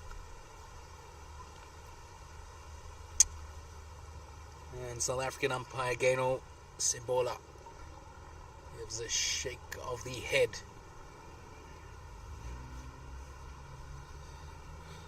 So Ravi Pereira to Australian captain Tony Clark to finish this over.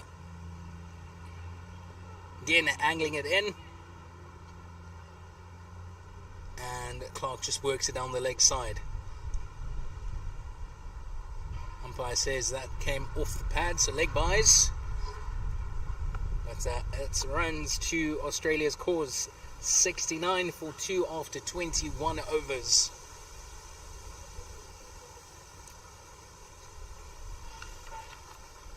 Once again, welcome to this Pitch Vision's coverage of one of the 2 opening matches on day 1 of the Over 50 Cricket World Cup. We've got Australia and Sri Lanka at Greenpoint Cricket Club, the Stevenway Oval. Like I said, the one of 2 opening matches of the day. Well, then yourself. We are commentating. We're live right now. We want to come say hello. I had some Australians text saying the commentary was really funny. I wasn't trying to be funny. Yeah, well, they were saying it was quite amusing. Like you were doing a good job, so thank you. yeah, it's cool. And what you're listening to is just a couple of the Australian players coming to say hello. Oh, we're live. We are live right now. It's been a fantastic day. How have you been enjoying it? Yeah, great. I mean, this is my first ever World Cup, so it's been a real experience. This morning was a bit nerve-wracking, but it was very well worth the experience. Now we've got our work cut out for us now, but see how we go. We're on track. So yeah, 235. Do you think Sri Lanka managed to get a few more runs than you would have liked? Yeah, I think so. I mean, the last few overs, they took a few off us.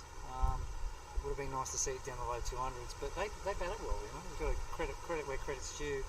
Their opening bat played a really good knock, and they formed partnerships and they turned the strike over really well. So, thought they deserved their score. The pitch is drying out, but it's getting a little bit flatter. So we'll just see how the day pans out. Unfortunately, not promising signs. We've got Paul Whitebird just getting some attention. There's still quite a long way to go. So, how's the over 50 side?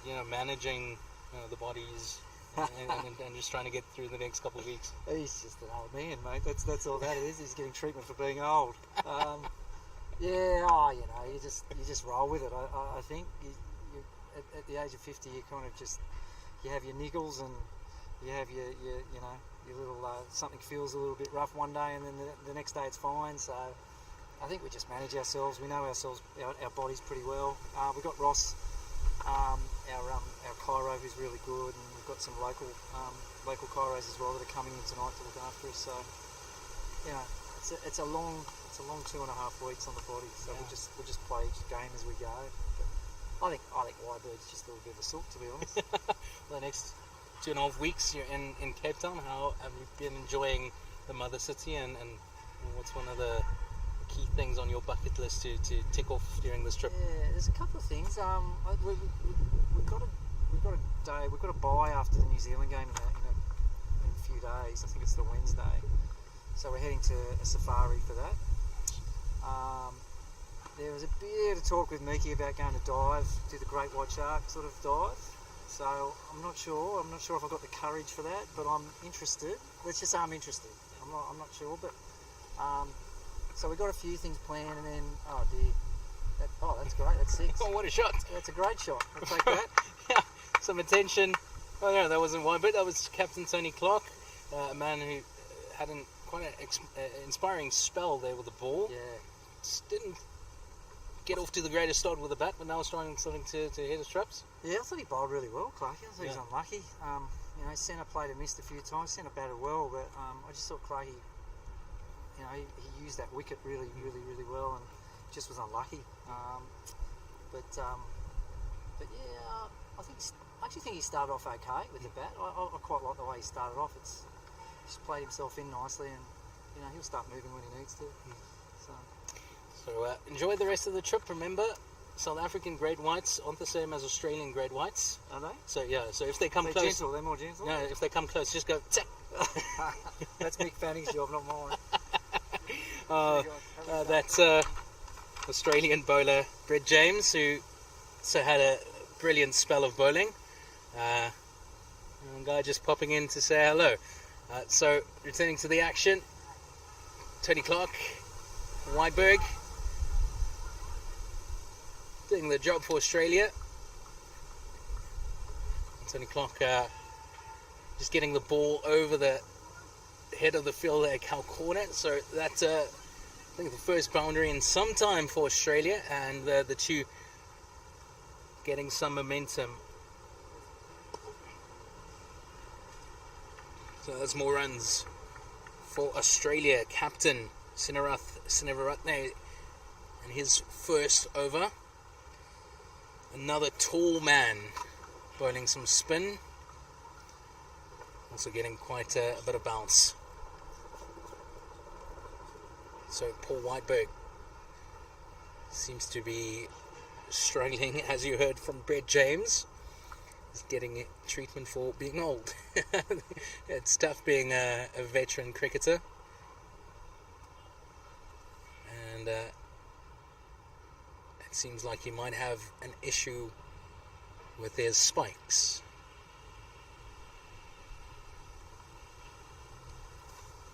So while that goes down, I want to say good afternoon and welcome to wherever in the world you might be streaming this feed from Pitch Vision, brought to you by Luke, Nabil and Brandon sitting beside me. They all say hello, good afternoon, hi, and it's been fantastic to bring you this game. It's been fun watching these veterans showcase their skill and their class and their experience. And like you heard from Brett James, it's a long 2.5 weeks still to go. These not so young men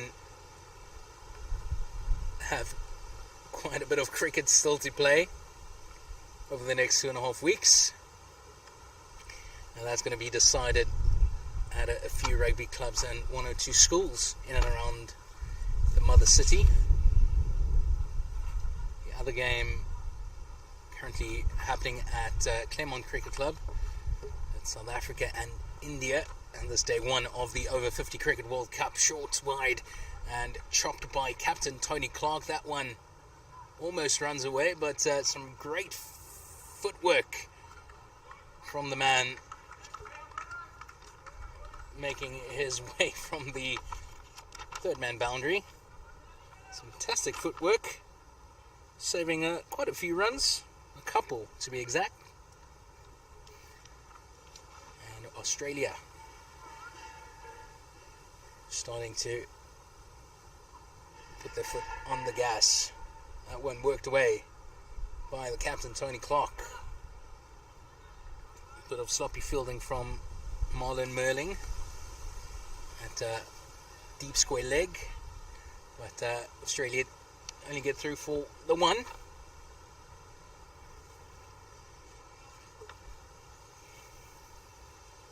Just I wanted to say just 2 fielders on the boundary, but they've got all 4 out.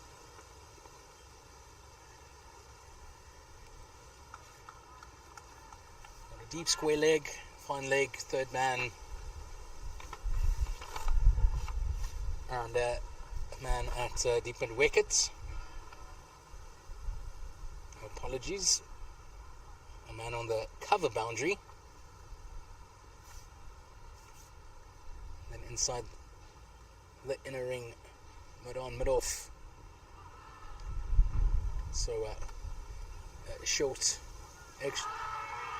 cover, and Sri Lanka like that one, but South African umpire Gaynor Sibola says that she's happy that Paul Wybird made his ground.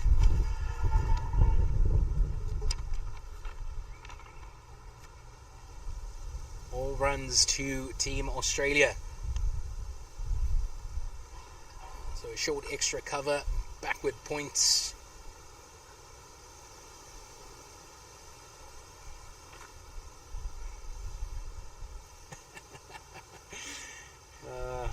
We have Shane Fernando fielding at mid-on, asking for a review. He believes that was out. Unfortunately, we don't have those angles. And Captain Tony Clark happy to defend that one. There's one more ball to go, and there's over number 23. Australia find themselves on 82 for 2. A lot of runs still to get. With a proper partnership forming now between Captain Tony Clark and Paul Wybird. This time hits the pads. But from my scrappy angle, looked to be hitting and pitching outside off stump. So umpire Gaynor Sibola agrees, and the captain survives to fight another day. So that's the end of over number 23. It's 82 for 2. Still quite a few runs to get. 153 to be exact. Off 132 deliveries.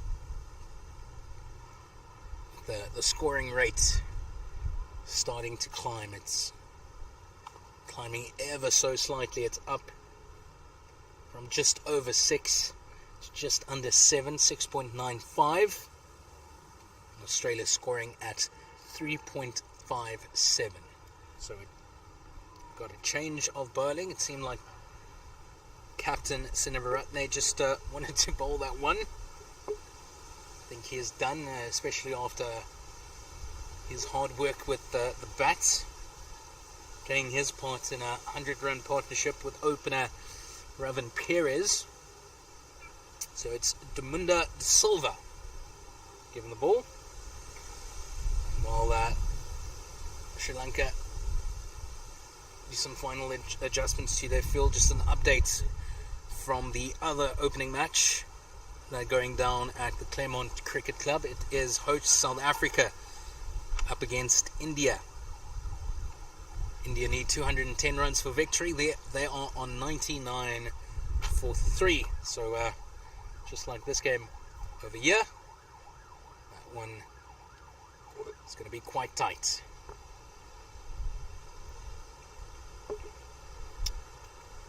So De Silva to start his spell. James Wybird facing up, too wide, and he gets away with that one. Nearly pierces the gap on that offside, but Captain Sinivaratne gets his body in front of that. Although it's a bit sloppy, no run. That one nice and full, just at the toes of Wybird. And another dot ball. Good start here from Damunda De Silva.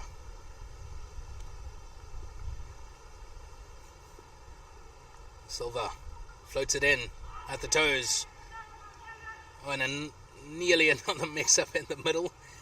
Yes, no from Captain Tony Clark. nearly another mix-up. Australia can't afford another run out here. So one of the 2 wickets to have fallen this morning, Steve Mace, came up short of his ground as they turned for a single, and a nice shot there from Wybird. Beats the man at mid-wicket. They've got some extra protection out to the boundary. Man at cow corner. So just the 1 run. That brings Captain Tony Clark on strike. Silver, 2 more balls to go in this over number 24.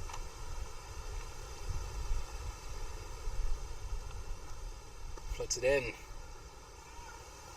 And does fielding off his own work.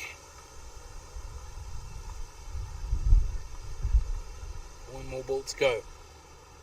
Decent starts for De Silva. Only the 1 run conceded so far. Captain goes down on 1 knee, plays the sweep shots. There's a man at deep square leg. That Dylan Fernandez clubs the ball up, gets it in, and just the 1 run to finish over number 24. Australia 84 for 2.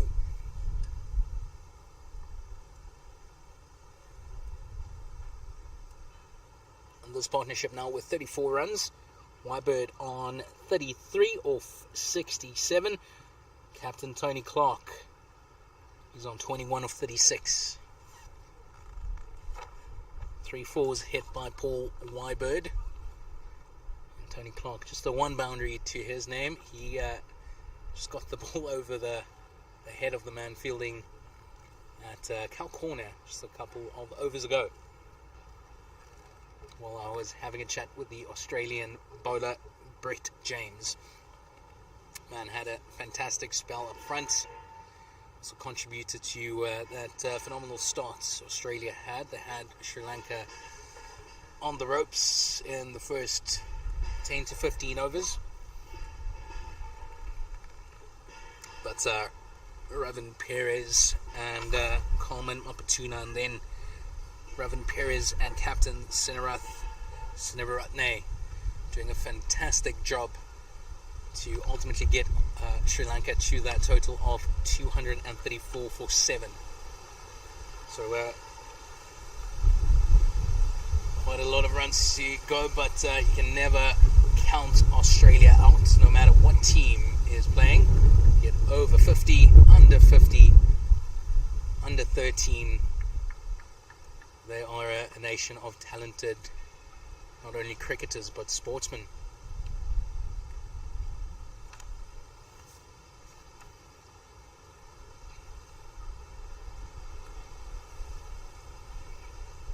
Also a man who had a decent start to his spell. This man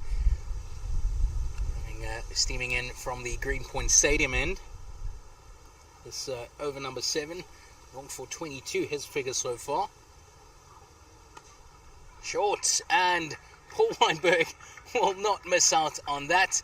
That ball goes flying all the way over the ropes at mid-wicket. And some work for one of the spectators taking a stroll around the field. 6 runs. What a shot. Not a lot of bounce, a little bit short. But it looked like that was taken almost from the knee roll of Whitebird's pads. He's not the shortest fellow. He got down to that and gave it the treatment. How can Pereira respond? Oh, just over the head of the fielder Shane Fernando at mid-on. 4 more runs to Australia's cause.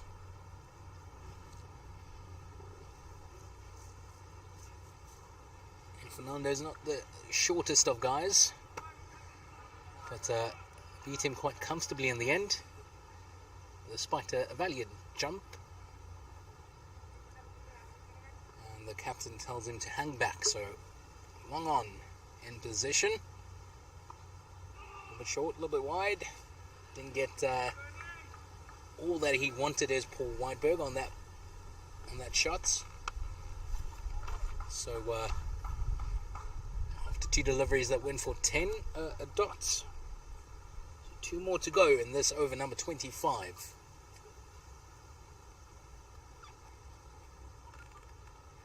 And Pereira says, I want to come around the wicket, please.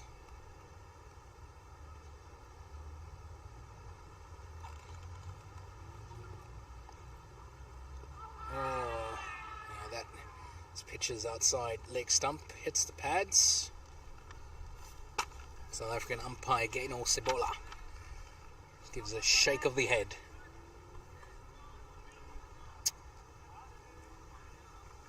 So Pereira is going around the wicket for that 1 ball. Coming back over the wicket.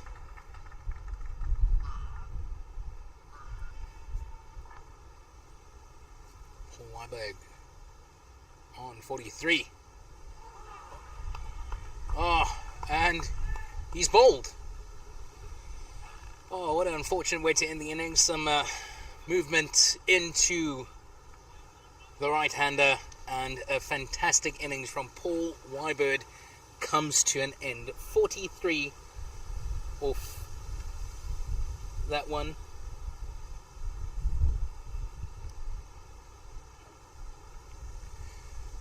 And a knock that kept Australia into the match. It's a massive wicket for Team Sri Lanka. And now Australia forced to rebuild once again.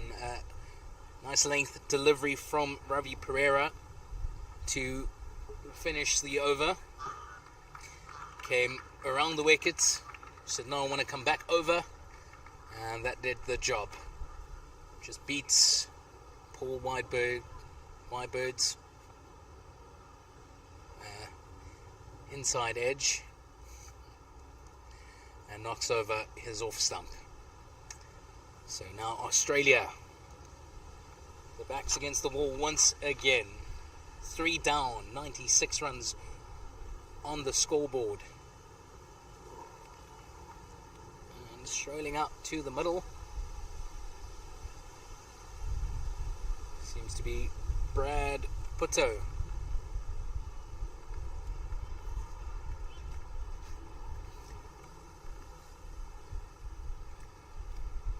Brad Pupito, right-handed off leg spinner, joins his captain Tony Clark out in the middle.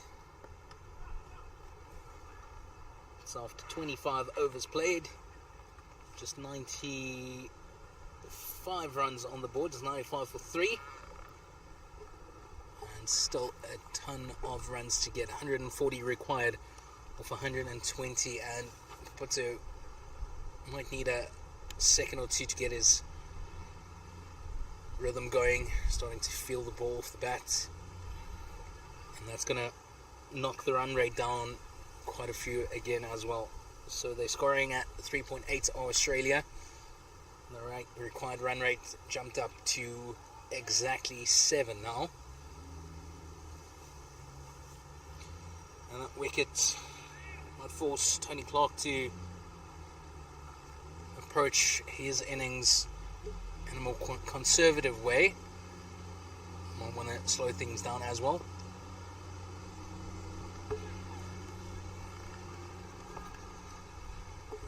Sri Lanka have their noses in front once again, and the bowlers or the fielders can sense it. They're quite chatty out there. Oh, and Demanda De Silva gets away with that. Pushes that one quite wide. Tony Clark, rather Brad Pupito, decides to go after that one.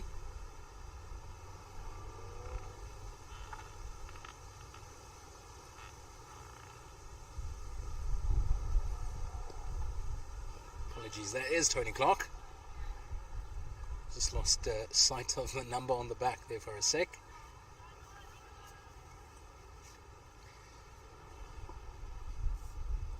Two more balls to go. No runs off that as yet. And this could be a devastating maiden for Australia.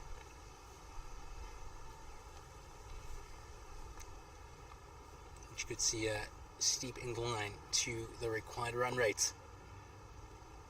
So that's one off the over, going to the Australian cause.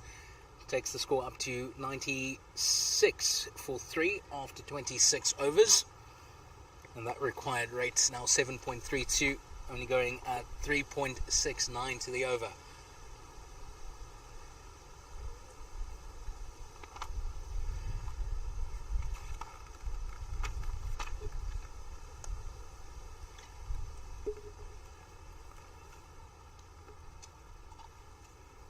So it will be Ravi Pereira to resume his spell with over number 8 coming up from the Greenpoint Stadium end. He's gone for 32 so far, 1 for 32 in his 7 overs, with the economy of 4.57. So last couple of overs, Australians managed to rotate, strike off Pereira's bowling after quite a solid start, but did get that massive breakthrough on the big wicket of Paul Wybird with the last ball of his previous over. Can he keep that momentum going? No, Tony Clark works it onto the leg side, gives fielder at short, fine leg-ish fielding position some work to do while they scamper through for an easy single. More of that. You just need to try and emulate what the Sri Lankan batters did and just rotate the strike. Not a lot of big shots were played in the middle part of Sri Lanka's innings, but they ran quite fantastic between the wickets and kept the scoreboard ticking. That was crucial in the end. Nice length delivery, and he chips that over Ravi Pereira's head. Those little chip shots.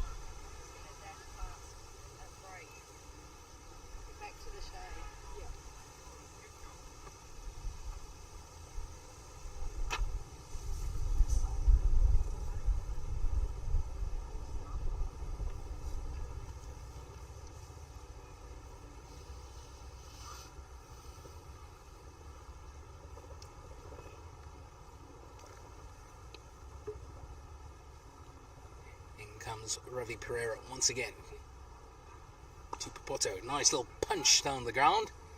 Some work for the man at mid-off, and the two Aussie batters scamper through for a single. That's all they need to do at this stage. Just keep that scoreboard ticking, just a couple of runs away from 3 figures.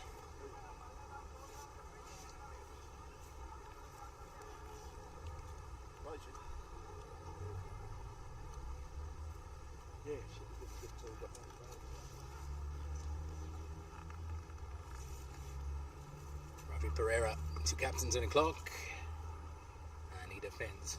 I'm surrounded by Australians at this stage.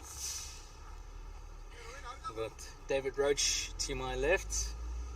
Afternoon, sir. How are you, young man? I'm doing great. Great fielding there. Yeah, not so good with the bat. Ah. You haven't mentioned that yet? Yeah, no. We're way past that. Good. But a fantastic effort. Still diving around like a youngster. Yeah, well, I am young. I'm only 54.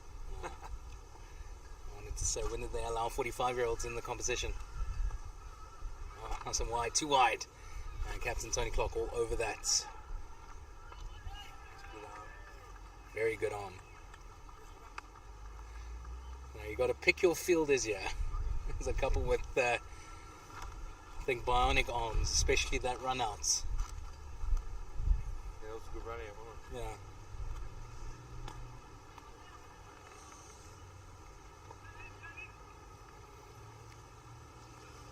So Sinivaratne just making a couple of adjustments to his field. Asking Shane Fernando to move inside the ring to mid-on. Oh, beautiful Yorker. And that brings an end to over number 27. It's 99 for 3. Still quite a few runs. 136 required of 108. And that required rate jumping up to 7.56 to the over. Australia scoring at 3.67 at this stage. David Roach saying they've got a wild thing to come. There's still a lot of batting to go. Still quite a few overs to get through. 13 to be exact.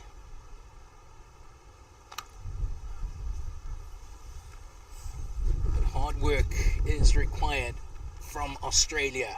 These two Australian batters. They've got quite a vacant leg side. 3 men on the boundary on the leg side. It's a long on, man at cow corner and deep square leg. And 1 man inside the ring on the leg side and in a mid-wicket position.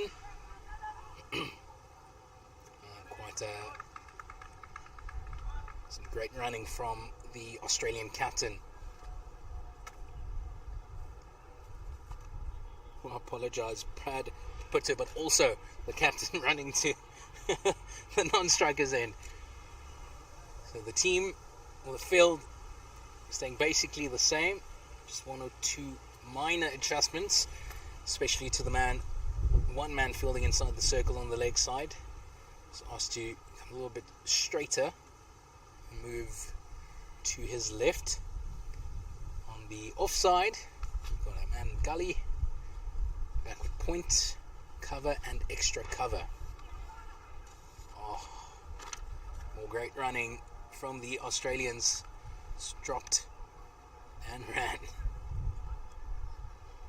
And Marlon Merling, the man fielding inside the ring on the leg side, can't do anything to cut off that single. Tossed up a little bit wide. Would have been signalled the wide.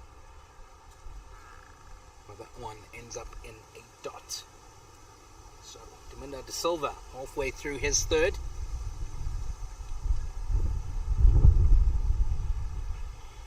How can he close out this innings? Captain Danny Clark goes for the sweep shots.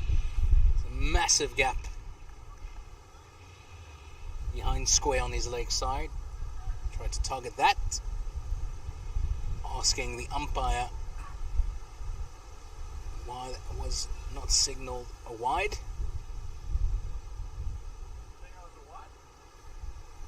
I think the umpire, Englishman Chris Johnson, said it's inside the marker. Very interesting indeed. So that's 1 run less to the Australian course. It's 101 for 3. After 28 overs played. Australia need 134 runs to win of 103. And that's a required rate up to 7.81, scoring at 3.6 to the over.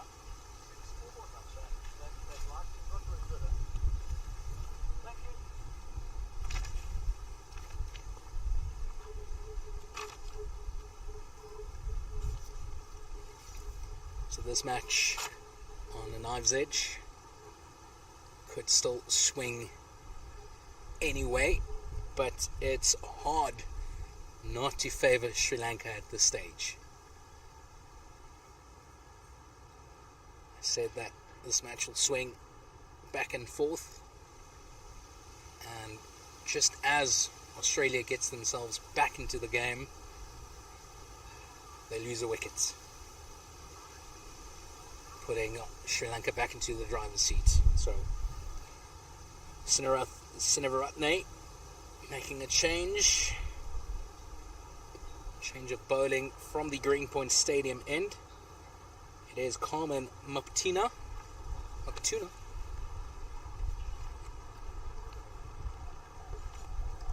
And now just fine-tuning his field.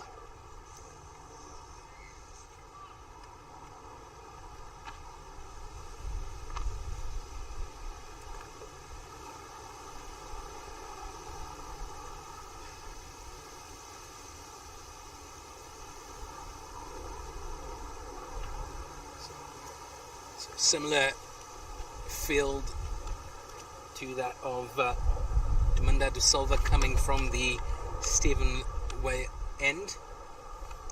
And long on, cow corner, deep square leg, just the one man inside the circle on the leg side.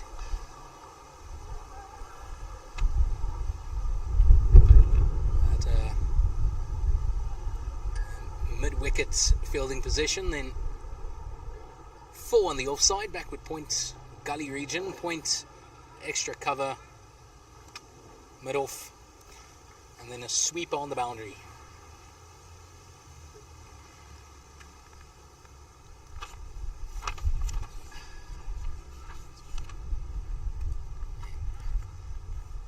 A single first up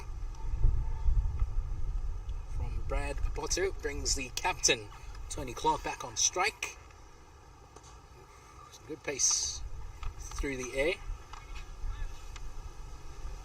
And again, just the one run. I think some more intent should be shown from the Australian. Just put the fielder under pressure. Run that first one hard. Yes, I know they're over 50, but still, they are conditioned quite well.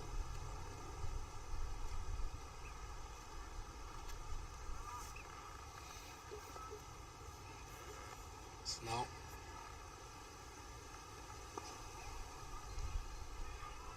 the sweeper coming into the circle is that cover, and mid-off move back to a long off fielding position. It's a little bit square, both mid on and mid off square. Great running there from the Australians. Scamper through for yet another single.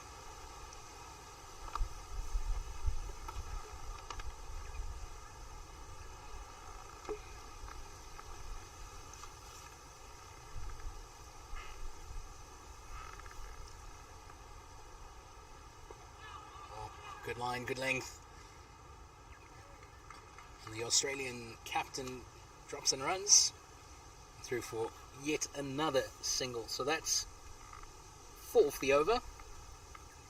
Australians keeping that scoring to just under 4 to the over, but it's not doing the required rate any good. It's up over 8. It's 8.13. That is required to the over. And they still need 130 to win now from 96 deliveries.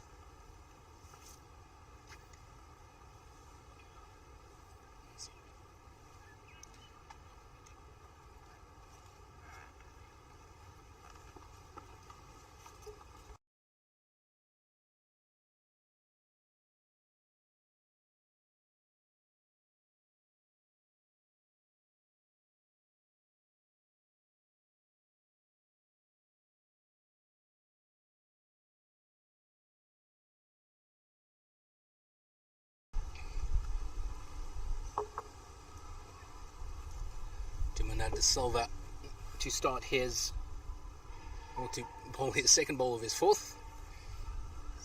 But wide, short, and Australia scamper through for another single. So this is good running, exactly what Australia require. There's still a ton of runs to go, runs to get.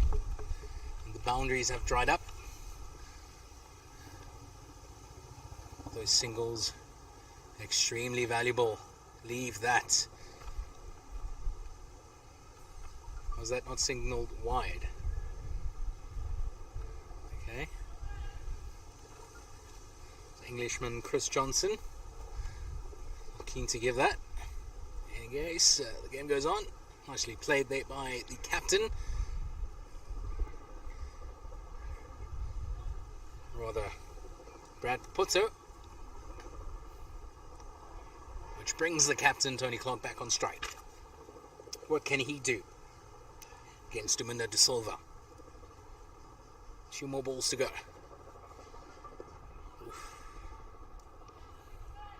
It's at the toes of the captain. Not much he can do, except for defend. Now, to finish, over number 30. Tries to give himself some room. back onto his back foot.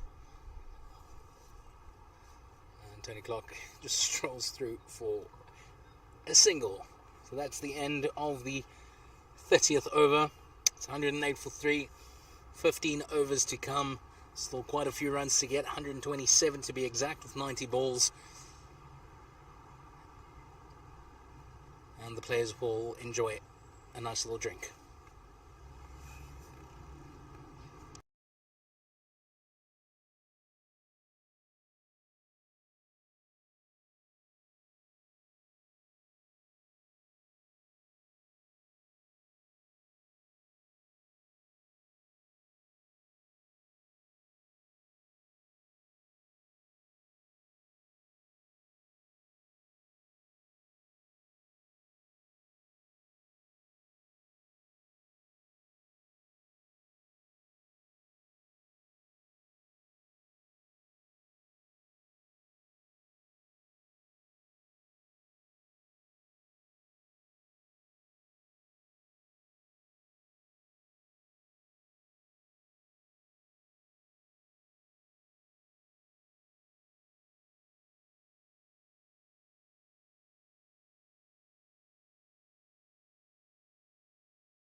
What's he scored?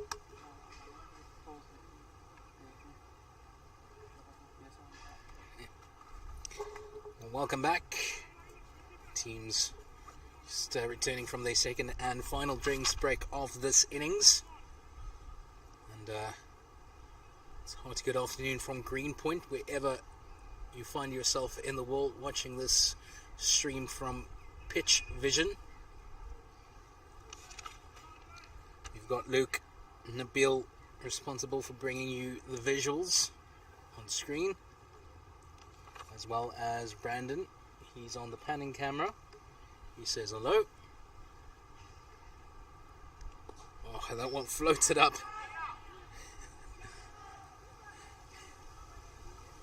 By Carmen Maputa and Shane Fernando sleeping on the long on boundary and allows Australia to get through for 2 more runs.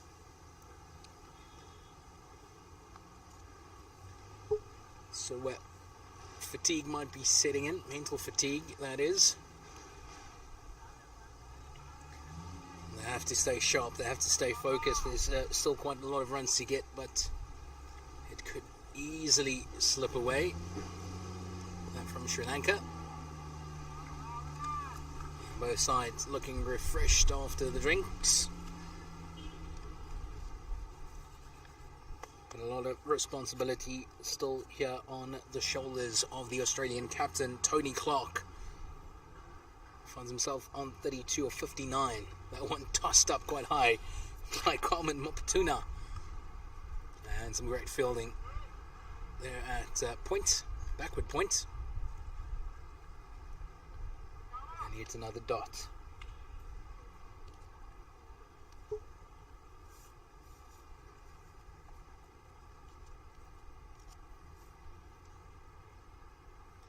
Tossed up once again. Captain uses his feet, comes out, and they're keen on his second round. They take on the shoulder, the ball going to the wrong end, and in the end, through for 2. That's great running. His two batters looks refreshed.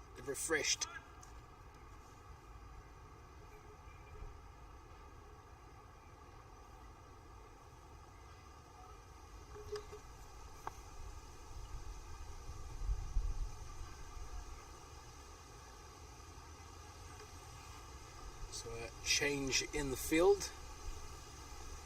They've moved Shane Fernando into the circle. He is fielding on the circle at an extra cover position. And number 28, Swanji Madanayake, taking his position on the long on boundary.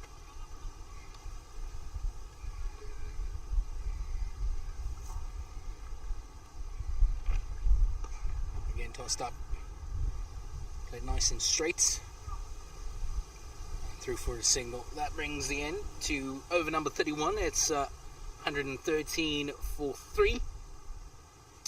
Australia need 122 of 84, 7 wickets in hand, but the required rate up to 8.71 to the over now.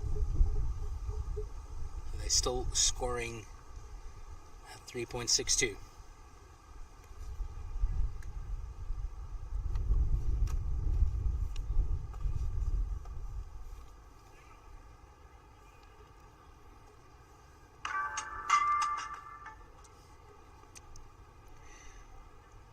I'm just trying to get an update from the other match currently happening. That's at Claremont Cricket Club, where hosts South Africa are fixed in battle with India. This is on day 1 of the over 50 Cricket World Cup,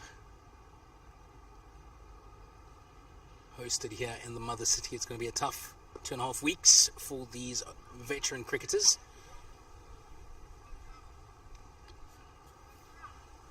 But we're in for some fantastic cricket over the next couple weeks. These veterans showcasing their experience, their talent, and their skill. Nicely played. Nice use of the feet by Captain Tony Clark. Chips it onto the leg side. Gives some work to the fielder at deep mid wicket. That Dylan Fernandez, but just the 1 run in the end.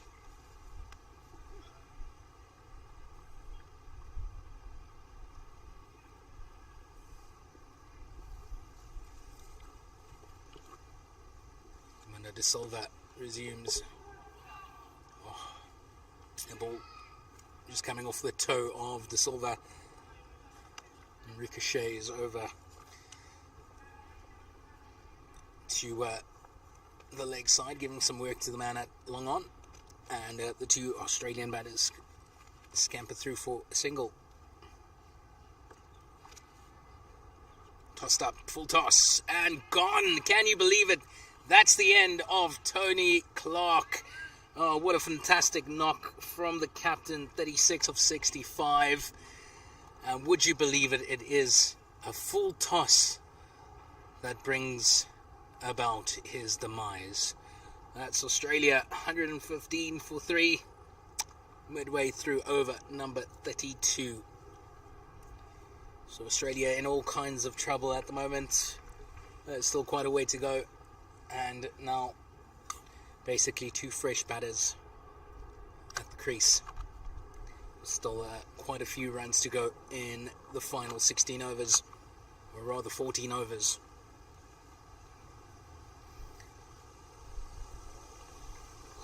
Really proper work from the captain on all fronts today. Did a fantastic job with the ball. Did the work out in the middle and receives a nice little send-off from his team as he crosses the boundary. So that's the end of Captain Tony Clark, 36, valuable 36 runs. And out to the middle comes Damien Meek. So a couple of the Australian players made a turn here at the broadcast desk, which is just right to the side screen, the Greenpoint Stadium end. And they said they do have some firepower to come. And that's exactly what's required here. 120 runs to win with the final 18 deliveries. That required rate has shot up to 9 required to the over. And they're still going at 3.63. So it's Damien Meek, Brad Papoto. Brad Papoto's on 6 off 11 deliveries. And Damien Meek now to face his first with 2 more balls to go in this over number 5 from Deminda De Silva. Nicely tossed up, another full toss. Again goes to the fielder at mid-wicket, at Robin Perez, this time along the ground, and that should be called wide this time. The English umpire Chris Johnson agrees with me. Feels like the first time this afternoon, and signals are wide. So 2 more balls to come, or 1 more ball to go, sorry. Tossed up, good length. And what should have been a single ends up a dot, and that's the end of over number 32. It's 116 for 4.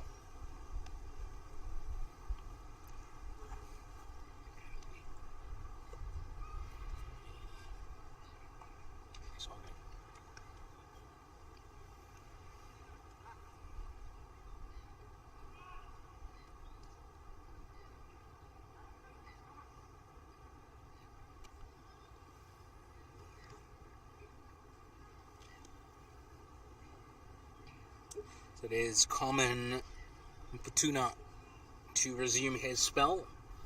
This is over number 3. Only conceded 9 runs so far.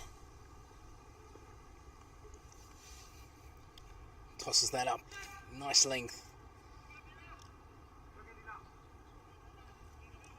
And Brad Papoto gets through, scampers for a single.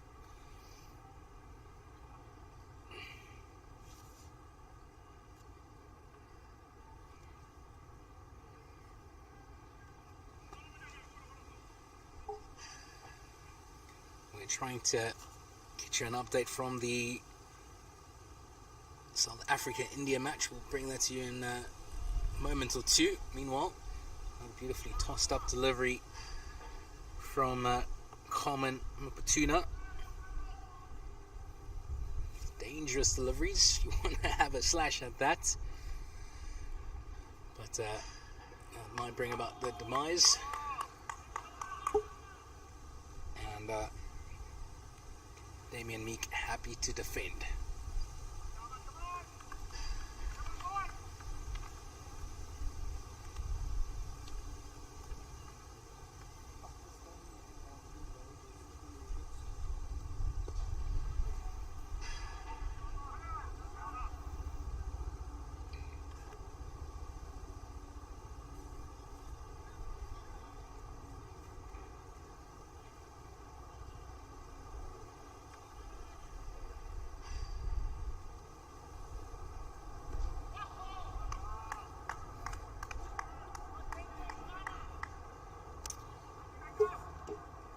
We wait on an update from the South Africa-India match. I can report that that match between Pakistan and Wales have concluded.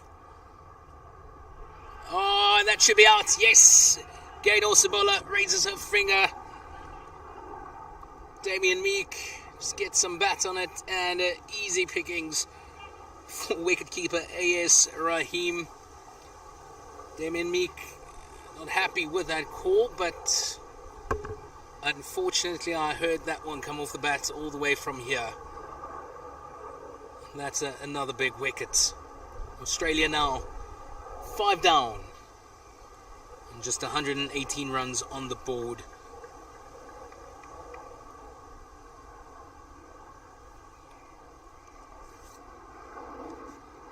As I was saying, Pakistan-Wales, that game is done and dusted, with Pakistan winning by 7 wickets. It's one of several matches going on in and around the Mother City today. And over the course of the next 2.5 weeks, there should be more going on, as Richard Gabb comes up to the middle. He joins Brad Puto, and the two have a steep mountain to climb. 117 runs on the board, 117 for 5. Australia require 118 more to win off 72 deliveries. That required rate nearly 10 now. It's at 9.83 to the over.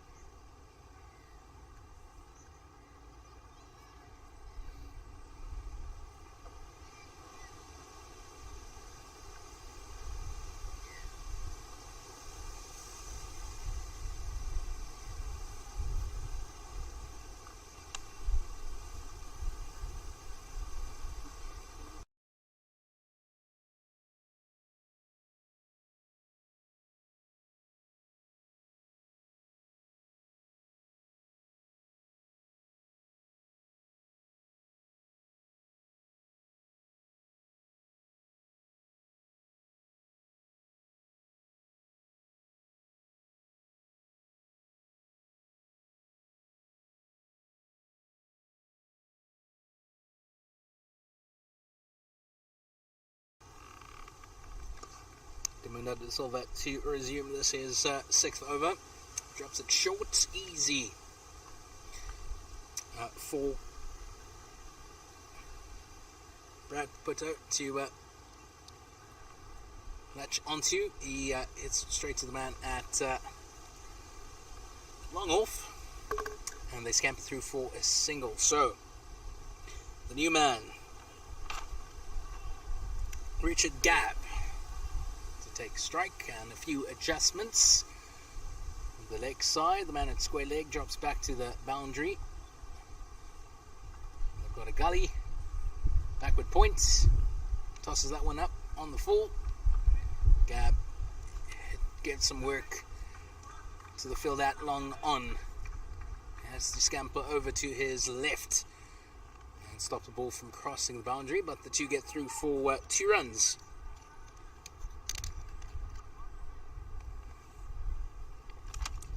Can Richard Gabb get Australia out of this hole?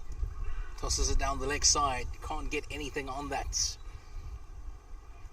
And into this vacant backward square leg region. So devastating dot for Australia.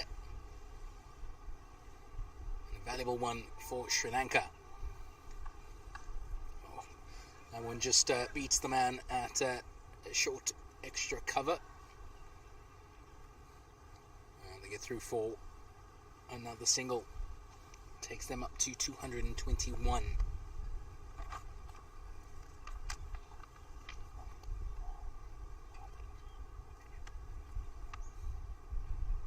Well, that one tossed down the leg side. And the Aussies running hard. So another rocket of an arm from the Sri Lankan fielder. Dylan Fernandez. Top work from the boundary. But that's 2 more to Australia's cause. Valuable runs this. One of the other matches in and around Cape Town on this day 1 of the Over 50 Cricket World Cup. New Zealand and Zimbabwe. That was played at Cape Town Cricket Club in Plumstead. Oh, didn't want to say that was a horrible ball, but that was quite horrible. Tossed down the leg side. I think that would have been wide to the left-hander as well. So De Silva told to bowl that final delivery of the 34th over again. Tosses it up. Easy pickings for the batter, but straight to the fielder. That's extra cover. So that's the end of over number 34. That's 124 for 5. Still 111 runs required from 66 balls. And with that rate up to 10.9 now to the over, one could say, comfortably say, that this one is slipping away from Australia. So as I was saying, one of the other matches in and around Cape Town was played at Cape Town Cricket Club over in Plumstead. So a nice little ground. If you're in town, go pop in, say hello. We've got a nice swimming pool over there, especially on the hot days. It's nice to head through. But it was Zimbabwe and New Zealand in action over there. And a very comfortable win for New Zealand in the end, despite Zimbabwe having quite a few former internationals in their squad. It was a victory by 190 runs for the Kiwis.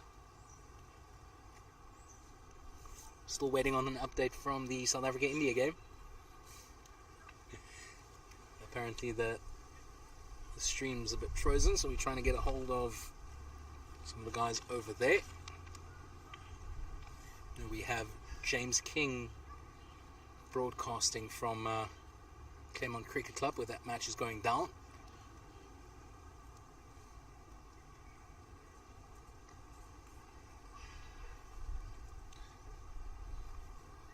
Here we go, 11 overs still to play. 111 runs required. Full toss. And powered away by the new man in, Richard Gabb. 4 runs. It beats the man. That's fielding quite square of the mid-on position. He's been told to stay put over there, so quite vacant here straight. Tossed up. Richard Gabb gets some bat on that, and that beats the man fielding at deep square leg. 4 more runs. I just wanted to say, with what was it, 111 runs to go, we might be in for quite an entertaining end to this match, if these two can deliver. Richard Gabb, top start. Is he the wild thing David Roach referred to a little bit earlier? Oh, again to the leg side, giving some more work for the man at deep square leg, Daminda De Silva, and some confusion in the middle. Australia cannot afford a run out at this stage. So, at Claremont Cricket Club, India need 210 runs for victory. They are coasting at the moment. They were on 99 for 4 just inside the 21st over. They are now in over number 40 on 165 for 5. So it looks like it's going to be an exciting end to the match over at Claremont Cricket Club. Might be the same story here at Greenpoint Cricket Club at the Stevenware Oval, where Australia need 100 to win off 62 balls. 2 more to come in this over number 35.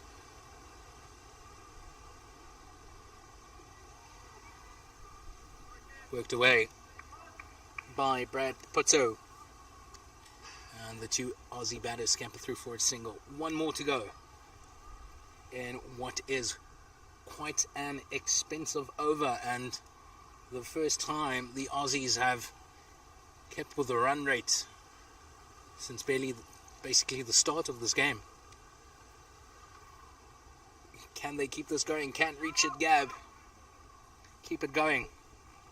Before the bowler can come into bowl, that Coleman Maputuna. Just a quick little change. Man at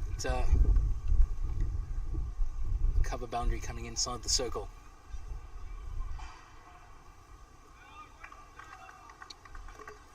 So that fantastic over for the Australians. That takes them up to 137 for 5. 98 needed off 60.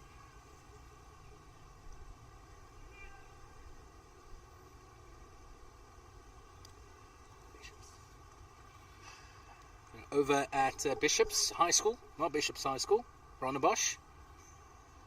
I'm going to get it right. The Vineyard Oval.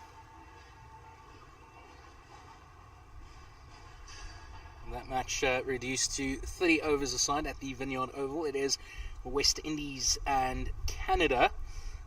West Indies posted 185. And in the 7th over, Canada on 30 for 2. So another exciting match at one of the grounds here in the mother city. Looked a lot like Bishop's. I apologise. I'm talking to one of the pitch vision workers, one of the guys responsible for the visuals this afternoon, Luke. Good afternoon, sir. How's it? He says, how's it? To my right, I have Nabil. Afternoon, sir. You still good? Too scared to say anything? It's fine.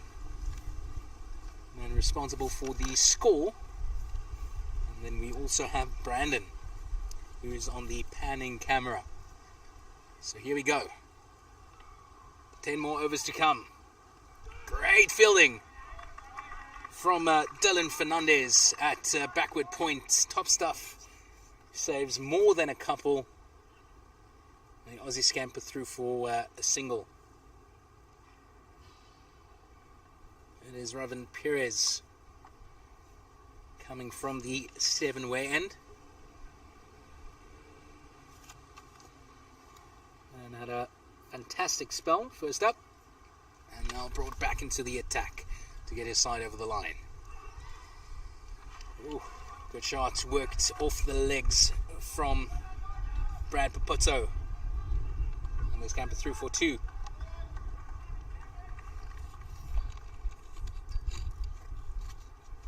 These old legs keep on working.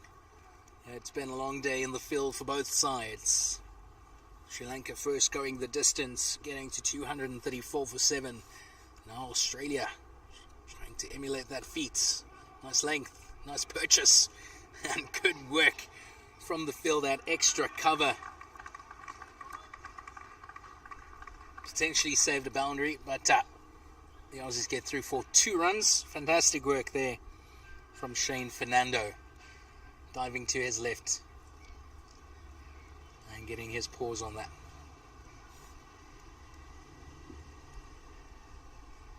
Nice and straight. Half-hearted appeal from some of the fielders. It looked like that might have been missing leg stump. So, 2 more balls to go in this over. Paputo gives himself some room, works it onto the offside.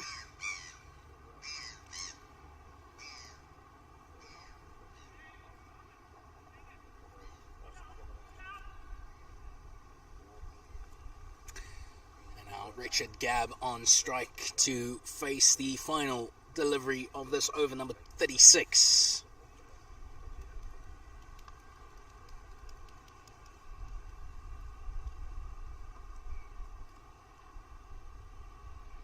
Nice shot there from Richard Gabb. Was in the slot. I believe he got everything he wanted of that, but threw for a single. And he will keep strike. For the start of over 37. Australia 144 for 5. Long way to go still. 91 needed. Or 54. Scoring rate has gone up a tad. Current run rate from the Aussies, 4 and over. The required rate up to 10. Dylan Fernandez about to be brought back into the attack. Got some lovely movement through the air, also off the seam, coming from the Stevenway end. Can he get some shape out of this ball that's 36 overs old?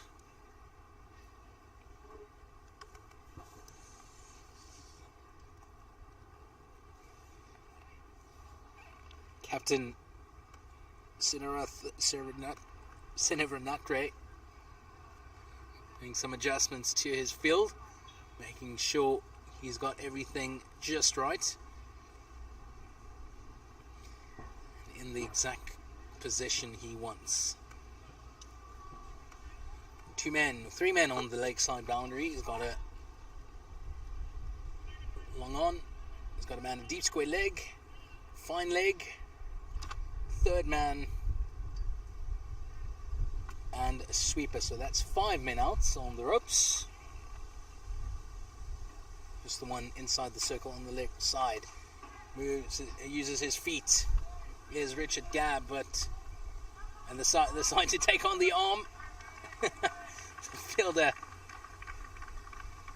at the cover boundary on his back as he threw that, Ravi Pereira. And some great running. Dylan Fernandez coming in again with quite an angle. Steaming in from almost mid-off position. Again, worked away to the leg side. Fantastic work from the field at backward points.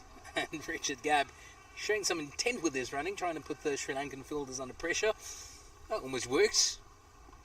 Almost led to some overthrows there. Now an adjustment for the right-handed Brad Poto. Okay, so quite a square mid-on. So squarish mid-off. And a deep square leg on the cover boundary. And Poto happy to just drop and run through 4 more valuable runs.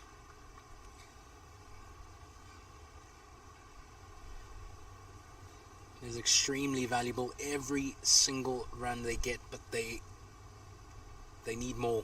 They need more at this stage, a lot more. 10.24 to the over to be exact. Can they lift their scoring? They've lifted it from 3.5 to the over to just over 4. Can they get more? Richard Gabb hits that one straight to the field, their backward point.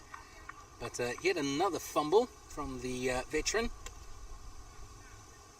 And they get through for 1 more.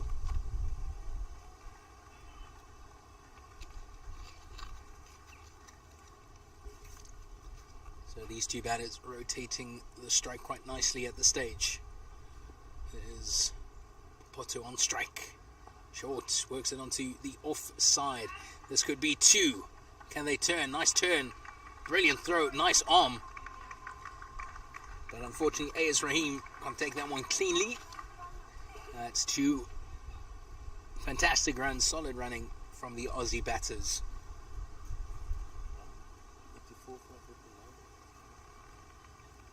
This partnership now worth 34 runs. Brad Poto on 21 of 23. Richard Gabb on 19 of 12. I think the first batter this afternoon to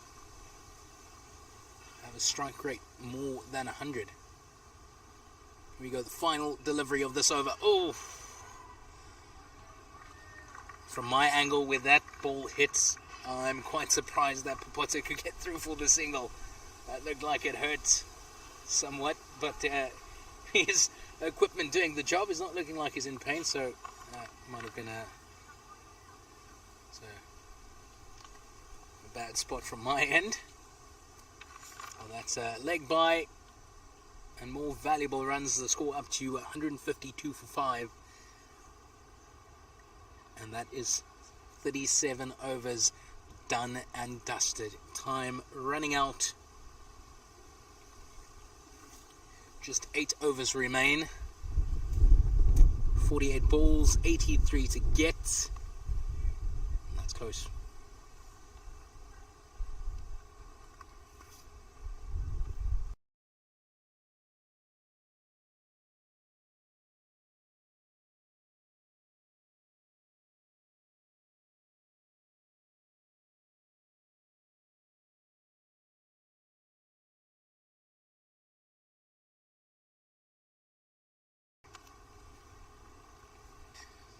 So here we go. 8 more overs to go. Ravin Perez to resume his spell. It's been a fantastic innings from this opening batter, and that one bursts through the hands of Perez. That was hit with some power from Richard Gabb. Apologise, Brad Potto. I think Perez would be disappointed that he didn't hold on to that one, but that one was quite tough, just over the head of the bowler. Hey, Potto gives himself room, chops it onto the offside. They return for 2. Great throw. I think that was a direct hit, and the finger goes up. Can you believe it?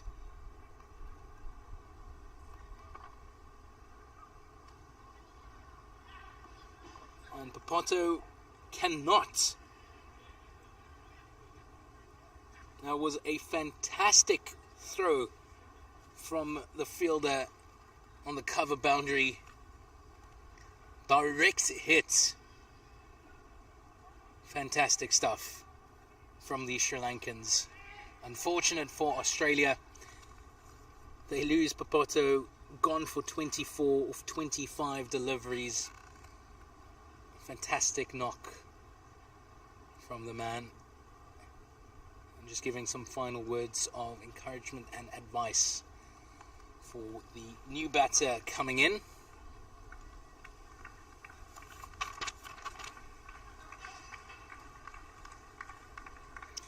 It is wicketkeeper Anthony Barranca making his way out to the middle.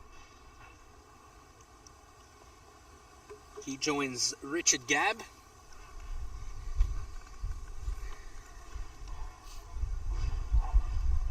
Do Australia have enough in their tank to get this one over the line?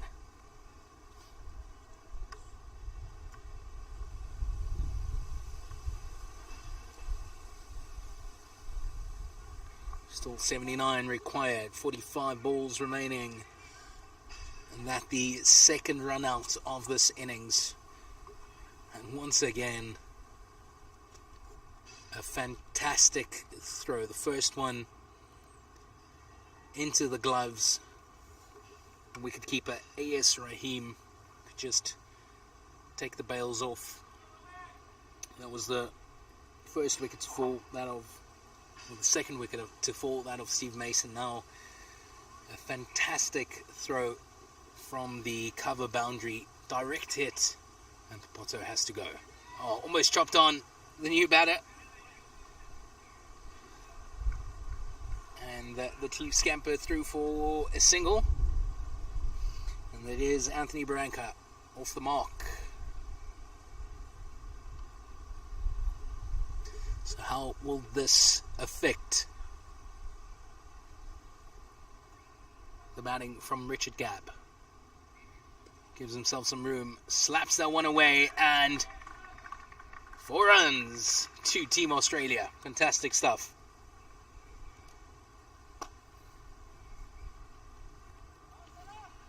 It's about that time, not a lot of overs left to play with.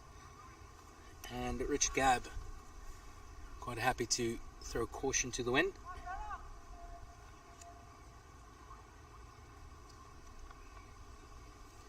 He's going all out, no matter what.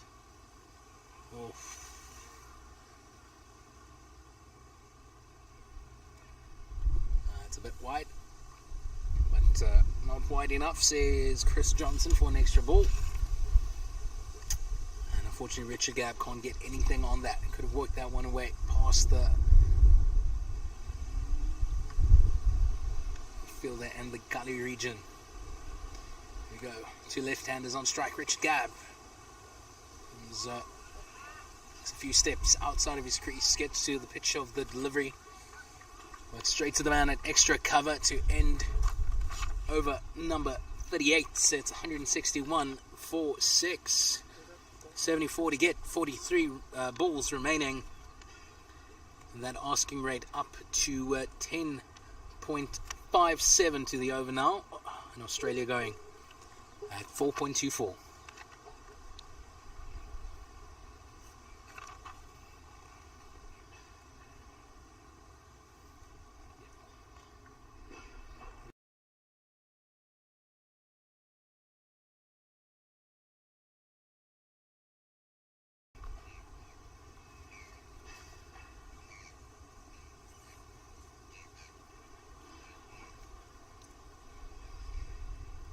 It is Dylan Fernandez who will resume his spell.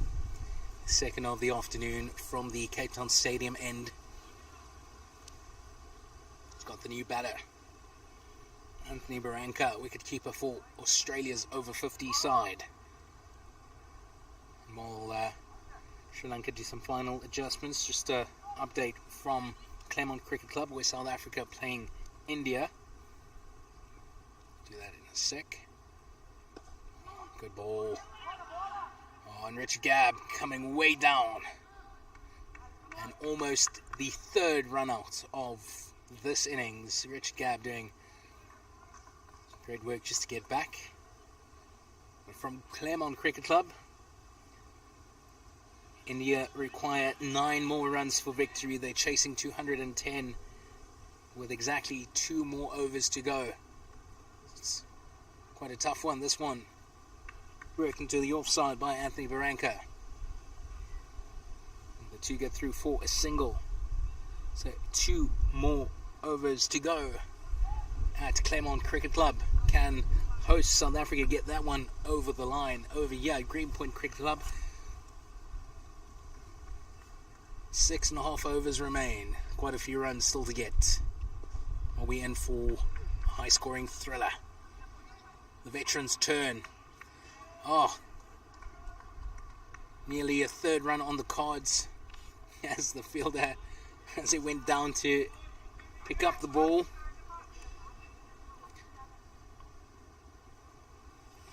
I'm just trying to find the fielder. Decides to let that one go and just run over it. So 2 comfortable runs in the end for Australia. Richard Gabb. Nice little strike, but hit too good to run a second. They threw for a single. On the right side, Australia keeping the scoreboard ticking, but they need more.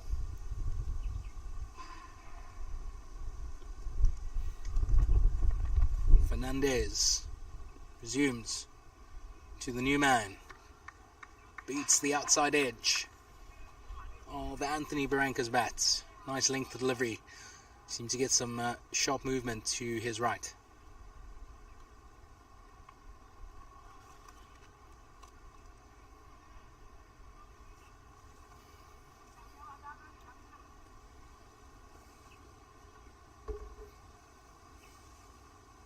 Last ball of this, the 39th over. Nice and short, easy pickings for Anthony Barranca, and the two Aussie batters scamper through for another single. It's 166 for 6, and 69 runs still required off the final 36 deliveries. 4.26 required from the per over from the Aussies. Apologies, that's what they're scoring at. They need 11.5 to the over.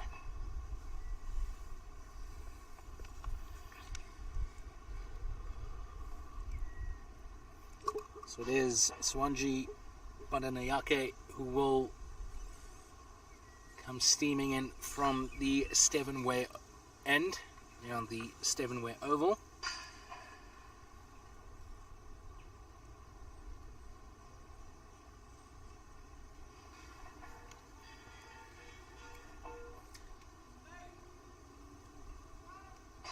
And it is wicket-keeper Anthony Barranca to take strike.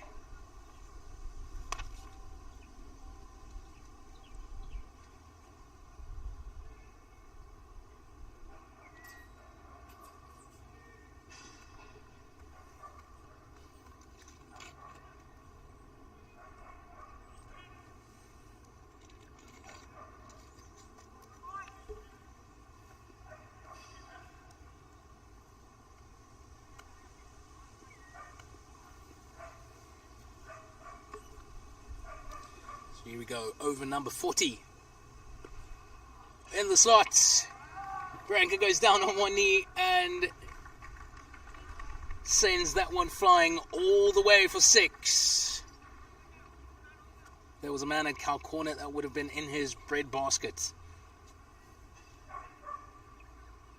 But that area vacant, and 6 incredibly valuable runs going the way of Australia. Top shots from the wicket keeper.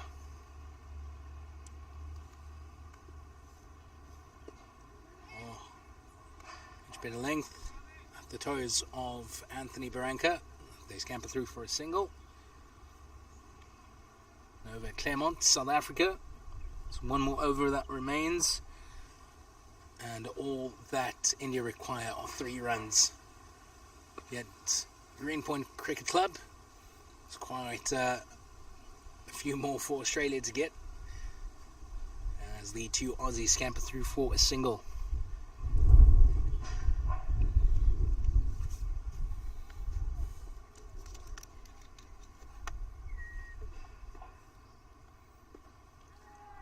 That one straight up into the air. That's some work that has to be done from the fielder at mid-wicket, and shows some real pace to get it over to that ball, and takes a top catch, and that brings about the end of Anthony Barranca. Unfortunately didn't get all of that, targeting the same area we just hit a 6 just a few balls ago, but this time not so lucky, and top work from that fielder. Had to run to his right quite a distance.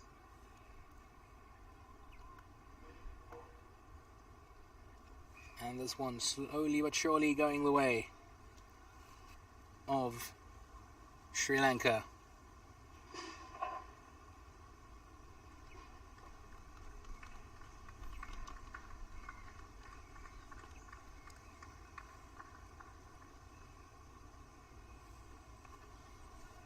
So apologies, I got my maths wrong.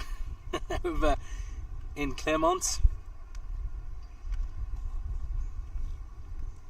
India required 210 for victory. We've only got 201 at this stage, so quite a few more to get there, with just 4 balls remaining. So this one could be swinging the way of Team South Africa.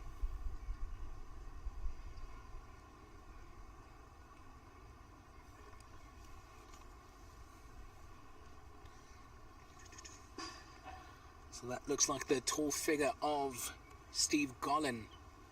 It is out in the middle, the new man.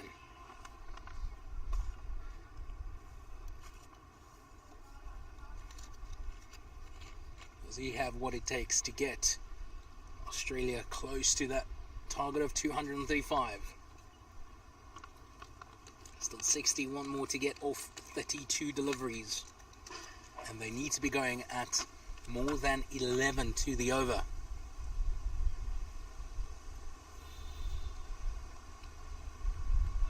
Oh, that one beats everyone. 3 runs for Australia. That's bye, signalled by Chris Johnson, the umpire from England.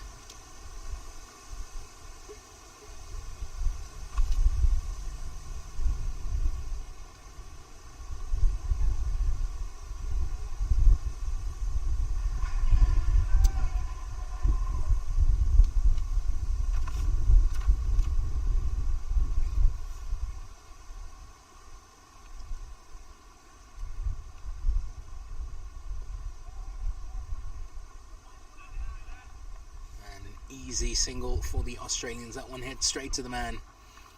A backward point. That Dylan Fernandez, who gives his cap to Coleman Maputuna. And set to take his mark to bowl his 7th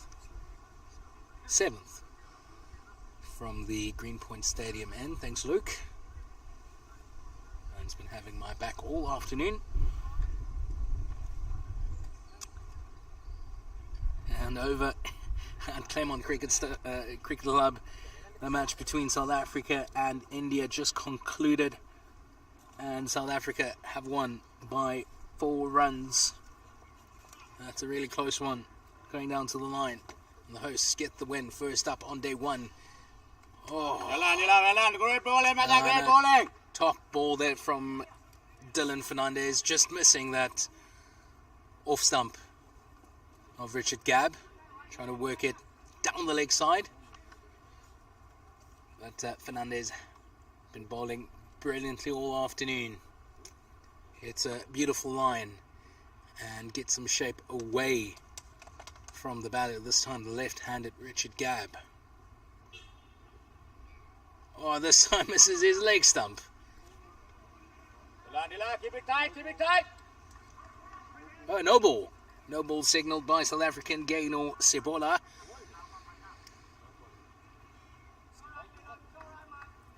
So a free hit for the Australian Richard Gabb. Can he make this one count? In comes Dylan Fernandez to Richard Gabb. Moves over to his leg side. And that would have been a top catch. No, not out because of the free hit, but a nice one-handed effort. Kabitwe SA20 still fresh in this man's mind. Gonna catch that 2 million.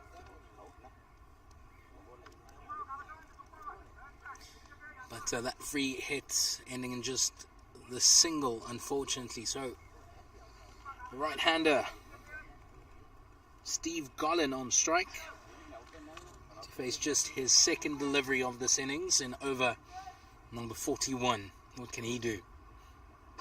Nice length ball, drops and runs, gets his set partner back on strike, Richard Gabb. Unfortunately, can't get Dylan Fernandez away here. He's been using his feet quite a bit during this innings.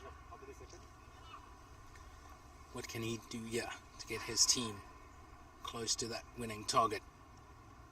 Comes charging down. And a good hit for 1. Gives the fielder Long off some work to do. In the end, just the 1 run. 2 more balls to go. And over number 41.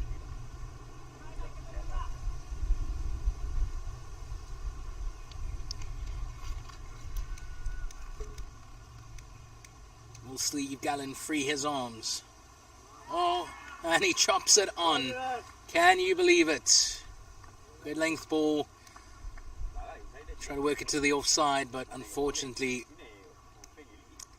he has to hear that awful sound of his bails hitting the ground. And this match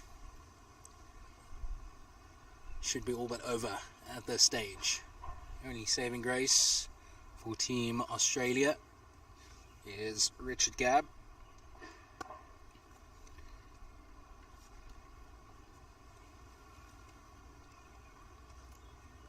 It looks like Ilham Jalfo will join him out in the middle.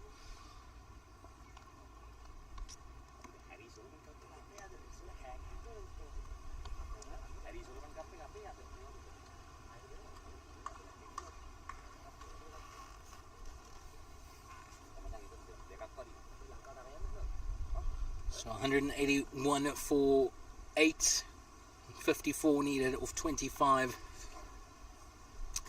just 2 more wickets that need to fall for this match to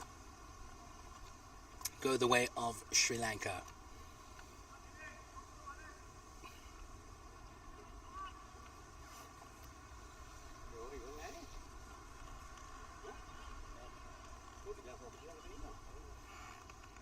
Here's Ilam Jalfa. He'll be taking strike with 1 more to go in the 41st over. Pass for middle. Takes his mark. The final look at the field. There's a man at deep square leg. Extra cover. There's a long on, long off. Short, fine leg. Man on the third man boundary. Backward point. A sweeper. And extra cover. Oh, and he totally misses that. Beats the inside edge.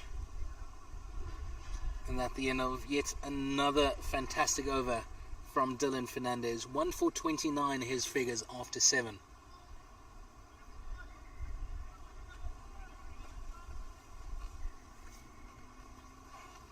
The required rate up to 13.5 to the over. And the equation a simple one. Australia need 54 runs to win for the final 24 deliveries. And they have but 2 batters left in their camp.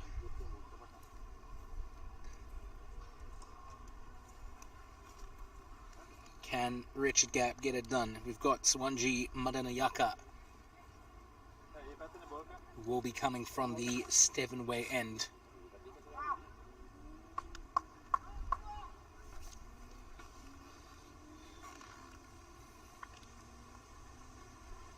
Man on the boundary,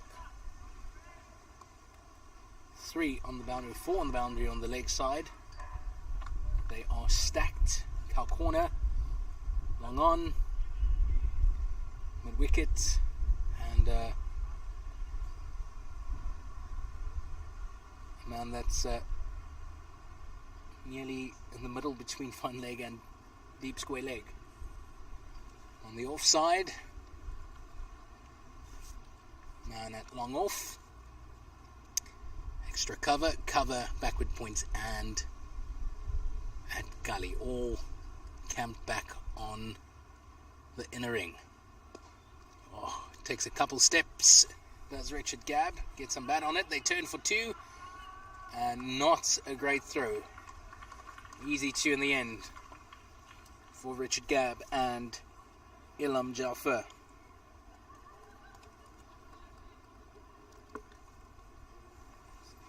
So this match riding on the shoulders of these 2 Australians. Can they get their over 50 side over the line?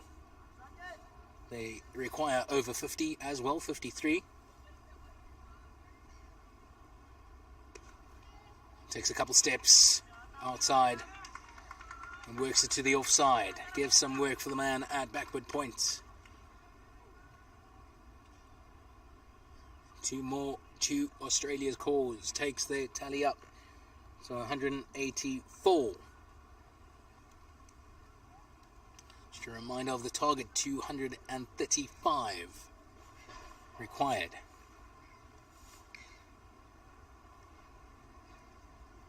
Oh, Richard Gabb gets just enough bat on it to beat the keeper. And the batters get through for 2 more. These veterans being put to the test. I mentioned earlier they might need a tub of deep heat and a few ice baths after this.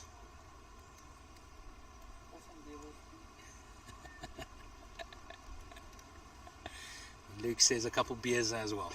A couple tall ones. Sounds nice. Here we go. A shot and a fumble from the man at extra cover. Allows the 2 batters to get through for a single.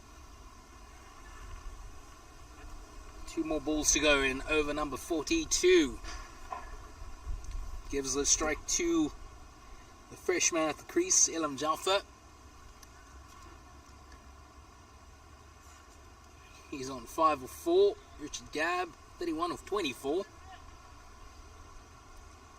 What can he do here?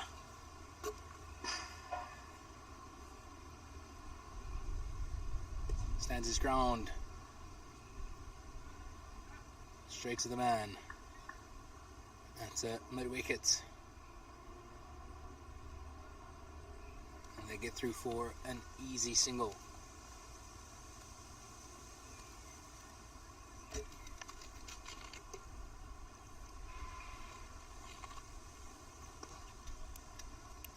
Straight back. Gabb will be happy with that one. He'll keep strike for the first ball of over number 43.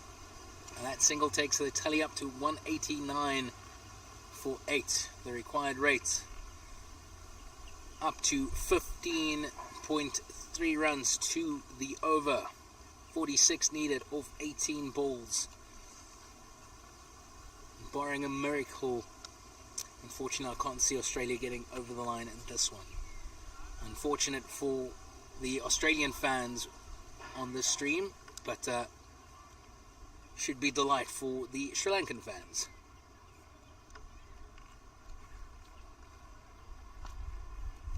And it has been absolutely fantastic to see these veterans in action. It's the first over 50 Cricket World Cup post-COVID. Got a couple fresh faces playing in their first tournament, and it's been good watching. It's been a fantastic day out here at Greenpoint Cricket Club.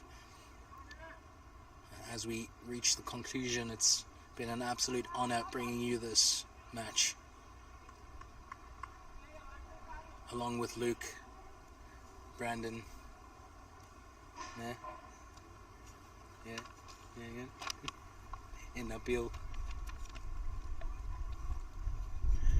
Now comes Rich Gabb, Dylan Fernandez, resuming his spell, a knock on. The two take on the second run, not the best of throws, and that's 2 more. Richard Gabb needs a second or 2. He must be dead on his feet. Takes a moment, compose himself. Takes quite a long stroll back to the crease. He's halfway down to the boundary. When he eventually stops, what can he do? They need 15 per over. Comes walking out, plays that down again to the man at fine leg. Takes on the arm, this time a much better throw. But again, Richard Gabb survives, and that's 2 more to Australia's cause. Again, halfway down the boundary, he needs a second or 2. He left his bat. What a man, A.S. Rahim, wicketkeeper for Sri Lanka. Picks his bat up for him. Richard Gabb. The man needs a second, visibly tired, trying his best to get his side close to that target. 193 for 8 now, 42 more needed of 16 balls. What can he do here? Oh, takes a stroll, moves to his left, tries to work it on to the leg side. Can't get anything on that. A valuable, precious dot ball for the Sri Lankan team.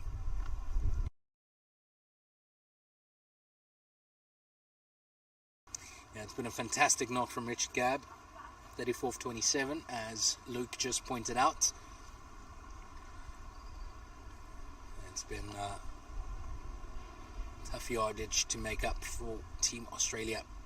This time gets a hold of that one and crosses the boundary for a fantastic 4. Top shot there. Richard Gabb might be tired, but there's still some fuel left in that tank. Could be the chicken burger he had for lunch. What's left? Do you have more Richard Gabb? Again, takes a stroll to work the ball to the leg side. Dylan Fernandez follows him, but unfortunately hits it straight to the fielder on the cover boundary, and they scamper through for a single.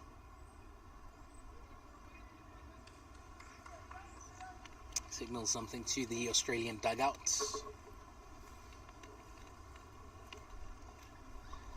Might be starting to stiffen up quite a bit, but almost to the end.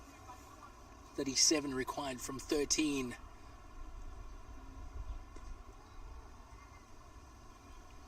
And they scamper through for a single. I think Sri Lanka would be delighted with that. That keeps Ilham Jaffa on strike for the start of over number 44. 2 more overs to go. 36 runs needed. 199 on the scoreboard for 8 for Team Australia. And the equation quite simple at this stage. Australia, you need 18 runs per over to win this one. What can you do? Sri Lanka, can you get this one over the line? Can you keep it tidy like you've done throughout the course of this innings?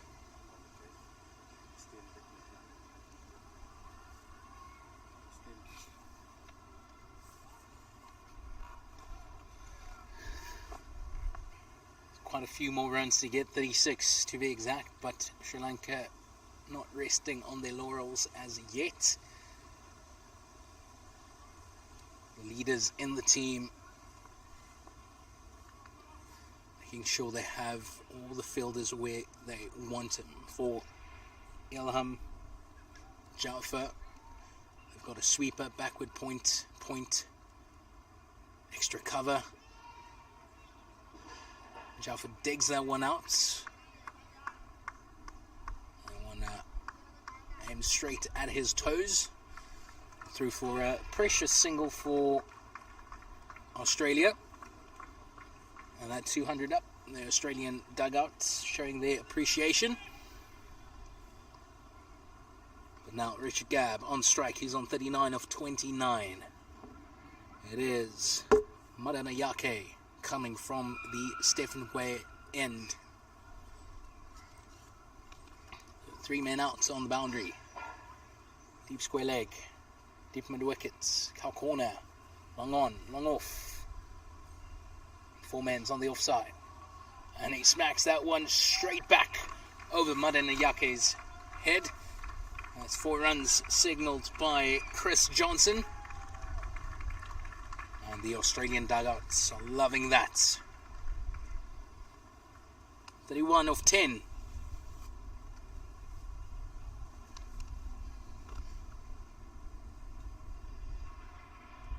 Sri Lanka so close to a win here over the powerhouse that is Team Australia.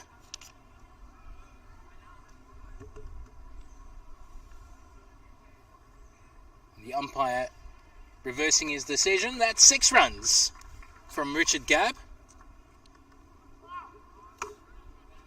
Top shots. And now 29 needed. Oh, and he gets everything on that. That's 6 more runs. Richard Gabb, you beauty. And 51 up for Richard Gabb. Barely has the energy to lift his bat. And a top knock from the Australian.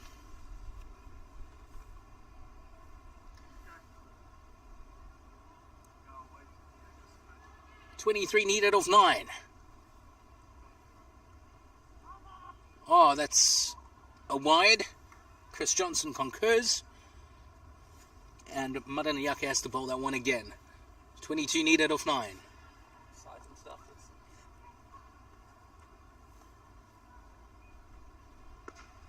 Another one out of the screws. Did he get enough on it? Yes, he does. It's 6 more. Third 6 of this over. Richard Gabb treating us in this, the penultimate over of the game. We're down to 16 needed off 8.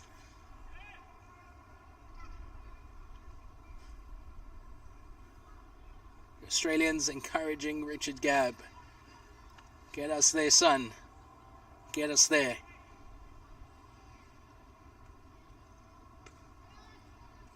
Nice. Cut shots straight to Dylan Fernandez at backward point. Happy to scamper through for a single and take a bit of a rest on the non-striker's end. One more ball for this, the penultimate over. They've got 2 wickets in the bank, and the Australian dugout telling Ilham Jalfa to go for it. Free your arms. Have a whack. Treat this like a free hit. It is now or never. Only 15 runs required. The man just counting the fielders on the boundary. There are 5 boundary riders. And he gets something on that. Is it enough? Can they come back for 2? They turn, and they will get there quite comfortably in the end. Can you believe it? 13 runs needed off the final 6. Exciting stuff. Coming to you live from Greenpoint Cricket Club. What an exciting conclusion to this match. That just concluded. One of the matches played at one of the grounds here in the mother city, England and Namibia. England hit 307 for 3 and they allotted 45. And Namibia batting out the 45 but only getting to 103 for 8. So that a massive win for Team England. And that a victory by 204 runs. Thanks, Luke, for that update. Now, one more over to go. Apologies. It is Dylan Fernandez. Has been hitting fantastic length throughout. Can he keep that going? Gabb. Sit onto the offside. They turn for 2. And a fumble allows Gabb to get through for quite a comfortable 2. 11 needed from 5. In the previous Fernandez over, Gabb tried to move over and work the ball onto the leg side. Dylan Fernandez just followed him, and he's quite a tough man to put away. Just stand your ground. Comes out of the crease, hits it onto the offside once again. I think he hit it too well for 2. And quite a decent throw, but Fernandez and his long arms can't knock the bells over. So that's 2 more.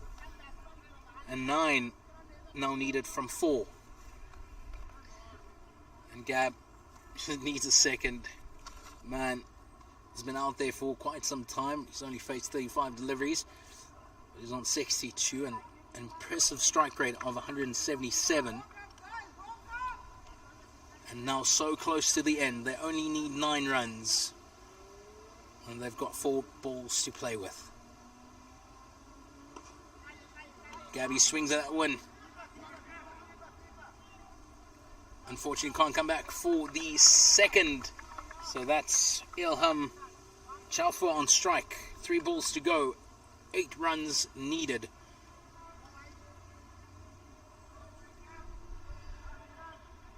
Can this man find the fence? They've got a deep square leg. They've got a long on. They've got a long off. They've got a man on the sweeper boundary. And a man on the third man boundary. There's a man at mid-wicket on the inner ring. Backward point. A short fine leg.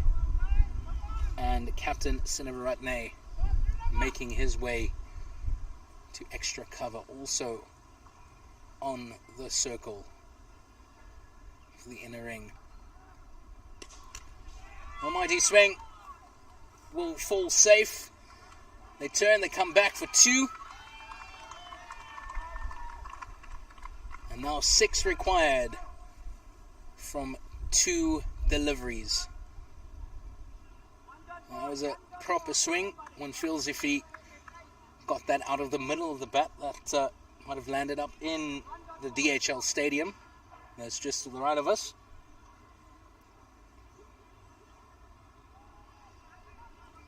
But now a bit of a conference going on in the middle between Jalfa and Gab. What's the game plan? What do you do? They can't afford a wicket. A wicket will leave them with 6 needed from 1 and a brand new batter out in the middle. Almighty swing. Will they turn for 2? No, only 1 is the call from the Australians in the dugout. They want Richard Gabb on strike to face this final delivery of the match. They need 5 runs for victory. 4 runs will tie it up. Gents, do we have a possibility of a super over? Do they actually play it in this league? So apparently a 4 will bring about a super over.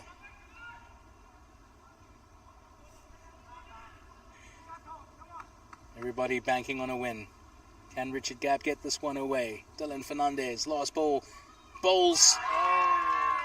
Richard Gabb hits his middle stump. It's a beautiful delivery actually, despite him moving over to his left-hand side, trying to work it on to the leg side. Agonizing defeat for Team Australia, delight for Team Sri Lanka. They win by just 4 runs. What an incredible game we witnessed. It seemed like Australia were dead and buried going into the final 15 overs. But an inspiring knock from Richard Gabb got Australia so close to the finish line, ultimately falling short by just 4 runs. What a fantastic opening day of cricket in the over 15 Cricket World Cup. A top result for Team Sri Lanka, back to the drawing board for Team Australia. And I bet some recovery will be taking place after this game. It's been a fantastic afternoon from the Stevenway Oval here at Greenpoint Cricket Club for Pitch Vision's coverage of this fantastic match between 2 powerhouse cricket nations from Luke, Nabil, Brandon and myself, Zian Sims. It's good night.